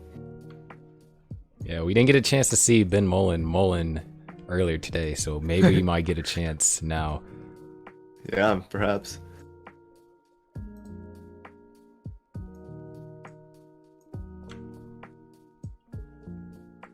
Okay. Everyone's aligned. Let's get rid of Ben Mullen's heart. He hasn't earned it yet. No heart for you. All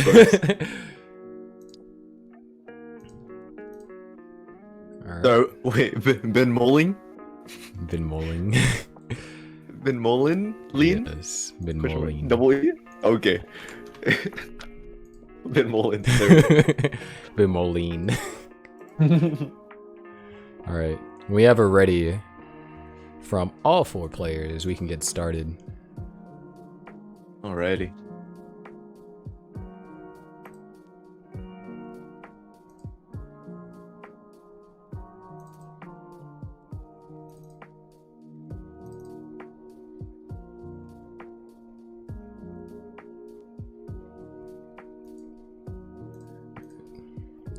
See, ready from Actuary.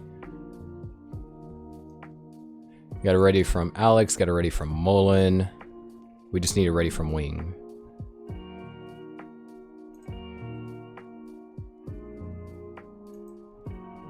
And we got a ready from Wing. Let's go ahead and count them down. 3, 2, 1. Tetris. So I believe everyone here, I'm not too sure about NGC Man, but everyone here is at least a max out player. So we can see some exciting Tetris. Yeah, it's gonna be definitely closer. And we saw like a 962 in round 1. So not quite a max out, but we might be able to get there with this batch. Alright, so right off the bat, NGC having to burn a little bit. His parity is not looking the best here. Needs a couple of T's to figure this out, but he's going to be able to dig this out, no problem. Yeah, like that tuck he did there. Some people would, just lay that Z flat and then, try and burn it out that way. But giving him that tuck gave him room to get out a little bit sooner. However, Ben Mullen has been able to take, a 3 Tetris lead at the beginning of this game. Yeah, same situation up top. Wing was digging for a little bit.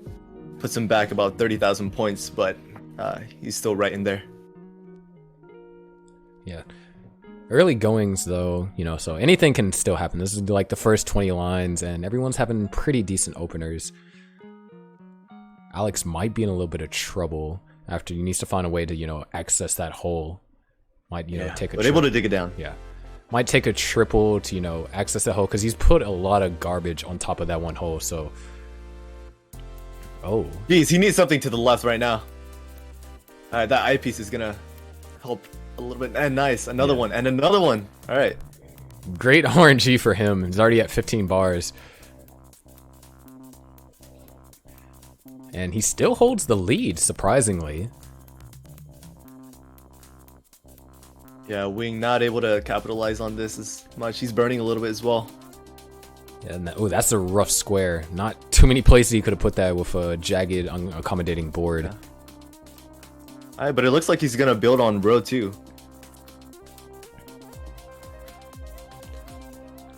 Yeah, down at the bottom, NGC Man's starting to catch up to Ben a little bit. He is actually behind in line, so they could in fact be tied. Or close to being tied. But he just needs to, start scoring some Tetrises now, trying to endure these droughts. Alright, getting some bad pieces, NGC. Gonna have to burn this down a little bit and solve these holes. Yeah, but Ben definitely feels like he's found a rhythm. No, in the first games throughout round one, he kind of struggled a little bit, starting to get started. But, after, playing those games, getting those new age of players' nerves out of here, starting to play some really solid Tetris that, we come to recognize him for. Yeah, definitely been up now by like 100,000 points now. So. Yeah, and up top we have an incredibly close game, 232 to 235. Wing with the cleaner board, just being at the bottom. So Alex might continue to go row 2. It seems like, that hole that he had generated all that time ago, he hasn't dug out of it once. Yeah, but it's been working out for him, so it's not necessary to change if it's working out. Yeah, and we got plenty of lines till transition, so definitely, not necessarily over aggressive, but this kind of aggressive play is warranted. But he does dig it out now. Now he's at row 1, gonna build it on the bottom. Yeah, great job on staying efficient despite not having, a perfectly clean board, and he does maintain a small 6,000 point lead.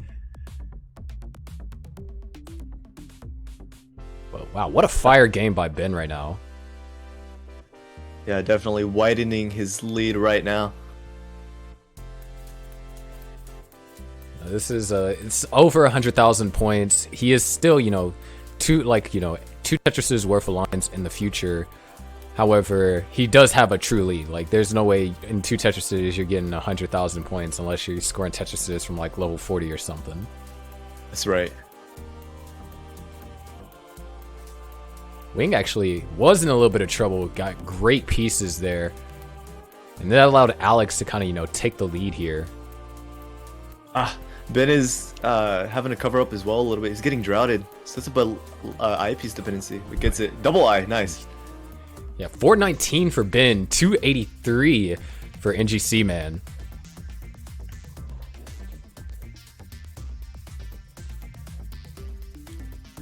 Right now, everyone's just playing some solid Tetris. Haven't seen too many people into trouble. We see that the players on the left in the 400,000s and players on the right with now the exception of Wing in the 300s. And actually, Ben is pushing down a lot. He's about to reach transition on his next burn line.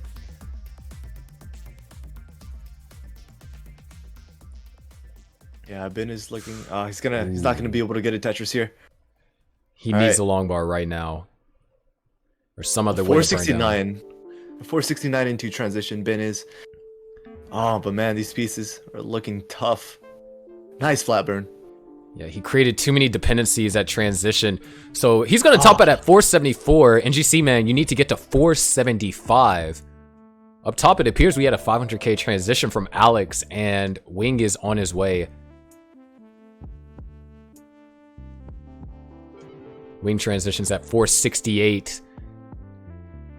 So roughly 2 Tetrises behind Alex. Oh man, Alex.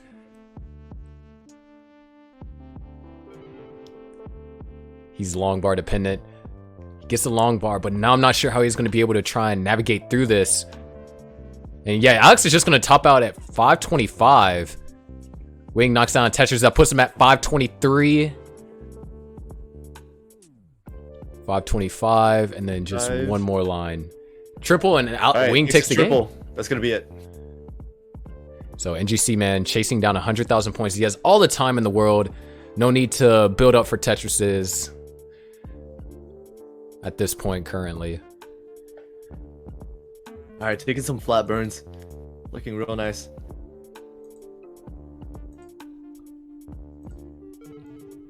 All right, looking for an opportunity to set up, perhaps. All right.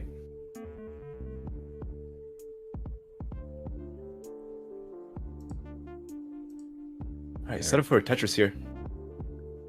Yeah, it takes a nice double. All right. Nice. He's a Tetris and change away now. All right, taking the conservative route, taking a triple. All right.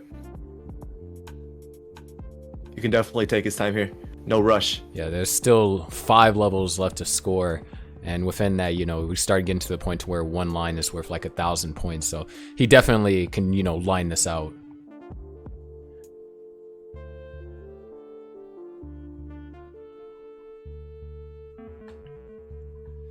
All right, we have a ready from Wing and Alex. So while NGC Man is chasing down, let's go ahead and count them down as well. 3, 2, 1, Tetris. Appears NGC is now only 12,000 points away. Yep, closing in on it.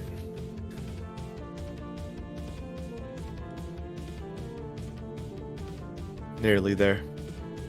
Oh, some nice overhang. I believe it. Ooh, slight misdrop. Slight misdrop. Nothing to worry about. Oh! Something. He loses dash. He needs something to the left. All right. All right, this is good.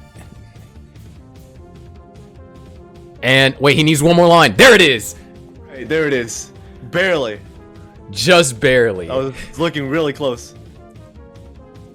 So yeah, NGC Man takes the game. That was a scary situation. Yeah, that was a really nice reaction there. Let's go ahead and give him his well-deserved heart. It's well played. Okay, but up top, Alex is oh no, looking really scary right now, and he tops out at 9,000 points. And Wing just like good. that, Wing is good. Your CTEC champion goes up to our top 8 broadcast tomorrow. We're too busy seeing NGC Man take, you know, chase down the score by Ben Mullen that we didn't see what happened with Alex's board. But GG Wing. Congratulations, Yeah, Alex. definitely. Good job on Jeez. coming this far, and fantastic performance for you as well.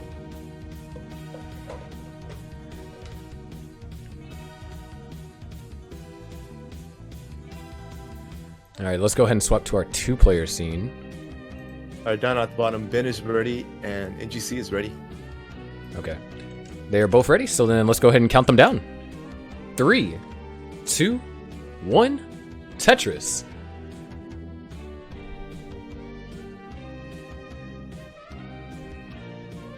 So we already have one of our top 8 decided, Wing, who also won, you know, CTEC, which is the POW tournament. It's like the POW World Championships. So definitely, you know, he's a good player overall. Being able to, you know, just come off fresh of winning, you know, POW version tournament into NTSC, you know, adjusting to the different timings and everything. Yeah, definitely. Really impressive.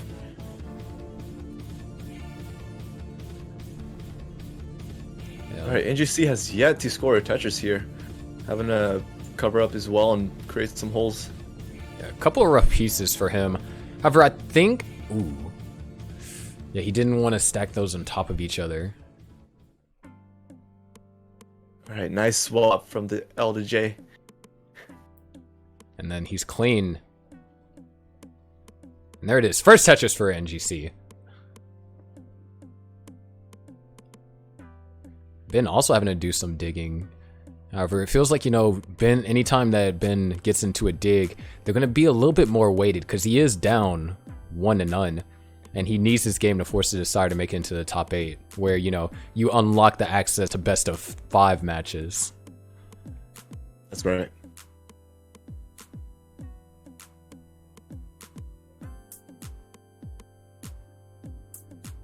Ooh, Simo Tetris. And Nice we actually Simo could be Tetris. neck on neck, because Ben is ahead as he did start pushing down later on in this tournament. Yeah, but with the line count, NGC does have time to score 2 Tetrises. And there's one, so... Oh, Yeah. Ben Mullen. All right, sets up a long bar dependency. Ooh, All right, gets it. Double Opens it up. long bar. That's what he needed right there. All right, looking for a J on the left. All right, it's going to solve a lot of problems. Currently has the lead. NGC not clean either. But, oh, those pieces are perfect for him. A rough Z. Like that flat placement, though. There's just nothing too much he could have done with those Zs.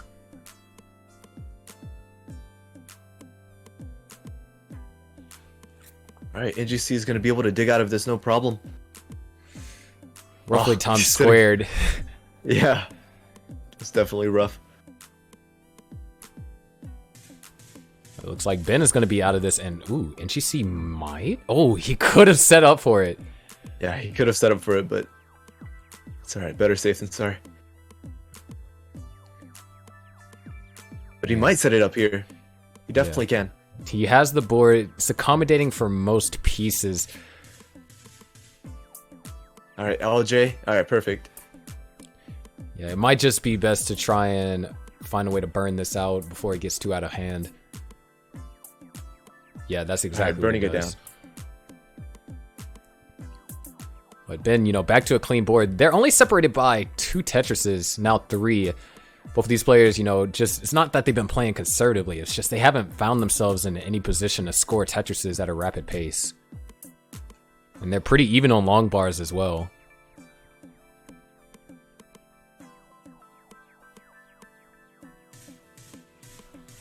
Oh no, this isn't man. good for Ben. It's not looking good for Ben. He needs a long bar. He needs 2. He needs something to the left. That was a good quick tap. Oh no! Oh, but he is losing dash here. Yeah, great job regaining that dash right there, Nice. but he needs an L. He needs an L left. Okay, that's that's gonna work as well. He needs and he some missed way to flat burn. Oh my gosh, he got that over. All right, Ben's gonna top out at 244. NGC needs to get to 245. Honestly, just losing dash at that one point and then being able to get it back the next piece after, that was fantastic. Yeah, that was definitely really impressive. Because one thing with, you know, that we see a lot with DAS players is, you know, when they lose DAS on one piece, it doesn't just affect that piece. It affects the next few pieces afterwards. So some premium DAS control being showed by Ben. But now it's up to NGC to get this 244. But oh wow, look at this board. Setting up a T-spin here. Does he know the JD spin? Like to see a JD Perhaps. spin. Oh, now a T-spin triple. Setting up a T-spin triple. Does he get it? So yeah, definitely he's going to want to close this out in 18. Generally, if it's a score you can close on 18, you want to do it. Because on 19, the speed change, anything can go wrong. Alright, that T is going to help him solve his parity a little bit. Alright, looks like he's going to get set up here. Just needs maybe 2 Tetrises and he'll be fine. A Tetris and a triple, I believe. Yeah. Oh, nice! Oh, nice it's a overhang. nice That was overhang. wow. There's one. Yeah, now he just needs a triple's worth. But he can line this out as well. And there it is, a Tetris. Alright, there it is. Congratulations, And then- NGC. You take the game and you go to top 8. But still, Ben, fantastic game. Yeah, still Ben. That was still fantastic.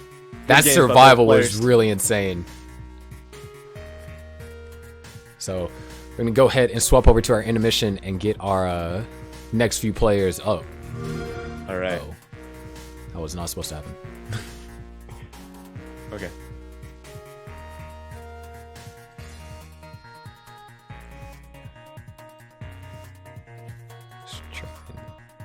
All right, so up next we're gonna have Meal Chuck and Pete and Batboy and Jazzy. Ooh.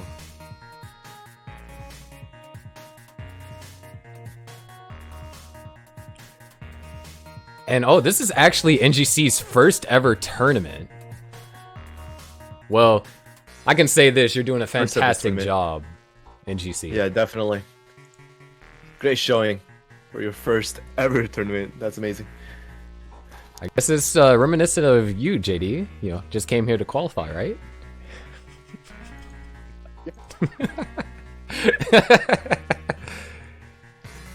All right, let me go ahead and get these players pulled up.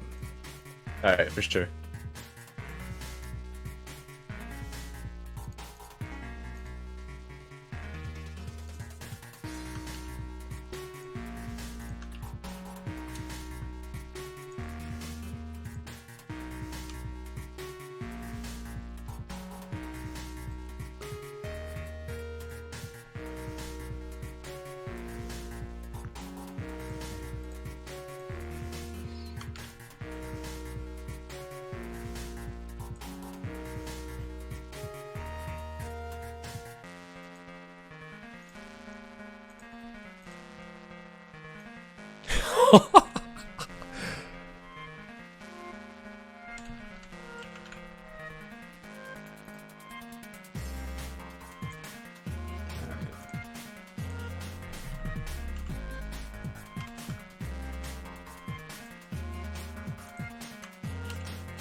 Alright. Got one more game to pull up. All right.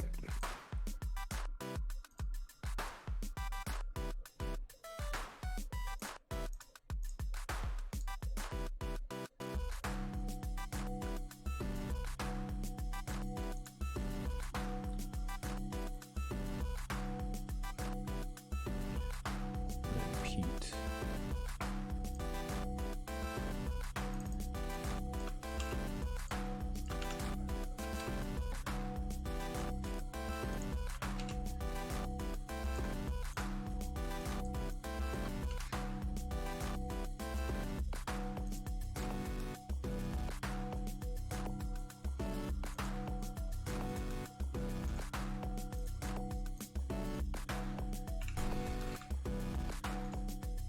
Okay, I think everyone is good. Yeah, just gotta fix the names. All right.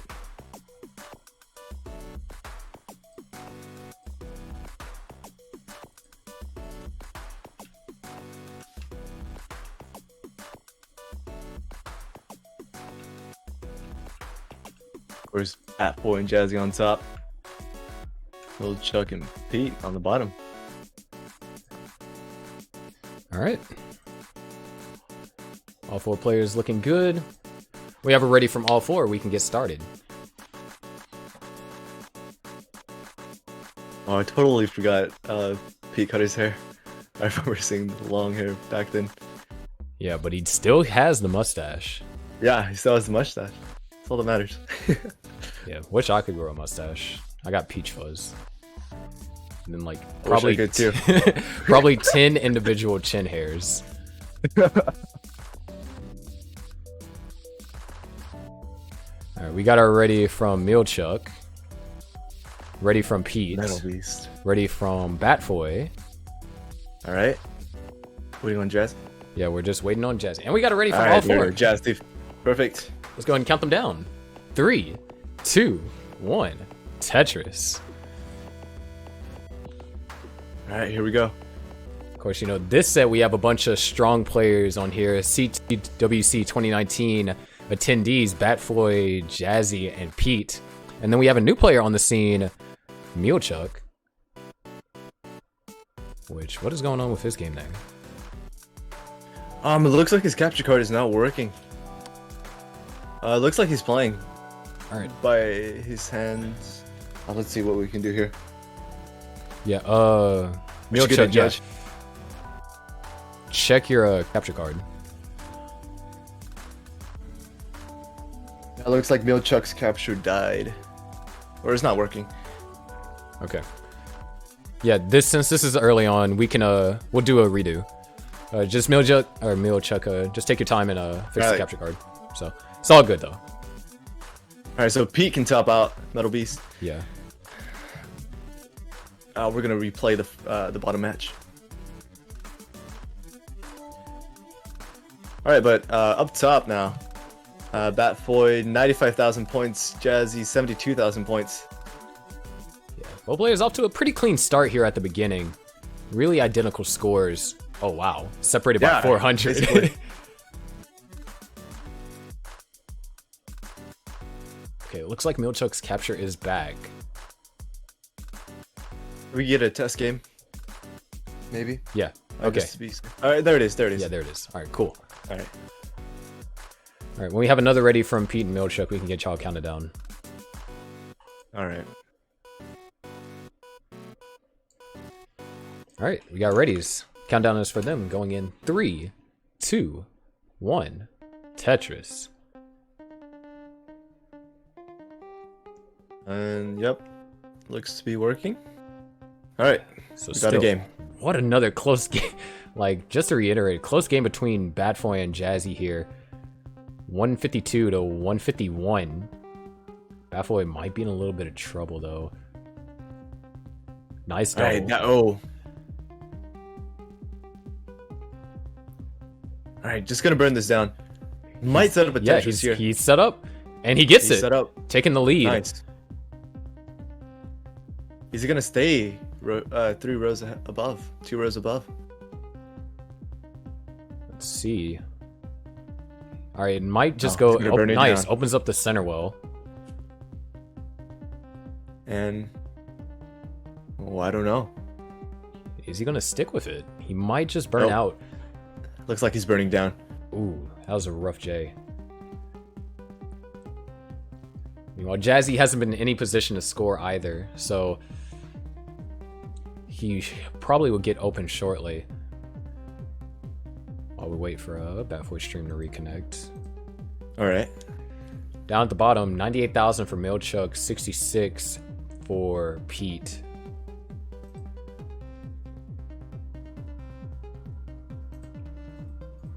Yeah, both players stacking really clean. Not too much happening down at the bottom. Basically, picture perfect stacking by Oh. both players. All right, so Okay, Batfoy so stream Batfoy actually stream. disconnected.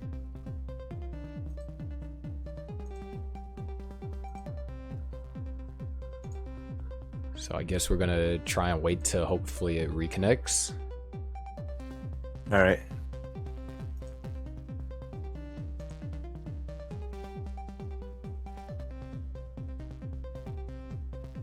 Might need a judge for this one. I'm not too sure. All right, but down at the bottom, Pete with 165, Milchuk with 139, now 162. So right in there. All right, yeah, Batfoy's back. Oh yeah, that boy's back. Running 160p, but that's all right. Yeah, 279 to 250. Both players also they've been like neck and neck in terms of like the situations. Both building dirty Tetrises, both in like score.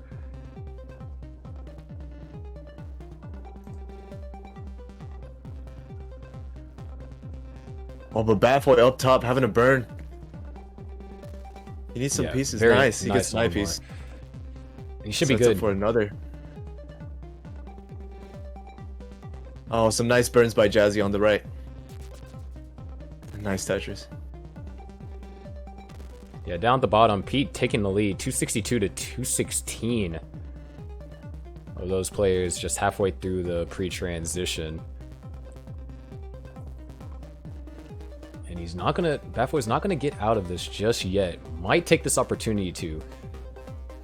Or no, he's gonna continue Oh, going he's aggressive. gonna continue. Yeah, no problem. It's a little bit different than the bat. Oh, oh wow! Oh, some nice spins by Batfoy there. Nice ice spin. Nice setup. Now he might be in a little bit of trouble. He's going not going to take the triple. Oh, he's going aggressive for this. He's going to take the triple there. And he's going to transition at 410.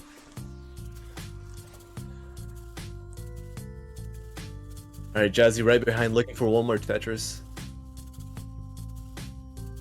And a dirty Tetris for Batfoy. He's playing so much more aggressive than he did in 2019. All right, Jazzy's gonna transition with the 384. Yeah, but his stack isn't. Oh wow, nice adjustment by Batfoy right there. Jazzy's gonna be able to dig this out. Some nice some nice digs here.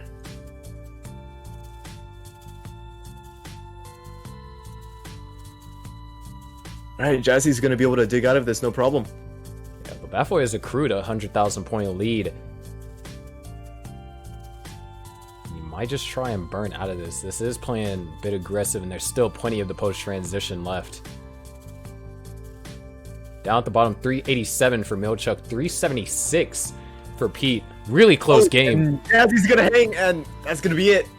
404. Bad Boy is good. Let's go ahead and give Bad Boy his heart. Yeah. But definitely interesting to see Bad Boy, play out of, what he's normally played, conservative, consistent 700, 800, and he's going for a lot more aggressive setups. But he shows that he has the dash control to do so.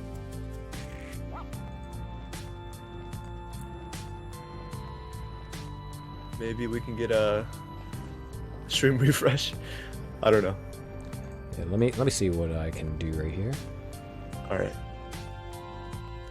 All right, now down at the bottom, Pete looking at some traffic here. It's not looking too good around the transition. He's gonna transition in 5 lines, so hopefully he can dig this down before then. All right. All right, looks like he's gonna transition with some holes. Yeah. Oh, this is not the board to transition with. Oh no. Oh. Yeah. Milchuk is going to take their game one. We can actually have a 4-player start now. Yeah. Bat Boy is now in HD form. Perfect. Lowest Bat Boy memes I can already feel them.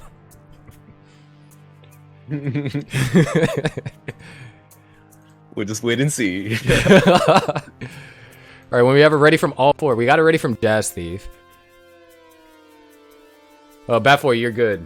So we just need it ready from... Yeah, Bat Boy is good now. Bat Boy, Milchuk. All right, Pete is ready. Just need it ready from Bat Boy and Milchuk. Ready from Milchuk. And... Okay, yeah.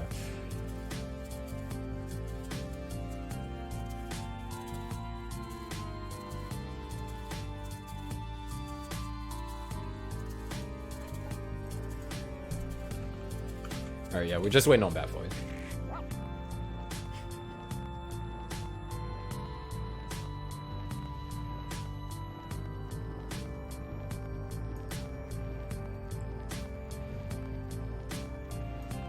So I think he's made... Alright, Bat Boy's ready. Let's count all 4 of them down. 3, 2, 1. Tetris. Both players on the left have taken a game. Both players on the right are fighting to survive. See if they could force a decider. And I can say that Milchuk has actually come quite a long way. Back in, I want to say August, September, commentated over his match when he was still like a 700k-ish player. To make this tournament, there's no sneeze over. I mean, a 750k would get you still 40-ish place last year. Yeah, that's right. So for that to be the cutoff this year, that's just absolutely insane. Yeah, sounds like good stuff. Yeah, but sorry. Right now. Seems like everyone's having their respective issues with these first few Tetrises here. Pete not looking too good. Needs to burn down a little bit. All right, getting some good pieces though. Gonna be able to dig out of this, no problem. And opens it up. Does have a couple of dependencies. LPs are gonna do wonders for the stack and a Tetris. Nice. Alright, but that is going to set him back about 50,000 points. Yeah, and up top, oh, Jazzy. Not in the best position. Needs something on the left. Alright, going to throw that T left. Flat long bar. Alright, some really nice pieces for Jazzy as well. Yeah, good placements. There's several different ways he could have gone about that as well. I feel like the way that he did was more efficient. A nice J. Nice J. Trails by now 80,000 points to Bat Boy. And wow, a lot of long bars over there for Bat Boy. Looks like Bat Boy is going to slow down here. Just got an untimely O. Yeah, but Jazzy is also digging a little bit here.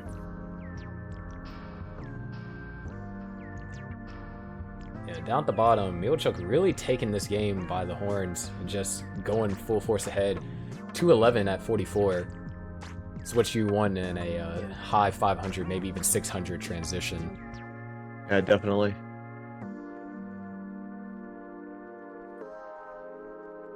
So both players, or not both players, all players actually are clean. Oh wow, that adjustment by Batboy to kind of create a little basket for the O.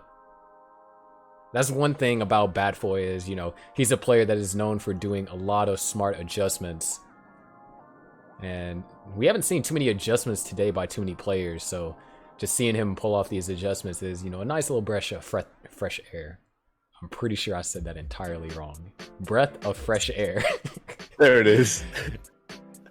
All good. Alright, now Jazzy has a little eye dependency in the middle there. Set up for the Tetris now. Oh, and he blocks off as well. Alright, gonna have to burn this down now. Looking at some potential trouble. Alright, that's good. He creates that J piece dependency. Gets an I.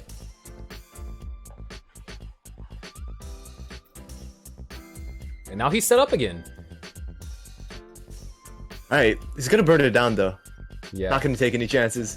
But that one situation allowed Batboy to build up nearly a 200,000 point lead. And being down 200,000 points up against a player like Batboy, that's not what you want. But you know, game of Tetris, anything can happen. Yeah, these pieces for Jazzy is not too good. I'm getting a lot of S's and Z's here. Oh no, early shifts. And he misshifts. And he, lost Das. It's looking really tough. He's not going to be able to get anything left. That's going to be it. Batboy's going to take this match. And he's going to see the top 8. We get the honor and pleasure to commentate over the Batboy. The Batboy. Yes. But congrats, Batboy. Welcome to the top 8. But now our attention is going to focus on the 2 at the bottom. Alrighty. And everything is messed up.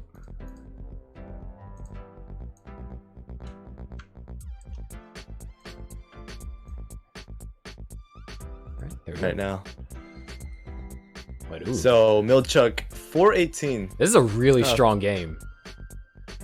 Yeah, definitely. This is high 500 maybe. If this was more combat, this would be like the finisher.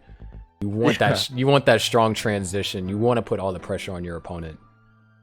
Yeah, but don't sleep on Pete. Pete can definitely do some really nice stuff. Of course. I mean, that can be said for just about any Tetris player. Remember, Pete is also a maxed out player. So if he's maxed out once, he can do it again.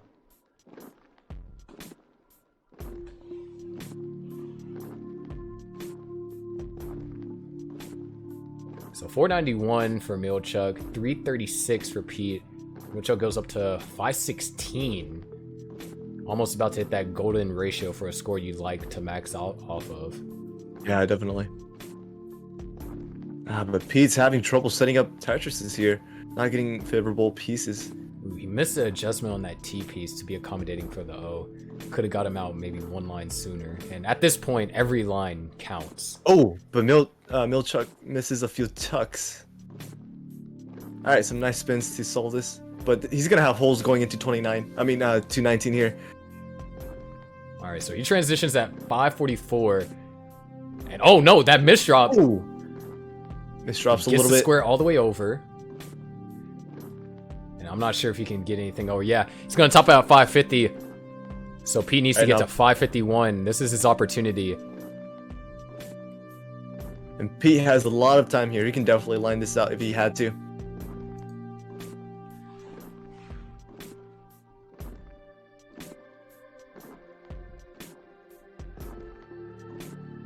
Got a little bit of shaky right there with that placement. Yeah. Alright, sets up for the Tetris. Needs a longbow though. Not having anything getting on the droughted. Left is gonna hurt Oh him. no, he hung. Yeah. Oh, when he hung. There's nothing he could do there. Milchuk survives and advances over to top 8 as well. But still, regardless, fantastic job, Pete. Great job making it to the bracket and great job making it past round 1. Which, I mean, there wasn't any freebies in any match of CTWC so far. And I don't think there will ever be. Definitely. Some great games by both players. And of course, between Batboy. Sorry. All right. Halfway end. Yep.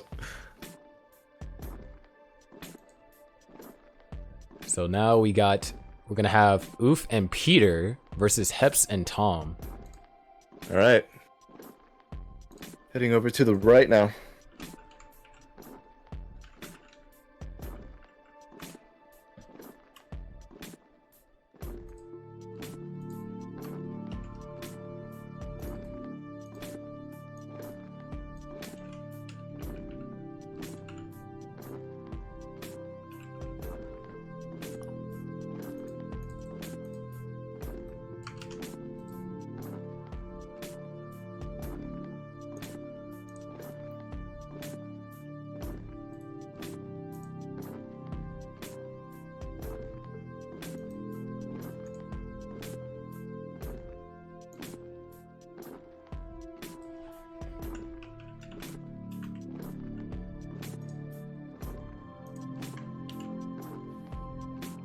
Okay, game 2. Yeah, these games like today have been so close. It's just like really exciting. Yeah, you love to see It's close actually really matches nice. at really any skill level. Yeah, definitely. It's just wow. I mean, we've just come so far back from 2018, 2019, where in some games, you lose a game after you're scoring a 1.1 by only 400 points. Yeah, that's like insane.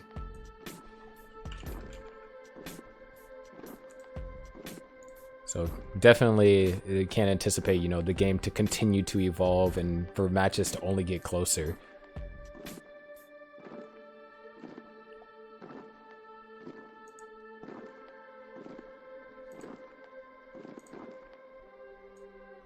And then we have Heps and Tom. So it's gonna be Oof, Peter, Heps, and Tom, right? Yep. All right, sounds good.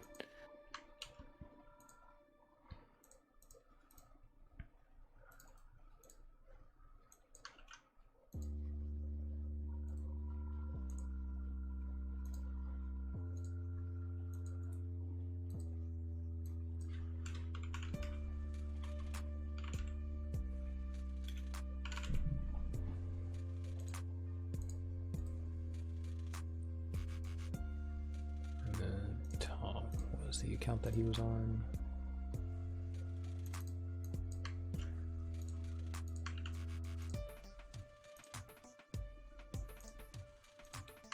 Yeah, this top 8 is going to be exciting, though. I can't wait. Yeah, definitely. I can't wait for it.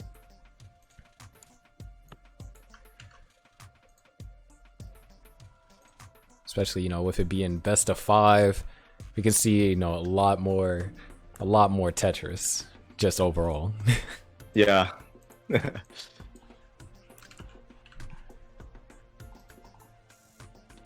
I think I got all 4 players. Yep. All right, we do have an ad for Peter. But No, that's his chair. that should be all That's right. his chair. Oh, just kidding. What? Wait up. He's flexing a $300 chair. Oh, it's a filter. I thought. Already.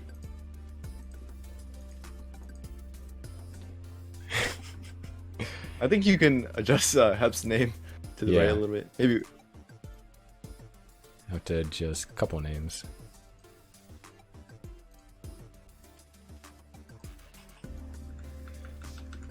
Alright, and then Tom.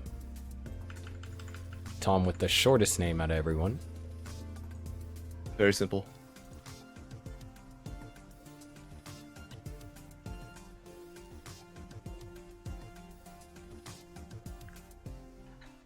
So yeah, an interesting match here. Peter, just I think 3 or 4,000 points shy of a max out, and Oof with a 1.1. Oh, I see. Going up against Heps, who I want to say has a 1.1, and then Tom, who is actually a player I don't know too much about. These players are fighting for, first place, which this year has a prize of 200 for first place, 100 for second, and then top 4 get 50, so they basically get a refund. Yeah, basically.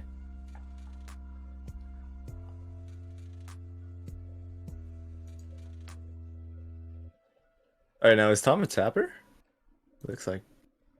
Might be. Unless they're, they use dash with a tap grip, like we've seen a Yeah, couple maybe. players. Okay, that's looking like tap, but maybe Yeah, maybe my eyes are telling me something else.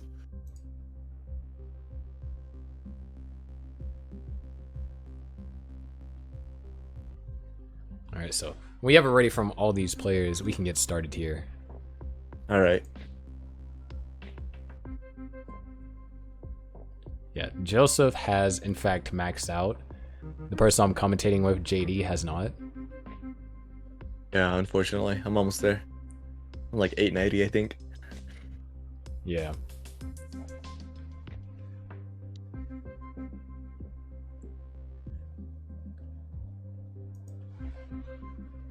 I think Modus's stream is fun. It didn't seem too bad. All right, so we have it ready from Tom. Tom is ready. Oof is ready.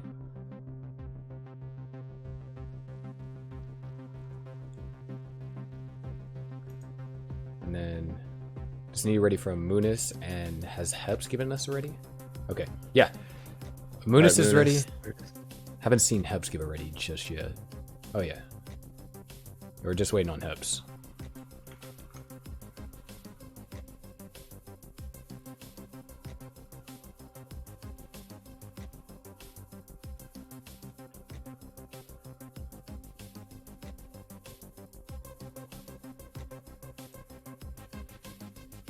All right, all four players are ready. Let's go and count them down. 3, 2, 1. Tetris. So once again, another exciting matchup. Majority of the players here at a max out, or if not, super close to one.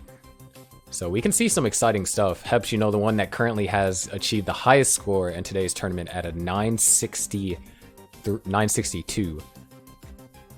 And was just one Tetris and I believe a single and kill screen off. Oh man. But definitely real close to a max out. Showing what he can do in a tournament. Yeah, getting started here. Everyone's got a Tetris on the board except Heps right now. He's having some problems. Just not getting the ideal pieces he wants. But opened up now. Just waiting on the long bar is Heps. Having to take a triple, but there's the long bar. 36,000 points for Heps. And 69,000 for Tom. Yeah. Misflip from Tom there. How's he going to solve this? Good pieces. Nice. Yeah, the way it really depends on, how he filled in that gap. Whether or not he would have been able to open that up. And then we would have been able, depending on how he did that, we might have seen an unfortunate early top out.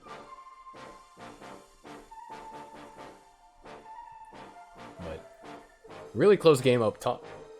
Peter at 80,000, Oof at 121. Currently a 2 Tetris lead roughly. Down at the bottom, 85,000 for Heps. And Tom with some issues here. Yeah, creating some holes here, but it would open him up. Whoa. All right. All right, we are back. Okay. And then, ooh, could have potentially placed that L over to, try and burn this all out cohesively. He does have the line advantage, so... Oh! Was that a misflip? Potentially? Maybe. But it looks like he's going to build on top of this. Yeah, he's going to take a triple and then set up a Tetris. Yeah, that'd be the best thing to do. But Heps does have a 1,000 point lead. Yeah, not able to take a huge advantage over Tom's dig. But Tom is ready, just holding out for the long bar. There it is, finally gets it. And now, wow, we're separated by 380 points. And the same exact line count. Yeah, this is very neck and neck. Yeah, neck and neck indeed. Up top, Oof now taking a strong lead, 226 to 145. Just having to deal with a couple of 2D dependencies on the left-hand side.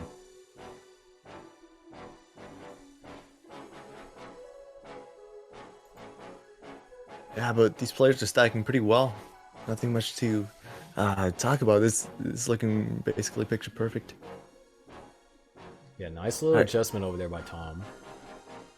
Yeah, opens up the hole. He's gonna be able to dig this all the way down now. All right, at the bottom now. All right. Heps now has a little bit of digging to do, so that is gonna catch him up. So Tom is going to have a true lead. But ooh, Heps. All right, setting up some tucks. Wow. Heps getting some really bad pieces here. That was tower. That was a square S, square S, square S burst.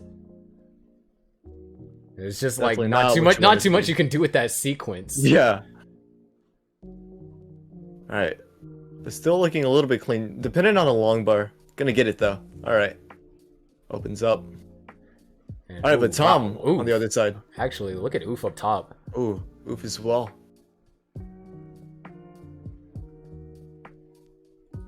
Really, all players not necessarily with a clean board. Helps is gonna clean out though, so he's gonna have the cleanest. All the other players. All right, but Oof. Oh, all right. Good last second decision to take that burn. But he can't get that T over. Hangs left. It's gonna be it for Oof. He's gonna top out at 293. Peter needs to get to 294 to take this. Yeah, it's definitely doable. All the time in the world. Meanwhile, down at the bottom, still a really close game. Yeah, only a Tetris separating them. Just about.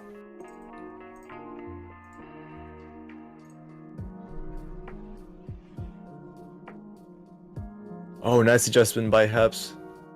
An IO variation. Yeah, very nice. Separated by only a couple thousand points now. Ooh, nice adjustment over there by Tom. He's just getting droughted right now.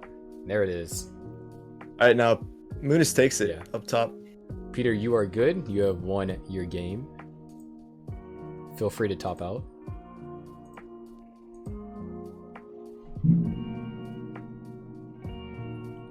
Alright, now at the bottom, Tom with some bad parity here. Not gonna have to create some holes here. Gonna have to burn it down now. But it's not gonna be a problem. Just gonna cost him a few lines.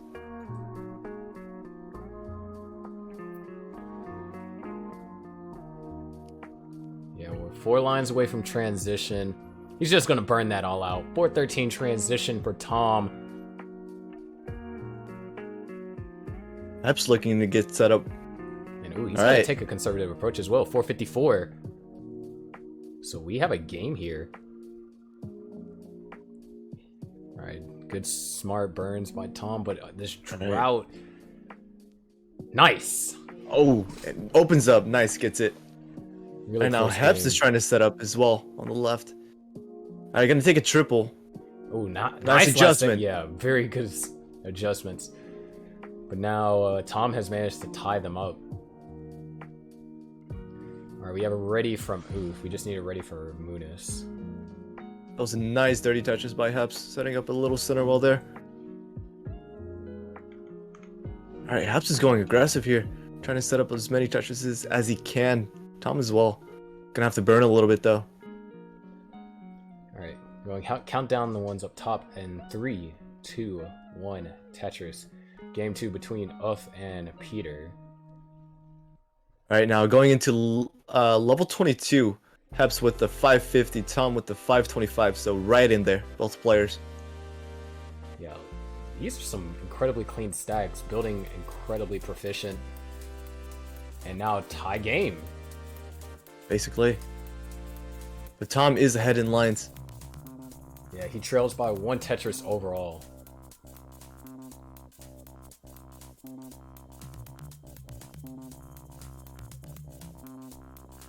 Alright, Tom needs a long bar.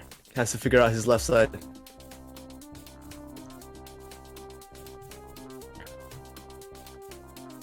Alright, needs a long bar left this Tom. Yeah, just hoping on it. Alright, that's good. Can he get a long bar right here? He actually really needs this long bar. Okay, good way Alright, to some really good pieces and gets the long bar. Fantastic way to navigate through that drought. He's down by 60,000 points. Yeah, it's gonna cost him a little bit of his score. Hep solving that parity problem with that T. Again with that T again. All right, there it is. Tom knocks down a Tetris, 646 to 668. However, Heps is clean. Tom is just gonna have to just play the best he can and hope Heps makes a mistake here.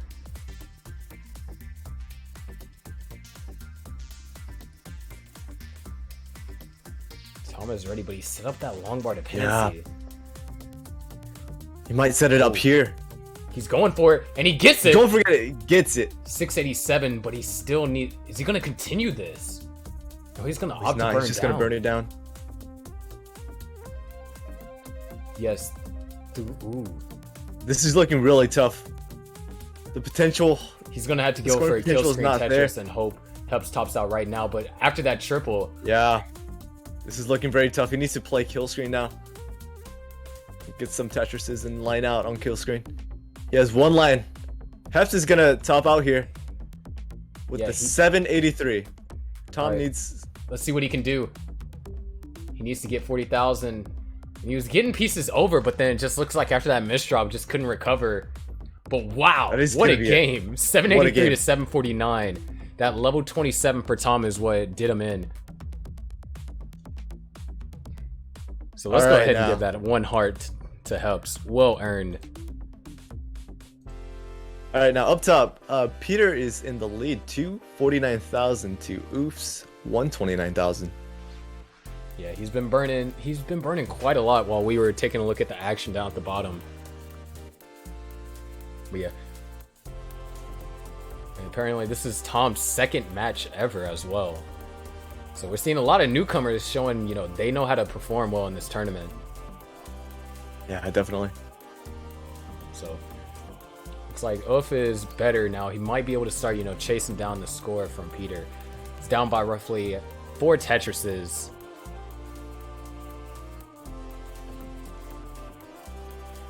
You just got to continue staying efficient from here as Peter does have the advantage. All right, Heps is ready. We just need a ready from Tom. All right.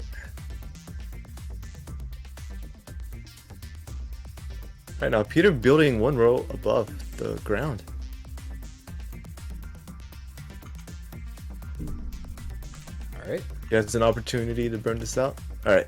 Tom and Heps are ready. In 3, 2, 1, Tetris.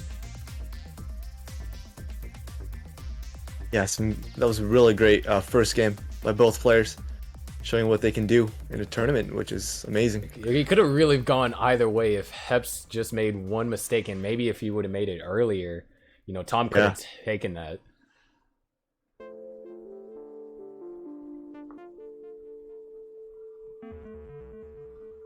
But yeah, Moon is really trying to finish off here right now. Yeah, going into 100 lines now. Peter with a 380, Oof with a 319.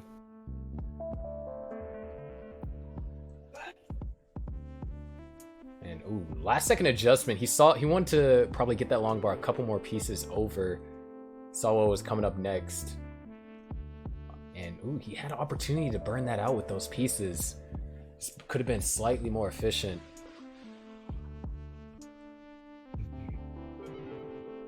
And so this does give Peter some leeway in the post-transition. Yeah, Peter's looking for maybe a mid 500. Oop is looking for maybe a 400.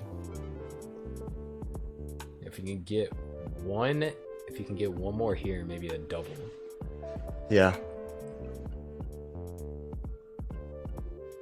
All right, so there's his double. Looking for a Tetris now. Peter is now 1 away. He's gonna have to try and find some way to burn this out. Transitions at 403. Peter transitions at 503. So 100,000 point difference. Yeah, exactly 100K.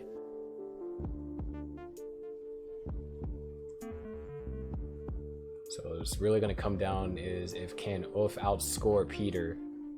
Down at the bottom, quick score update, 150,000 for Tom, now 173 to 171. Once again, another close match. We've seen like one other match today where these two competitors are just so neck and neck with each other. Oh, and Peter's gonna top out here. Hangs a piece. He's gonna top out at 533. Oof needs a 534 to take this.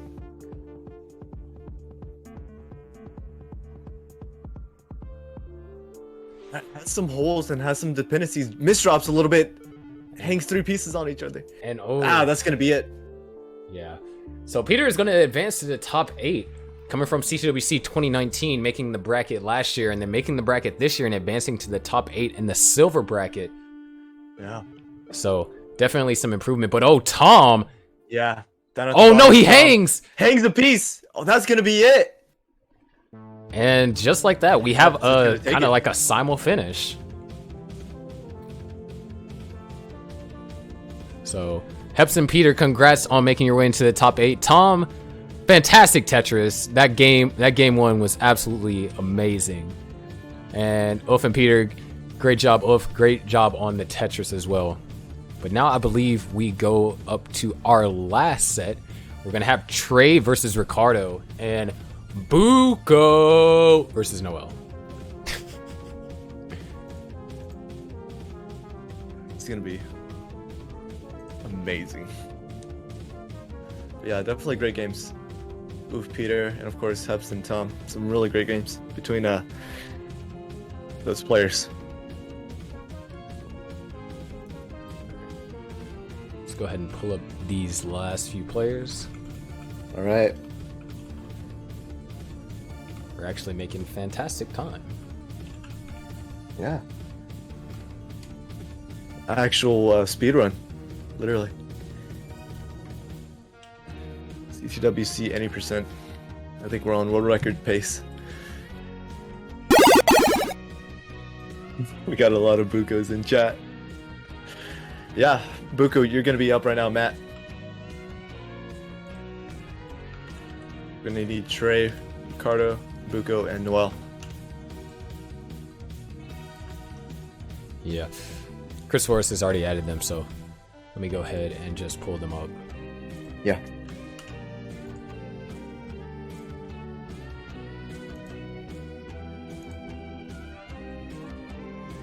Alright then.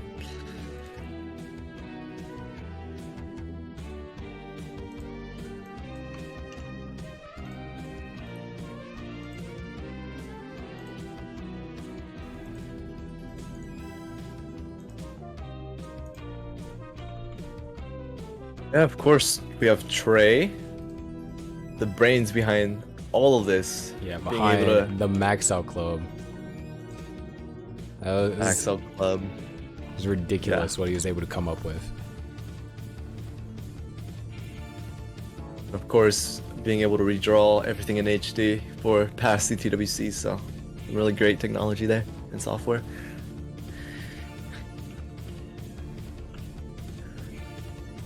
Ricardo, I'm not too sure.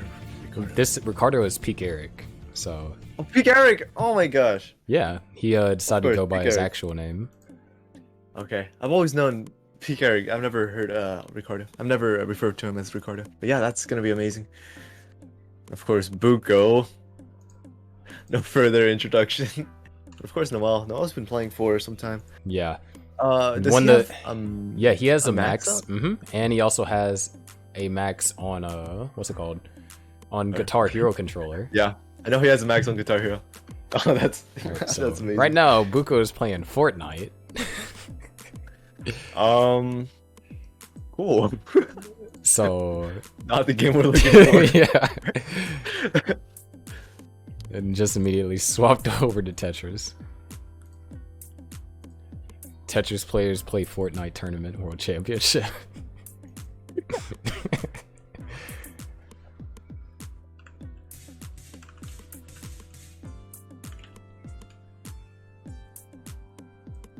Okay, sorry. Okay, no problem. Definitely, Guitar Hero Tetris is something else. I tried playing like, oh my gosh, like a few months ago, and I was only able to get like a 200k. It's like impossible. Imagine using DAS on a Guitar Hero controller. No, I have no idea how to hyper tap. Like, my fingers aren't that fast. Like my left hand is like, no, it doesn't work.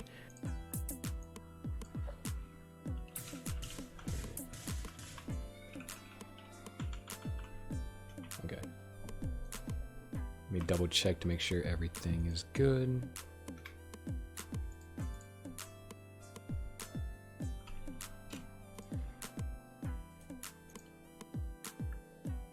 Trey is still not live. Are you still not live? Alright, he's heading to his computer right now. Alright.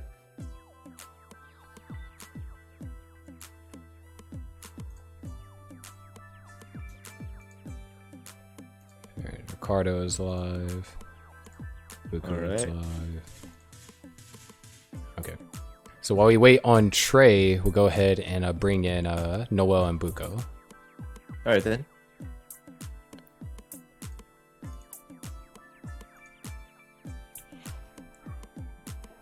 Alright, now both players warming up. And Noel holding up the Go. Buko sign. Alright, his stencil or his capture? Alright, yeah. Alright, there it is. I heard that Buko was having some problems. Yeah, had some problems up getting seal earlier. Yeah.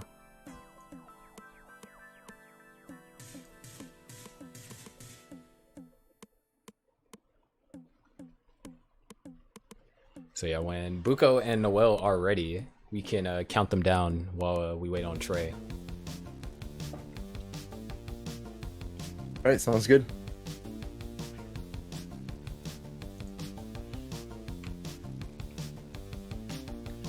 Alright, Noel's ready.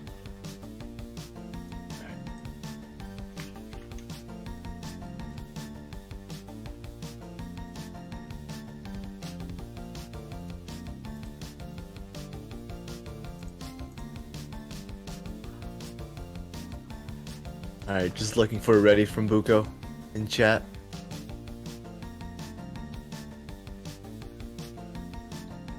Alright, still warming up, he is.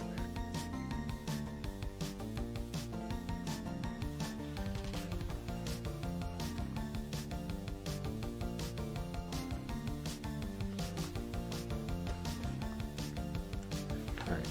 Sorry, yeah, ready. Alright. Alright, here we go. Sounds good. 3, 2, 1. Tetris.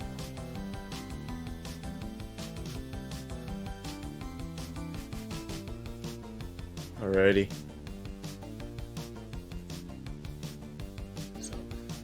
Yeah, Buko Alright. versus Noel. Winner of this goes up into top 8 while we wait on Trey to get his stream up. Yeah, now Noel gets the first Tetris, Buko right behind.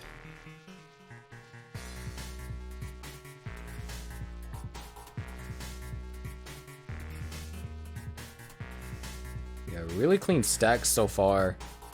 Noel, you know, was participating in our exhibition when testing out to see, you know, if the layout and everything would work. Yeah. And he said that, you know, he'd be playing differently this weekend, and so far he's holding true to that.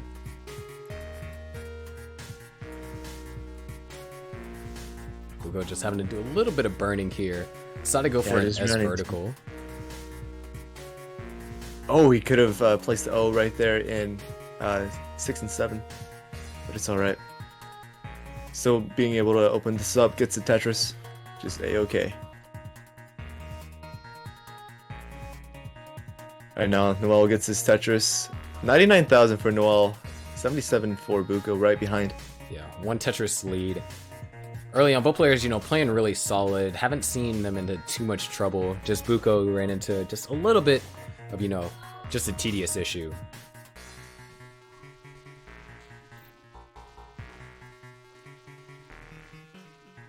Yeah, Buko's having to burn a little bit, not getting the right pieces. Oh man, that S was not it. I see it. Set up a delayed burn here. Alright, needs the I left to solve this cleanly, but not gonna get it. Ah, there it is though. Yeah, very good. But Buka's now falling behind 60,000 points. Yeah, it's gonna set him back a little bit.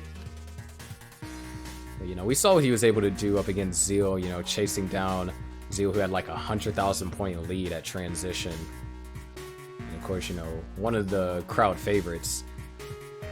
So he definitely can pull off some good stuff in the post transition. You don't ever count out anyone in this game. Alright, Noel has some overhangs here. Alright, nice Elder solve that, and nice tuck with the Esther. Needs a J or maybe an I spin. He's just gonna needs go a for J it, or T.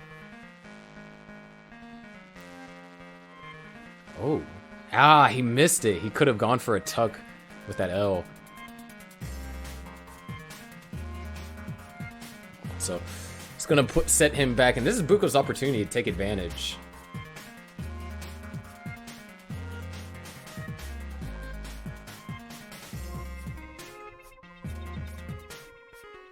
Sharky? Yeah, can you hear me? Yeah, sounds good. Can you go live again? Of course. Yeah, alright, Trey and Peak Eric are ready, so after this we can bring them in the 4-player scene. Alright, sounds good. And, ooh, Noel with some interesting decisions. Buko's also up really high. He's just, yeah, he needs to take that. Oh no, the misdrop! That might be it. Can he get something right? No, he can't. Yeah, Noel's good. good. He's gonna top out. Noel is good. Yeah, you can see the expression here on his face. But yeah, Noel takes that game. Let's go ahead and give him his heart.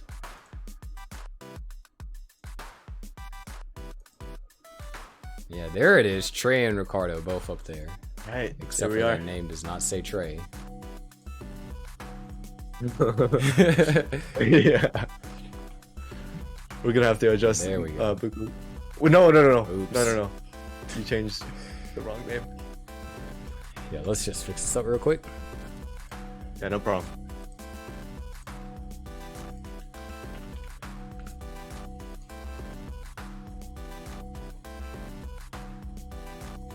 Alright, Noel says he's ready. Alright, ready with an backwards Y. No problem.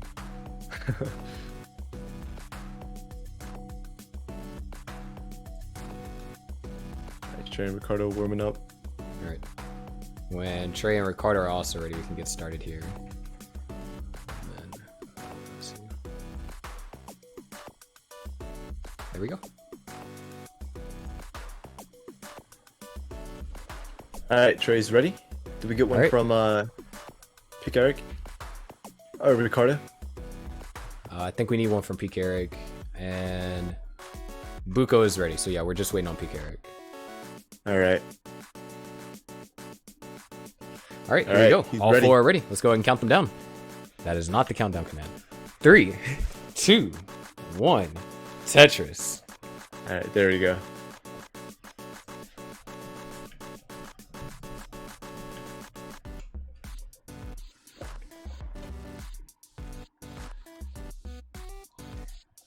Yeah, so Trey, of course, you know, the tech genius behind everything CTWC. And of course, you know, Max Out Player himself, you know, spends all the time designing the cool tech and overlays and everything. Doesn't really play too much, but still shows, you know, qualifying with a 900, just barely missing the cutoff for the top 64. Which, imagine saying, oh yeah, the cutoff for top 64 is just about a max out, when the cutoff last year was not even the 700 yet. And that was with less seeds. Like, that's just still ridiculous to process. That's actually insane, just to think about. Alright though, at the bottom, Noel has run into some problems, having to dig this out a little bit. Not able to get a Tetris yet, I don't think. Yeah, not yet. Yeah, it's just going to try and focus on navigating through this. Nice split double. Nice. If he gets an L, that would be perfect. There it is. There it is.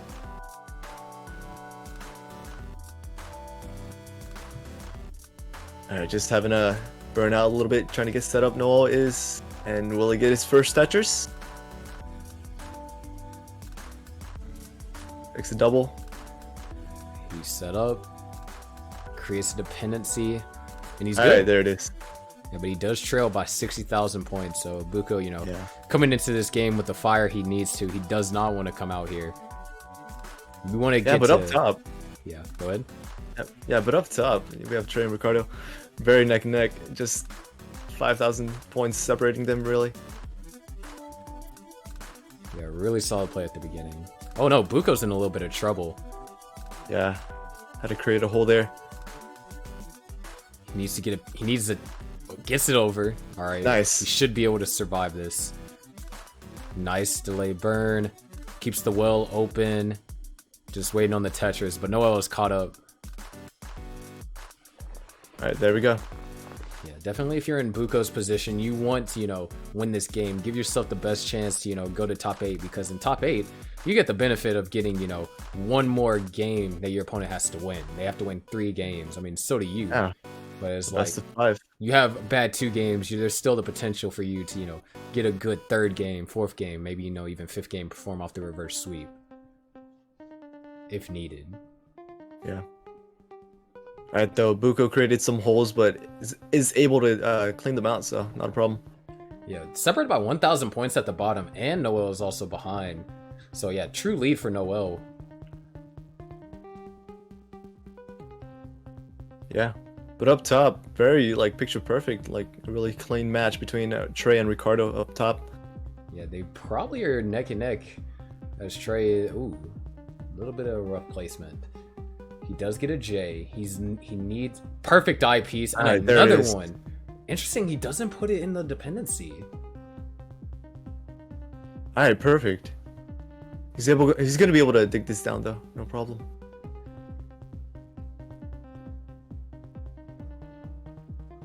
Alright, looking for maybe an L piece.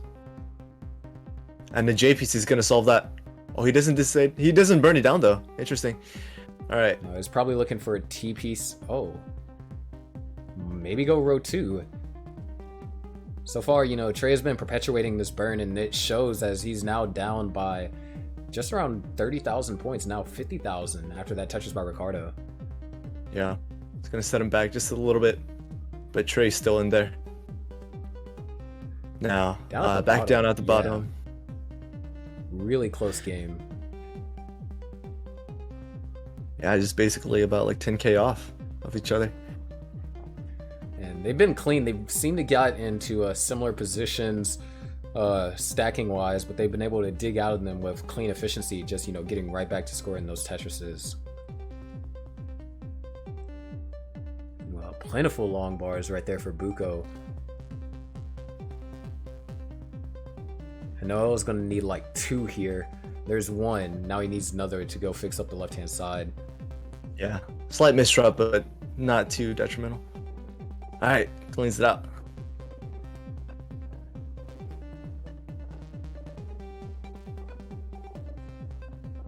Alright, now up top, Trey and Ricardo about to hit the 400k mark. Ricardo has already 406 for Ricardo, 429 for Ricardo now, and Trey with 373. Yeah, so really good game all around, really. We're gonna see, a lot of 400, possibly 500k transitions from everyone. And Noel's still down by 30,000. It looks like he's going with the exaggerated double wide. They dependent on a J now. A little bit risky, but gets denied and gets another one.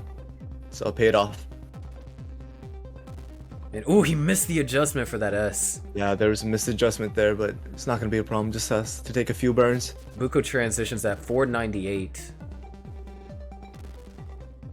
And Noel's going to transition at 463, so down by 30,000 points at transition, but Buko is in trouble. He gets a well-needed triple, but now he's going to have to focus on navigating through this. Meanwhile, Noel is clean. Buko needs a piece over there to the left. Alright, this should give him some room to burn down. Yeah, he's going to be able to burn down, no problem. Alright, some nice pieces here. Alright, opened up. Gets it over. He's still maintaining a lead. Noel just... Oh, wow. Nice. Oh, nice. Miss drop. But that was a nice burn by Noel. Alright, but up top now, Trey and Ricardo. Ricardo has a 596 and 21, and Trey's right behind. But he has a 442. So definitely a big gap. A big lead that Ricardo has. Yeah, Buko actually just opened up his lead to almost 100,000.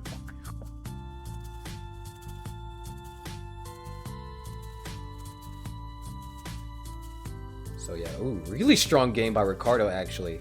This is the score you're looking like for potentially a max out. Noel getting up really high. He's a long bar. There it is. Alright, there it is. No, actually behind in lines. So, oh, nice tuck.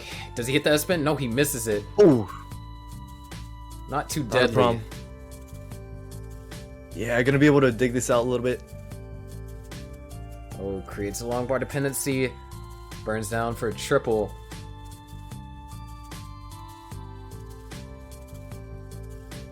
Okay, now Ricardo up top with the 750 going into 25.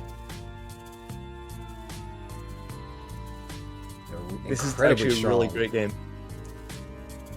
He wants Trey's one more about- Tetris here. Yeah. Trey's Trey about could- yeah. 190 behind. He can still potentially catch up if Ricardo were to top out right now. Yeah. Or if he slows down at all. Oh man, Trey's getting up really high. Oh no, he hangs! Oh, he hangs. And That's gonna be Noel it. also tops out, so we have a decider at the bottom. Ricardo takes their game 1. Can we see Ricardo max this though? Very strong game by Buko right there. Way to come back. Yeah, Ricardo has taken this first game. Oh wow. Can't even see those pieces. Yeah, those next box. He's Yeah, good 3 games by Tetrises Buko and away. Noel as well.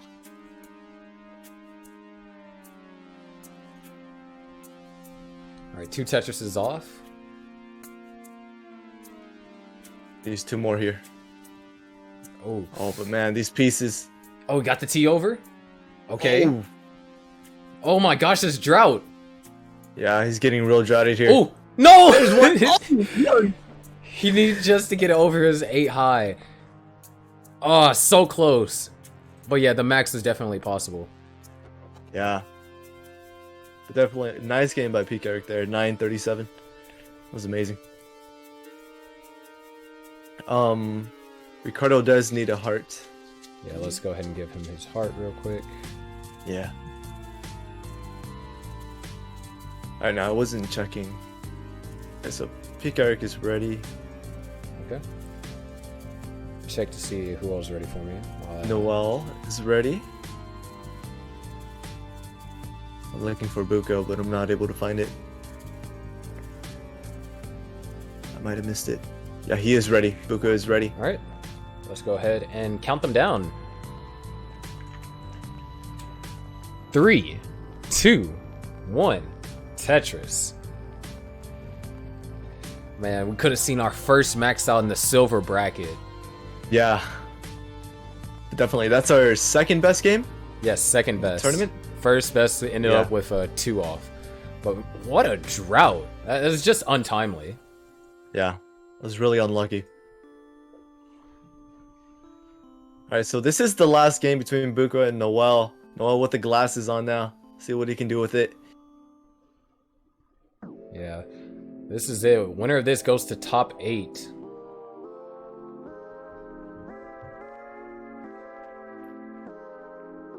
Alright, Buko having to set up a few holes.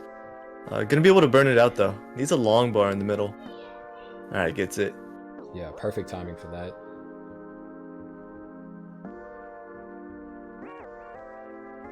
It's over. Okay, Noel's Nice. Interesting. Oh, some nice flat burns. Need something to tuck. Yeah, nice. Oh, there. Yeah, very, very nice placements for Noel. Alright. So Noel is in the lead. 100k, 101 to Buko, 41,000 points. And up top, Trey and Ricardo. Trey's up 122 to Ricardo's 82,000 points. Yeah, incredibly good game for Trey. That's what you need. We saw, Ricardo just out of game 1 out of nowhere, just almost maxed out. So Trey needs to, try and match that level of efficiency, not necessarily aggression. Because being too Definitely. aggressive, that could cost him his top 8 spot. He definitely knows what he's up against. Alright. Noah at the bottom has a few holes in his stack. Gonna have to burn this down. Yeah. Did not wait for the... Yeah. Alright, but there's another one. Oh, he's gonna go for a going to center go for wall. it. Yeah. Gets it. Nice. All right, let's see if he decides He to might- continue. Does he? It looks like it. Yeah, it looks like he's Yeah, he continuing for it. is. Buko getting up a little high. He has plenty. Oh no, that misdrop. This should be is, fine. He the should J be left. fine. Oh, He's getting looking, droughted yeah, he's here. looking a little shaky there. He's getting droughted. Where's the long bar? Yeah, and that's gonna do it. That's gonna be it. Buko tops out at 125. But Throws his headphones down. Yeah, definitely. congrats, Noel, to making it to top 8. Buko, you played fantastic today, especially, you know, that last game in order to force this side up against Noel. Just absolutely just kept on showing the aggressive side. But now, oh, Peak Eric. There's a little bit of trouble there. Let's go ahead and focus on our top scene here. Nice. A nice flat burn by Ricardo there. 1 second. There you go. All right. Ricardo setting up some burns here. Some holes, but able to clean them out. So score check. Trey is still ahead. 317. 340 now. And Ricardo has... Oh! Ricardo has a 279. He has a few misdrops, though. How's he going to solve this? Interesting. He slid that underneath. Yeah, a nice eye tuck there. But he's missing a lot of placements here. A lot of misdrops. And oh, these Z's just aren't helping. Yeah, this is Oh, looking nice real tough. nice flat burn. Oh, just barely got that T over. Need something left. Yeah. Oh! Not going to be able to do it. So Trey forces a decider. Wow, a decider for our last match? Yeah, our last match. Yeah.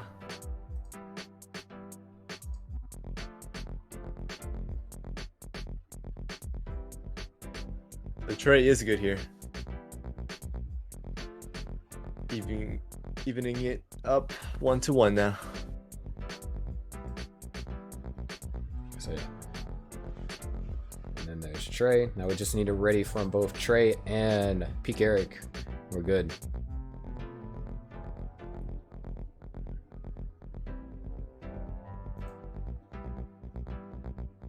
Alright. Peak Eric is ready, and now we need a ready from Trey. Alright, We have a ready in from all both. caps. Yeah, I know we're ready and they're ready, but is chat ready? I want to know that. I mean, this decides who gets that last spot in top 8. So I hope Yeah, chat this is ready. The very last match. Let's go ahead and count them down. 3, 2, 1. Tetris. Already our last match. And they started Simul start. right after I Yeah. said Tetris 2. That was perfect. That's how you know. I think it's they gonna know be a to good start a little. decider. Yeah, I think they know to start a little bit earlier. I do that sometimes in competition. All right, now Ricardo ahead by 24 points. It's a push down a little bit. Hey, you know, whoever gets the first lead, you know, you get the first lead of the game. Yeah. All right, Ricardo gets a T to fix parity a little bit. Needs another one in the middle. Wow, and actually, this is a pretty good start for both. Oh, this is an interestingly conservative placement by Ricardo. Playing it very safe here. Yeah, but we are just about tied here.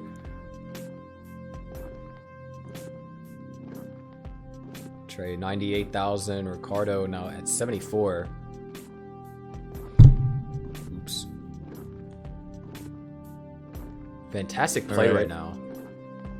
Just like pristine stacking for both. Yeah, some really nice stacking by both players. Nothing too out of the ordinary. And oh, Trey does have a few holes. very nice. Sets up the flat bar, or the flat J burn. Yeah, All right, now Ricardo's parity is not looking too good right here. Needs some T's to fix it up. All right, but it's looking better now. All right. Trey is just really, you know, going pedal to the metal here. He got a taste of like a fantastic game in game 2, and he's like, all right, let's try and replicate that in game 3. I'm going to the top 8. It's probably what's going through Trey's mind right now. Yeah, definitely. Trey up 171 to Ricardo's 137 right now.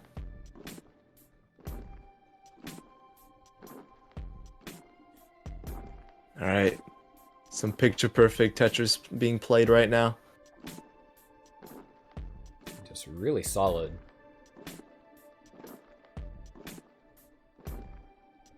Don't really see too many, yeah, there's like not too much to comment on. Don't really see too many misdrops.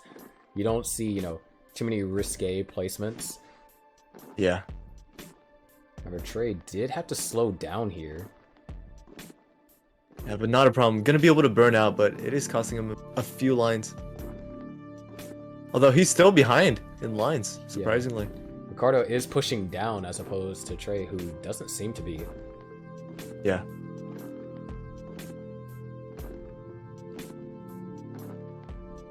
Ricardo now playing very clean. Set up for another Tetris. But so is Trey. Gets one. Basically just trading leads at this point. Yeah, but Trey's just staying at one Tetris more efficient than Ricardo. This is like an incredibly close game. Yeah, very close. No one's taking the lead really. Taking it far. It's just back and forth. No one's getting in real trouble. This is like fantastic, you know, tournament Tetris that's being played. Yeah.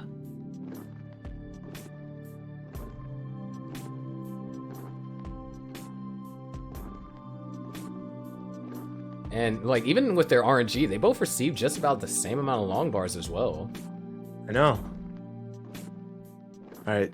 Ricardo dependent on 2 J's here. Gonna have to throw something right. Alright, dependent on a long bar now. How's he gonna play this out? Still needs a long bar. This is where Ricardo's gonna slow down. Ooh, nice. It's the long bar. Opened up. It goes for a Z flat. Alright. Trey does now have a definite lead here, but Ricardo should be able to catch back up. Yeah, not a problem. Ricardo dug out of that easily. Set him back a little bit, but it's not going to be a problem.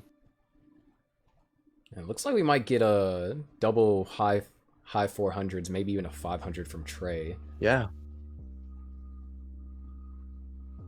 It's all going to come down to who has the better post-transition here. Yeah. Smart move by Ricardo there, setting up a double wall, being able to burn on the right if the long bar doesn't come as well. And there it is. Nice. Opens up right in time.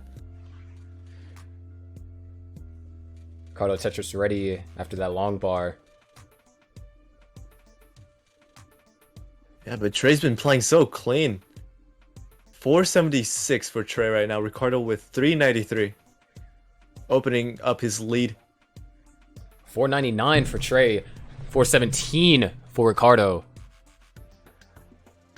Getting just closer and closer to transition.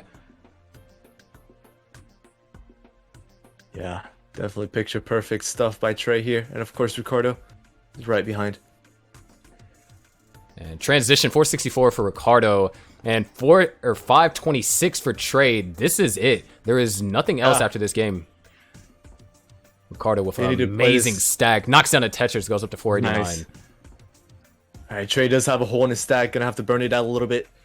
Alright, now he can get Tetris ready here. And just like that, Ricardo is actually caught back up. He's only down by 1 Tetris. And Trey's still having to burn. Yeah. Trey's having to set up some burns right here. I know Trey might be in a little bit of trouble in S-Burst. Yeah, he did not want that. That is not it. Yeah, he needs to find some other way to navigate through this. Good long bar, followed up by a nice J. Alright, burning it down a little bit here. Yeah, look at this survival by Trey. Nice. Alright. Well, Ricardo does have a lead. Oh, gets that left. Nice. He needs one more long bar. There it is. Nice. Burning out, still alive, but Ricardo has not been able to build a lead. This is still neck and neck as far as all things are concerned. Yeah, very neck and neck. But yeah, Ricardo has chipped away at Trey's lead and is in the lead now. Just by a few thousand points. Both players are Tetris ready. Trey knocks down a Tetris, goes up. Ricardo appears to be getting drawn. Takes a conservative triple. Yeah, some really nice safe moves by Ricardo here. Another triple. All right, back at the bottom. Trying to situate himself again. Trey with a nice adjustment there. But Ricardo sets up with a center well. He would love a long bar here. Nice flat burn. Trey with a flat burn of his own, but knocks down a Tetris. Does have a long bar dependency there in column 5. Oh, need something right. All right. Ricardo knocks down a Tetris. 613 to 619. And Trey is still set up for the center well. Ricardo is just going to go ahead and take that triple. Not going to go aggressive. Oh, and he blocks off his well. Trey blocks off his well right before the Tetris came. 621 to 6. There it is. Oh, and a Tetris. 653 to 655. But Trey with a misdrop. That's going to cost him. And that might be exactly what Ricardo needs. He's holding out for the right pieces to get Tetris ready. Trey is trying to get this column 9 open. All right. Trey's going to go for this column 9 Tetris right here. Oh, but these pieces are so bad. He needs something left. He needs an L. He needs an L flat. Please, he gets it. He needs one more piece to the left. Oh. He gets it over. Now, how is he going to dig out of this? Ricardo has already taken the lead. Needs a long bar here. Gets it. He gets that all the way over. He needs another L flat. Pieces. Oh, quick no. Tap needs. He needs a quick tap left. Yeah, and Trey just can't do anything. And Ricardo, after being down majority of post-transition and just being able to come back, takes the game and advances to your top 8. If this is what we're going to see in round 2, I can't wait for top 8 tomorrow. Definitely. Let's go. Ricardo is definitely happy with his results here. Yeah, just really high-tension Tetris there. All the way through, neck and neck. Like, that is, that is worthy of like the highest tier that we offer, the gold tier. That's the kind of play that you would see up there. Definitely. That was a really great game to go out on and close out the top 16 really. Yeah. Congrats, Ricardo, for advancing to the top 8 tomorrow. And Trey, what a fantastic game. Especially that both game 2 and game 3, you played some absolutely fantastic Tetris. But as all good things must come to an end. And let's pull up JD again. Yep. JD's just gone. I am gone. Is my webcam not here? I have my webcam on, right? Yeah, hold on. What is going on? Oh my god. There it is. There we are. We're here. All right, JD's here. So, yeah, what a fantastic last set.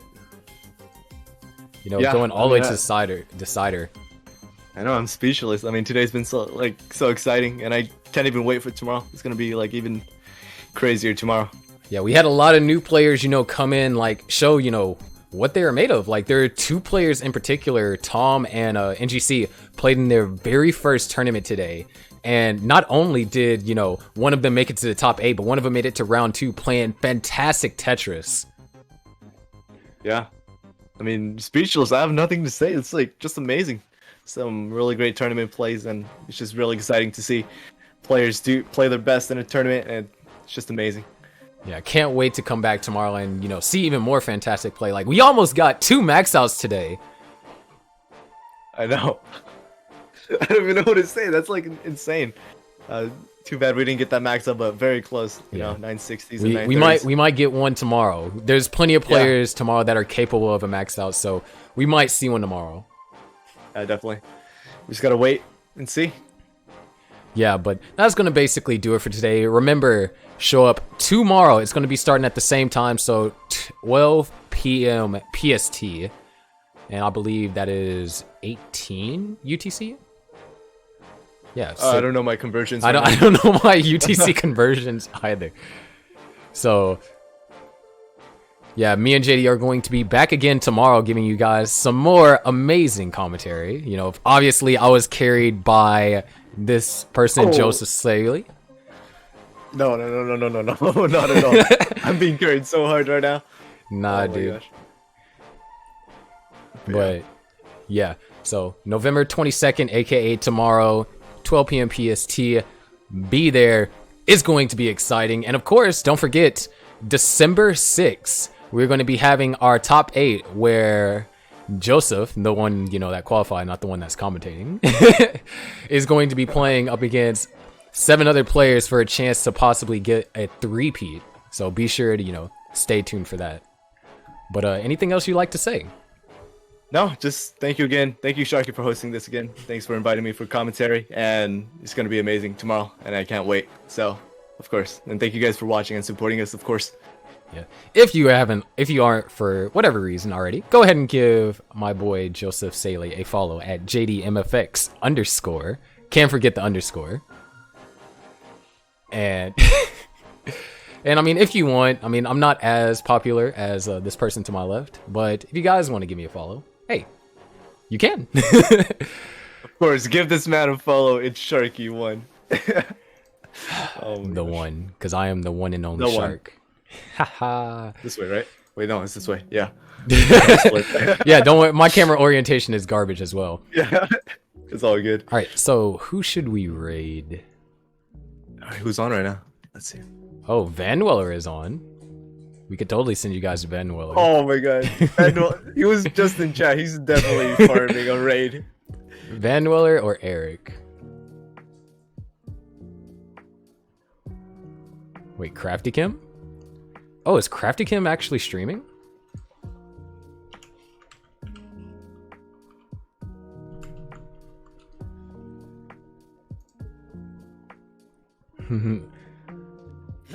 Alright, I see a lot of conflictedness. I see Eric and I see Van Weller. Raid Mitchell. Raid Billy Mitchell. I almost said that out loud. Yeah. Alright, I'm gonna flip a coin. Alright. I have my piggy bank here. I just gotta get a quarter out of here. True. Alright, heads is what? I think heads is Eric and tails is Heads is Van Eric? Weller. Yeah. Okay. Because Van Weller is behind everything, so he's tails. We got heads. Alright, so we're raiding Eric. Alright, give me 1 second while I get stuff ready. Oh yeah. Before we go, here's what the bracket looks like. Yeah. Look at that. We have Batfoy, Mealchuck, NGC Man, Wing, Peter, Heps, Ricardo, and Noel. Yeah. Like definitely that's lot a of stacked top first-timers 8. here. Yeah. Can't wait for it. It's gonna be exciting. So yeah, let me go ahead and get ready to raid. Alrighty.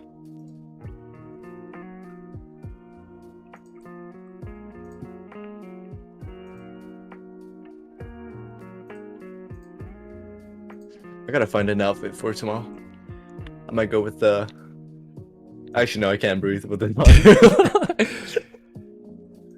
It's a great fit, but I can't breathe.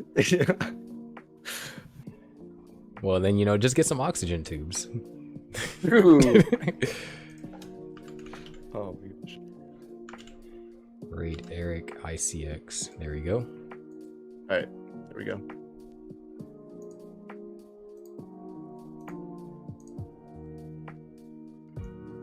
Yeah, that was a really good last game. Like that was, I think, like that was my favorite. That was actually really last nice. I think that was my favorite game of all silvers. Just that last game.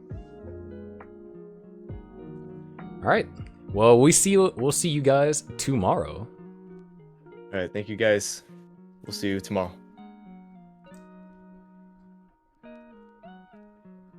Alrighty. Yeah, that went really well.